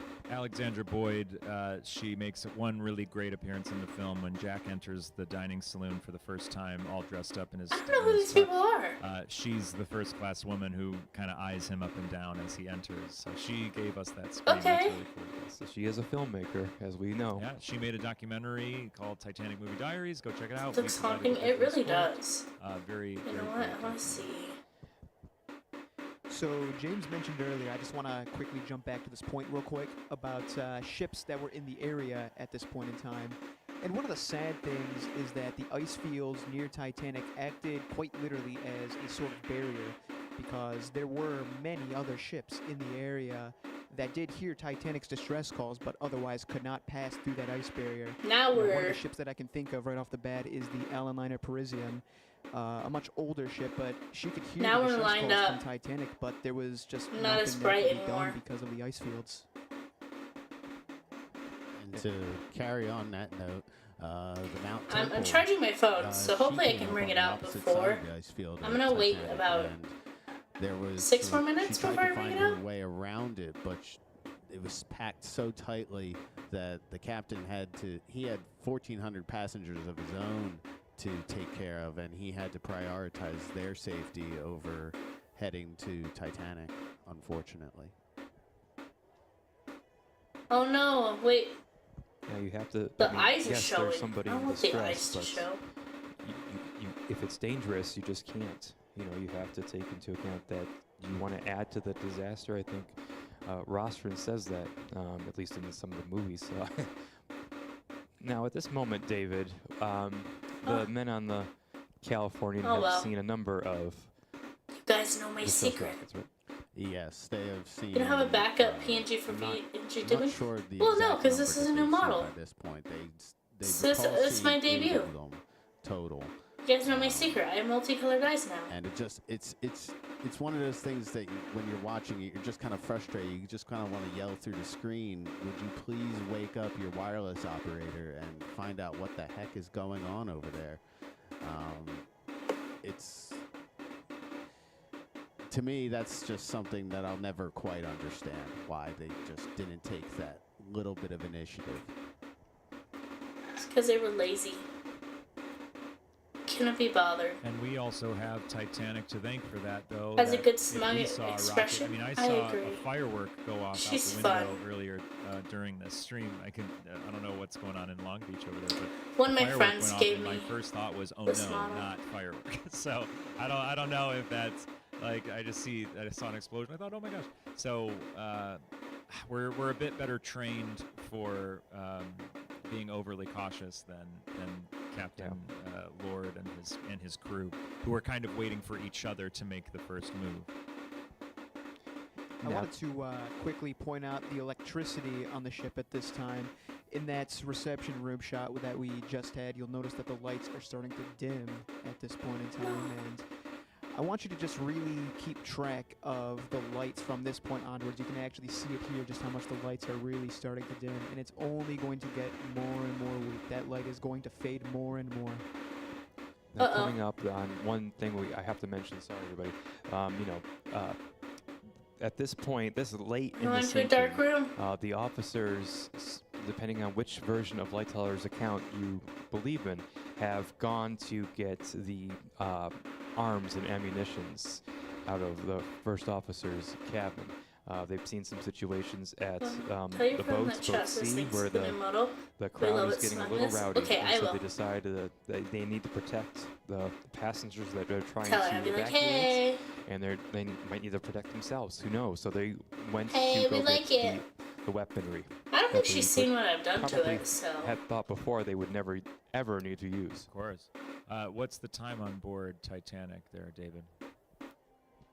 It is approximately 1:54 a.m. So we're 2 minutes behind. Every actual full-sized and emergency lifeboat are in the water. That's what I'm saying. Now we're at the point where it's like there's nothing. As many out there There's so many people on there that are just going to die. There's no lifeboats. They have canvas sides that go up, but the bottom portion of that hull of the boat is buoyant on its own. And so these 4 lifeboats, they only carry 40 each at full capacity, but that's all that remains. So there are 4 lifeboats left on Titanic, and 160 people could be saved. Can fit into those 4 boats. I hope I did my math right. And there are still 1,600 people, 1,601 people are still on board roughly. So they are astronomically short of space. Astronomically fucked. But still, there's no panic reported on board necessarily. There's some commotion, but not outright panic. Still, the band is playing. Still, people aren't quite aware of their situation as these final collapse poles go out. I wish I could just be a fly on the wall. Lack of panic too, you know? at least for some of the people out on the boat deck, was just the this cultural. Are they keeping the peace? They just didn't know any better. Need different. Understanding just didn't know any better. Be British. People are still playing music. Keep a stiff upper lip. Don't show the panic. That's not the British way. Yeah, it also wasn't part of their They society. were just doing what they thought was right, which was, in their terms, be British. The Birkenhead drill, that is interesting callback as well, back in the 1840s when a British warship by the name of the Birkenhead went down, and all of the men aboard, save for only 2, and bear in mind there's 400 of them aboard, they remained in attention as the ship went down beneath their feet. I would not want to swim in that. You can really just see how that kind of affected how people might have acted in other shipwrecks such as Titanic here.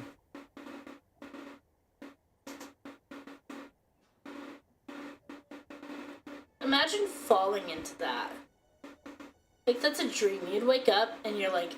And here in a bit, we are going to reach a very a widely talked about moment in the sinking, and that is, of course, managing director of the White Star Line, Bruce Ismay, boarding Remember the polar bear? A spot in There could have been a polar bear. The debate, was he a passenger? Was he more than a passenger? Should he have taken that spot? We all have. Oh, we have gunshots. We have gunshots. Right around that lifeboat that Ismay is going to eventually enter. Yes, there is. The guns were needed as there was quite a disruptive crowd around the lifeboat C there. Starting to panic. And we can debate forever whether pitch he black should water have is taken scary that enough. spot in the boat. And that pitch the pitch black water is below freezing. I discovered recently in looking at Third Officer Pittman's testimony was how he described boarding lifeboat 5, 2 hours ago or an hour plus ago, and how I think that moment's happening right now. Yeah, he's hopping in.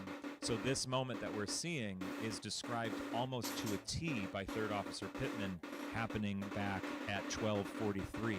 And in that moment, Ismay is standing right there, and he is offered a spot in a boat. They offer men to get into the boat, and Ismay stays behind back at 12:43. Here he is at 2 in the morning with 20 minutes left in the ship, and he finally takes that spot. He didn't get in lifeboat 5. He didn't get in lifeboat any of the other lifeboats, Lifeboat 3, Lifeboat 1, Lifeboat 9, Lifeboat 11, Lifeboat 13, 15. All these boats go off the side of the ship, and he chooses not to get in them. Finally, he takes Lifeboat C, and he is ridiculed for it for the rest of his life.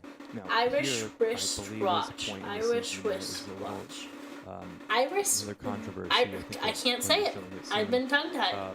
The ship seems to have taken a lunge from one side to the other. Why did that lunge occur? We don't know.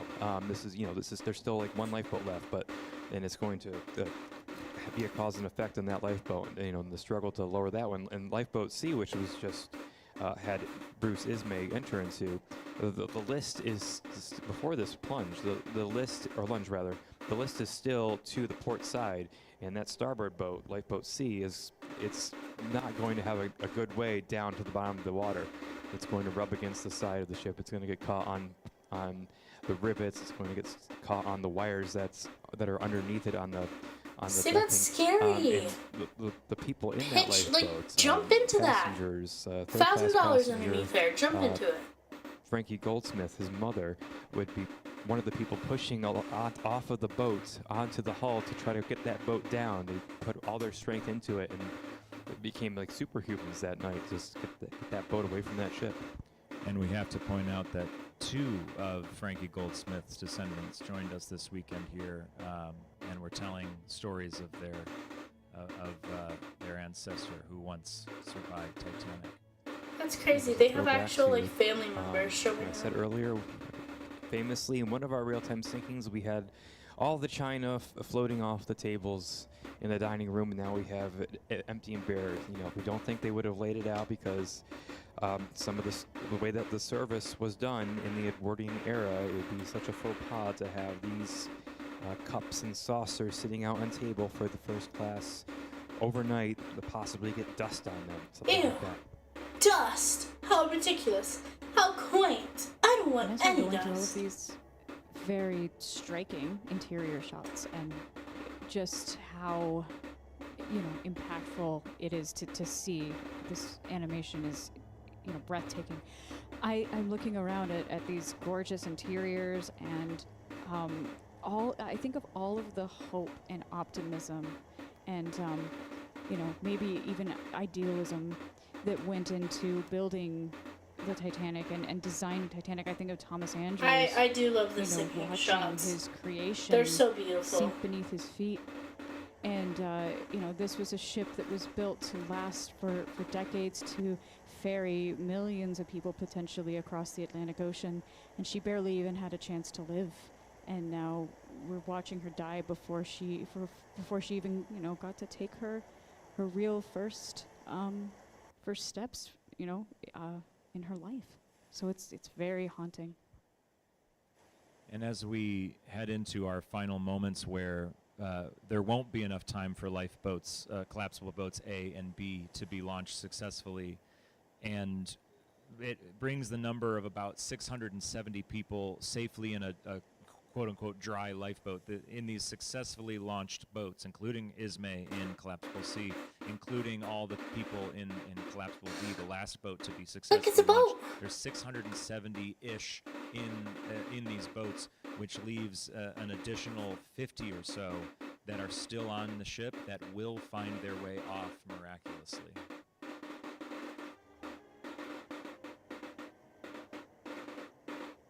Okay, wait. Okay, yeah, it's working.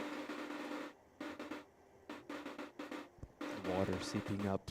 That's me. Slowly, ever slowly. Like Chad and Sus, we're looking down. We're like, whoa, what's A happening? shot clearly, I mean, at least Shoot, in my we're mind, not gonna make harkens it. back to Ken Marshall, 100%. his paintings, and Ken was with us this weekend as well, and Ken has advised us for years on this project, so it's always fun to recreate a Ken Marshall painting, and there's many more that we didn't mention throughout. Ken Marshall. I'm gonna look this guy up. There's going to be like almost a bizarre moment during the night where, because of this intense list, Officers Wild, Lightseller, and Captain Smith ordered everyone who was around to get to the other side of the ship to try to lighten up Titanic. Oh, I know who this guy is. Okay. Possibly You know, the crew listened to this and they moved to the other side of the ship. That added weight on starboard will correct this port list, but it's probably very unlikely that this helped at all. But it did bring a lot of passengers over to the other side of the ship while they were lowering the last lifeboat. Thank goodness. Guys, the ship is sinking. David, may I ask you what time it is in Titanic? They could have corrected the ship if they were fatter. Ooh. 2:03 a.m. Yeah, they need Burger King and Dairy Shot Queen in and the- Mickey in the porthole D's. here. I see. This is the Allison cabin, by the way. That's little Trevor's cot bed in C-22. Trevor and his maid his nurse rather, have gotten off into a lifeboat along with their Lorraine's nurse as well. But Lorraine and her parents, they are searching around the entire ship for their little baby boy Trevor, because Alice did not inform them that she was going into a boat with him. That's so sad. These people died thinking their kid died. Matt brought this up some time ago, but I believe pretty soon here we should see Titanic take a slight lurch over to the port side.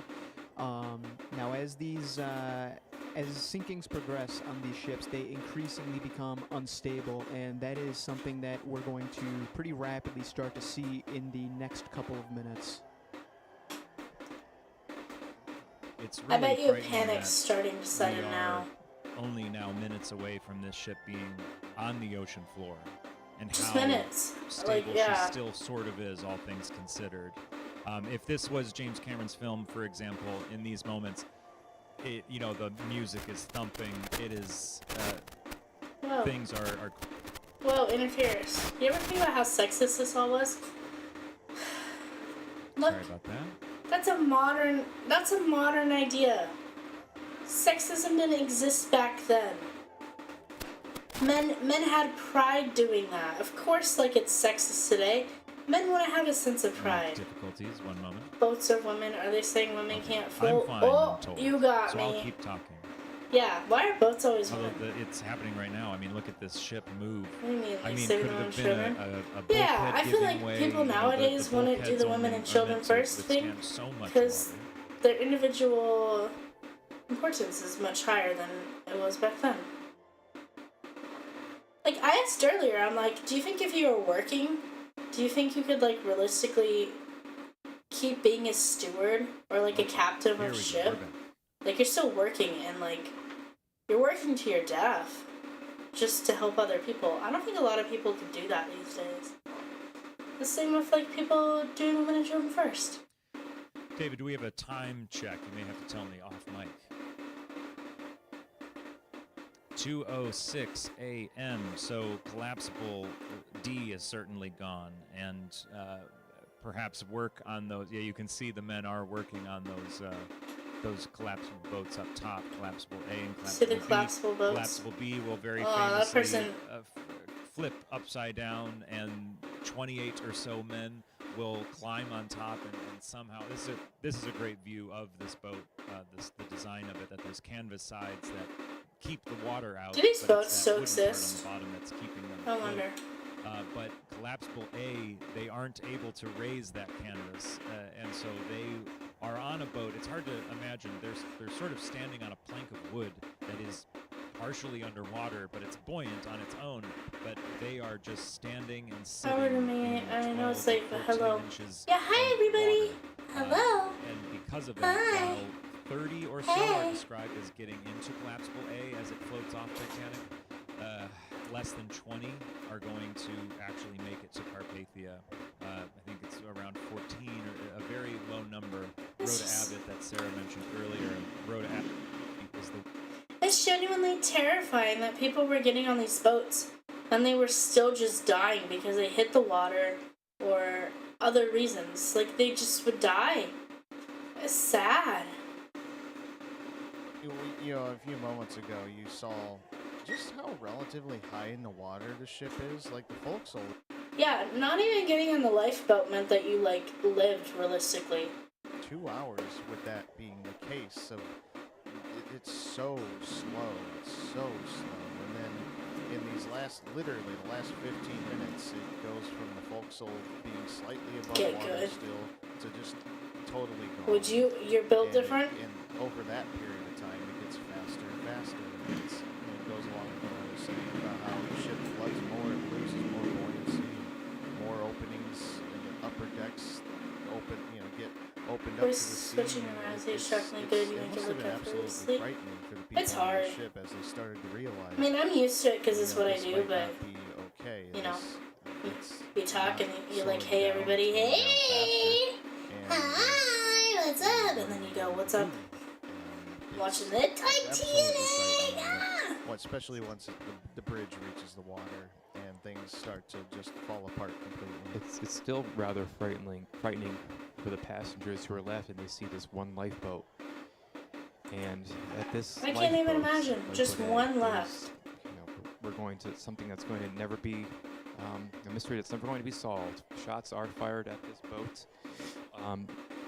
Passengers are kept back because of those shots. And did the person who fired those shots in a few moments actually have the bullets reach their target? I should say is the scary part. And then does it seem that very reasonably with the evidence that we do have today that whoever fired that gun then put that gun to themselves? But we just hope that They're being very vague about this because they don't want to get sued because the family gets really upset if you say that he killed himself.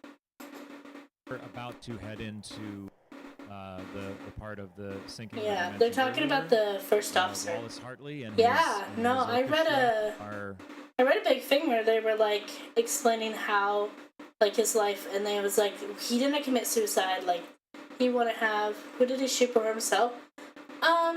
Somebody who was like trying to swamp it, and then he killing himself. It's a 50-50. It seems like some people think that he got washed away, or that he killed himself as the water was hitting his feet. So it was definitely like an act of like, okay, I'm taking my own life. And it's one of those things you can't view with the modern lens because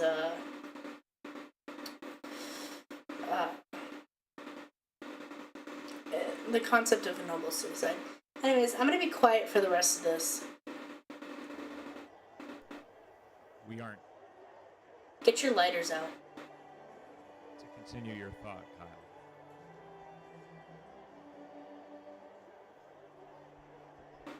Just kidding. If these nerds are gonna talk, I get to talk. Cecil William Fitzpatrick has overheard a conversation with Captain Smith and Andrews on the bridge. Smith saying to Andrews, "We cannot stay here any longer. She is going." Later on, Fitzpatrick will see the two men as the ship starts to go under. And that's probably the last moments that either of them have been noted.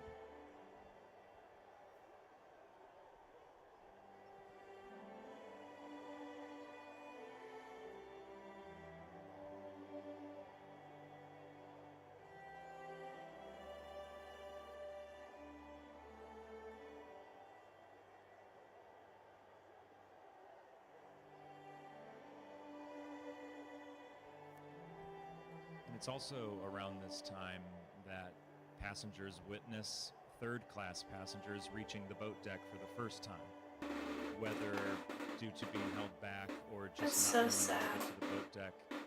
Archibald Gracie describes a mass of humanity reaching the boat deck in these final moments, unable to find a boat, of course. People, they finally, I don't know if you know, so Titanic's just about to sink, and they are only just now getting to the boat deck.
It's just really sad and tragic.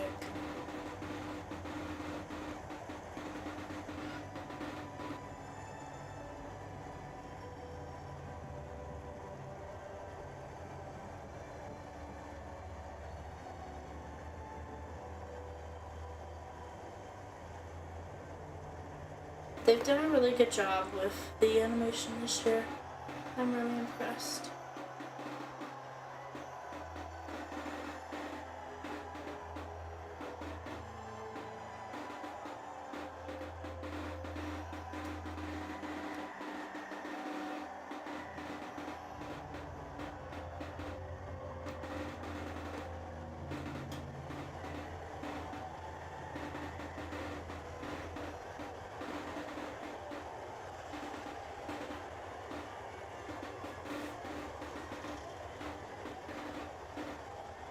This way nicer than what I remember last year.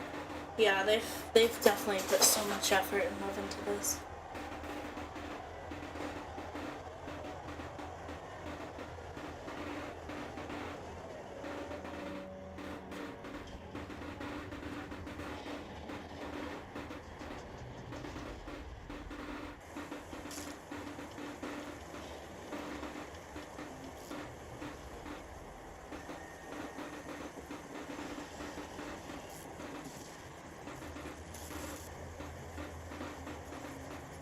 At this point, it's just going so quickly.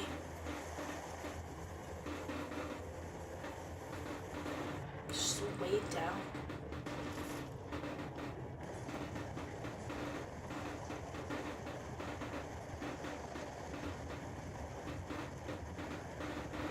Massive. Massive wall.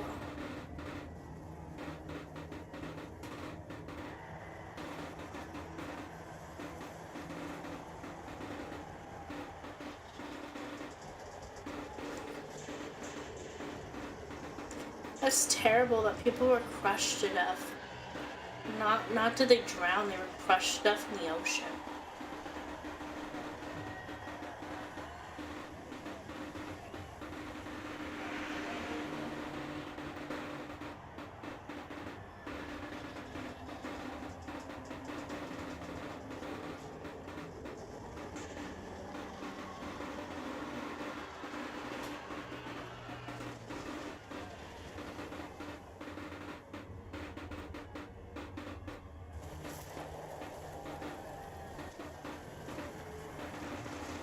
There it goes.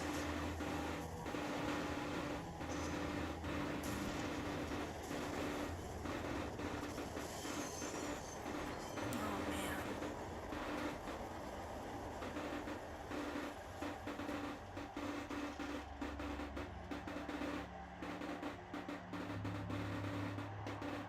Just the absolute terror.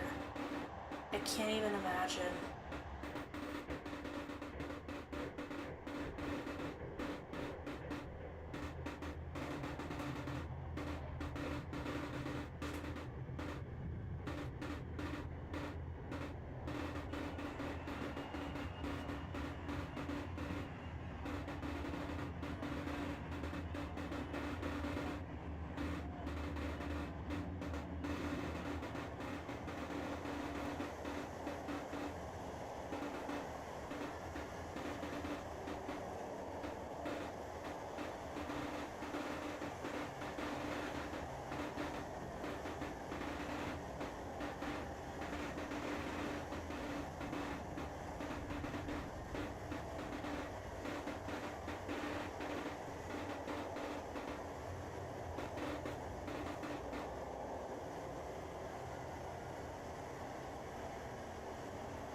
can't even imagine.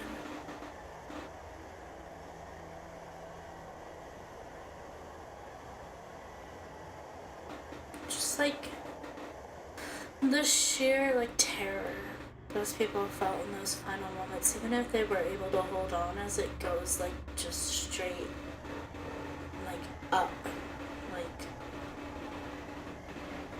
up and down.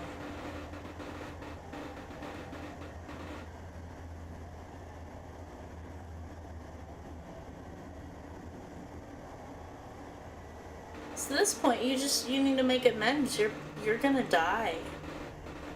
Even if you're at the top, if you're holding on, you're gonna die. You're gonna be brought down with the suction. It's sad.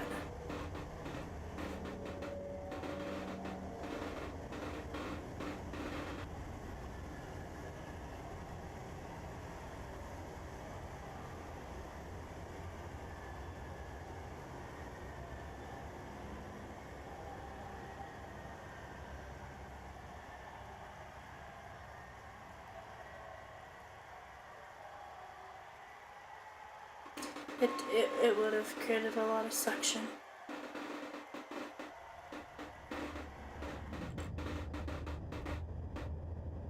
Oh, under the water shot's fun. I feel like this captures really well. People just didn't die when the Titanic went down under the water. They sat in the water and they screamed for a long, like, it wasn't a long time, but when you're sitting in the dark, this is what you hear. As the voices go out, it must have been horrifying.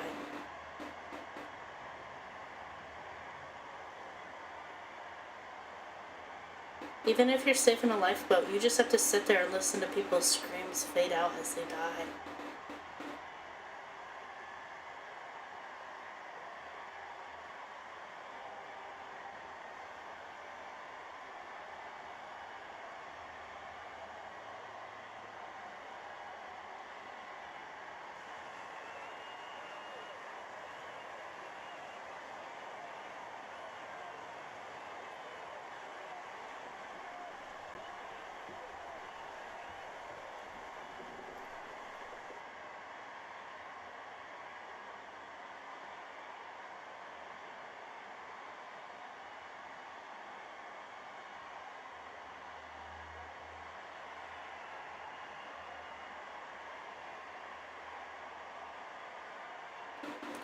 Yeah, I've read stories where people who survived the Titanic couldn't go to the fair or the movie theaters because after they clapped, or like when they were cheering, it reminded them of the screaming of all the people in the water as they were like dying.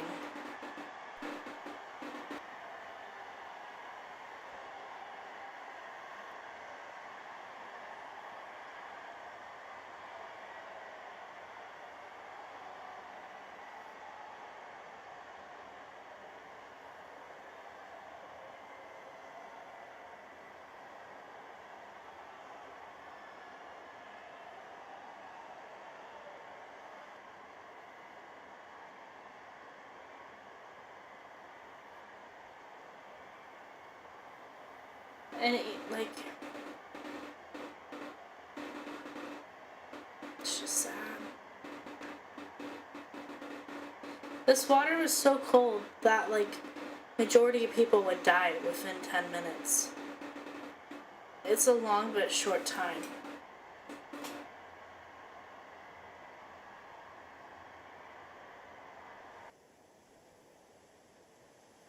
Titanic's sister Olympic continues her voyage to help rescue passengers and crew.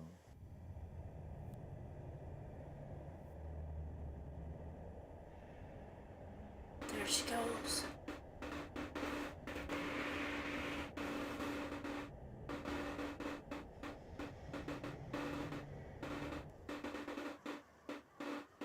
While back in Belfast, Titanic's other sister, Britannic, is just beginning construction. And and the city is about to wake up to terrible news.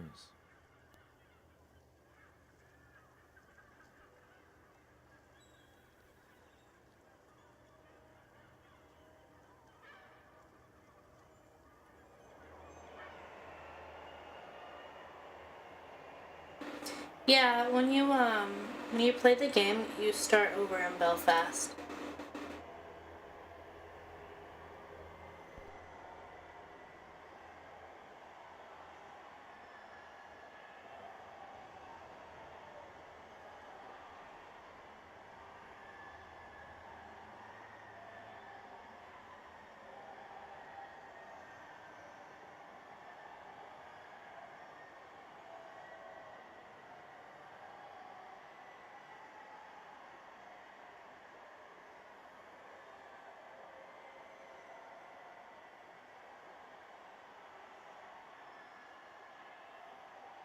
It's just so sad that there's a ship off in the distance, you know? Like, realistically, a lot more of these people could have been saved if they just went to their station and checked.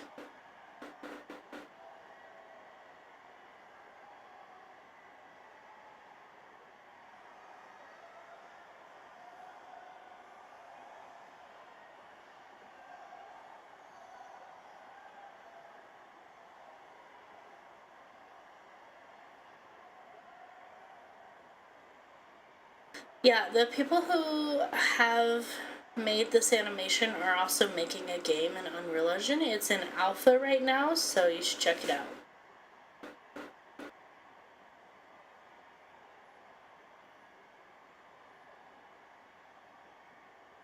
They've done a really good job at capturing just the screams growing quieter.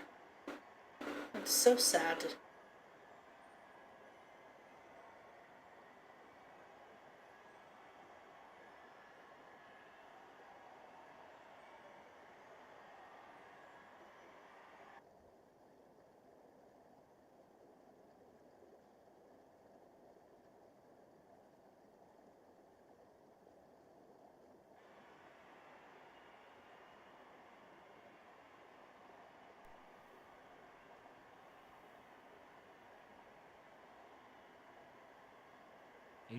Lifeboats float nearby who can I like how they return show the. to others, certainly I like how they couldn't. show the iceberg, like, boo! And Walter Lord puts it well in his book that in every boat it was essentially the same, a timid suggestion of going back, a stronger denial of that idea, and nothing gets done. Only one lifeboat goes back, and here we have upside down collapsible B with the men climbing on top. Some are turned away. There's too many. It'll capsize the boat. What looks like collapsible A, very deep in the water. Canvas side's not up. That's a visual I've always, wanted to see. It's hard to imagine. Some of these lifeboats are so low in the water because they're so overloaded or because they're so flooded that other survivors see them from a distance and think that people are just standing on the water because they can't even see the boat that they are in.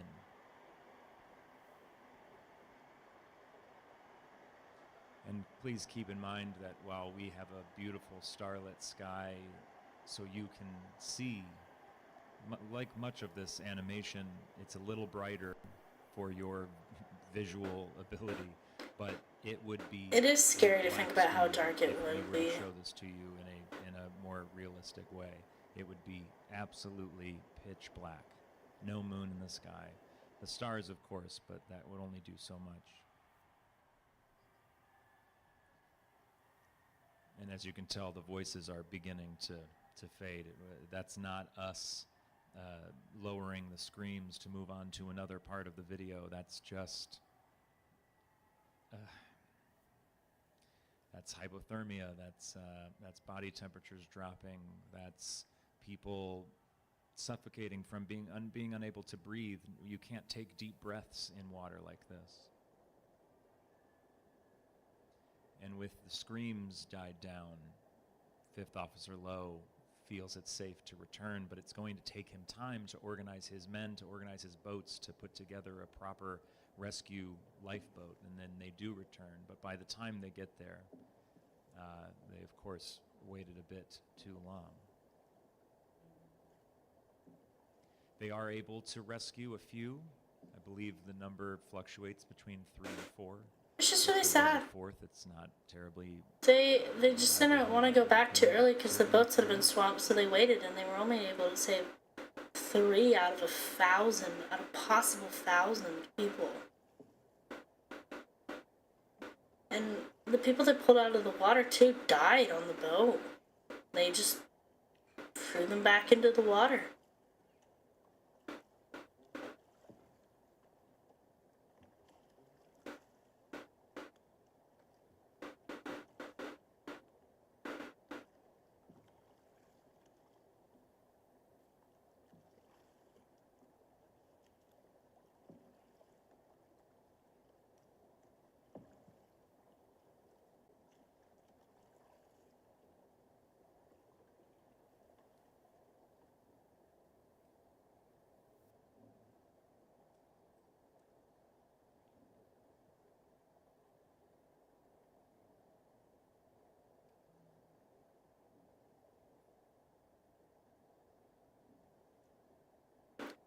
Nothing to say, but there's people in the comments of the Titanic live stream talking about Palestine and Israel, and like, insane. How do they do it?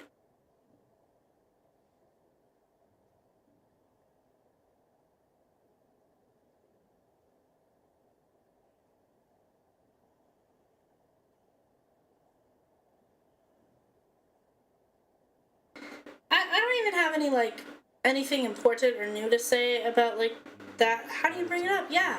Of men who manned this lifeboat, 14, as they went back for survivors, they describe this experience as you would expect in very emotional words. It's not an easy thing that they volunteered to do.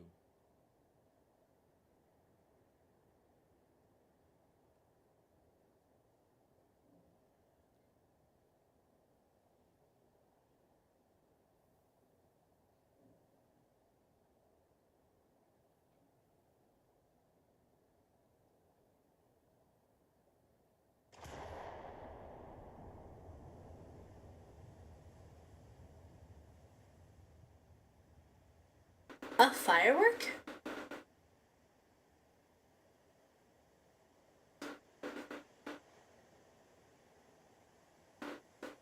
Captain Rostron, in an attempt to tell the survivors that he knew he was reaching, to give them a bit of hope, set off a rocket, which for a lot of lifeboats was the sign that that light they see on the horizon that might be a star, that might not be a star, it is a ship, there is someone coming.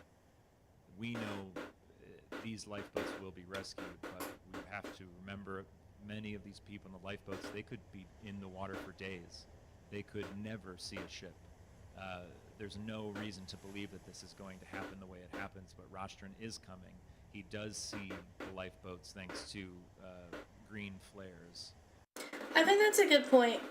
A lot of shipwrecks that people who do survive in lifeboats, they never get found. In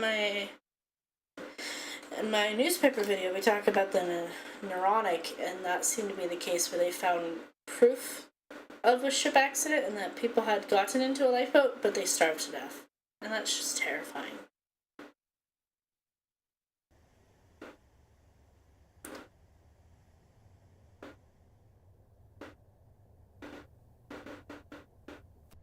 And with all those people left behind in the water, assumably 1,000 more or more, 1,500 roughly, the Carpathia would take up the lifeboats, those survivors, and would patrol the area the following morning and would only see one body.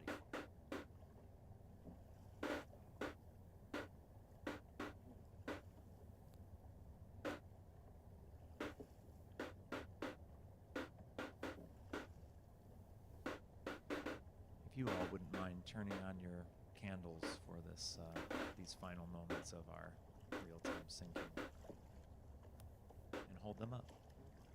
I don't have a candle.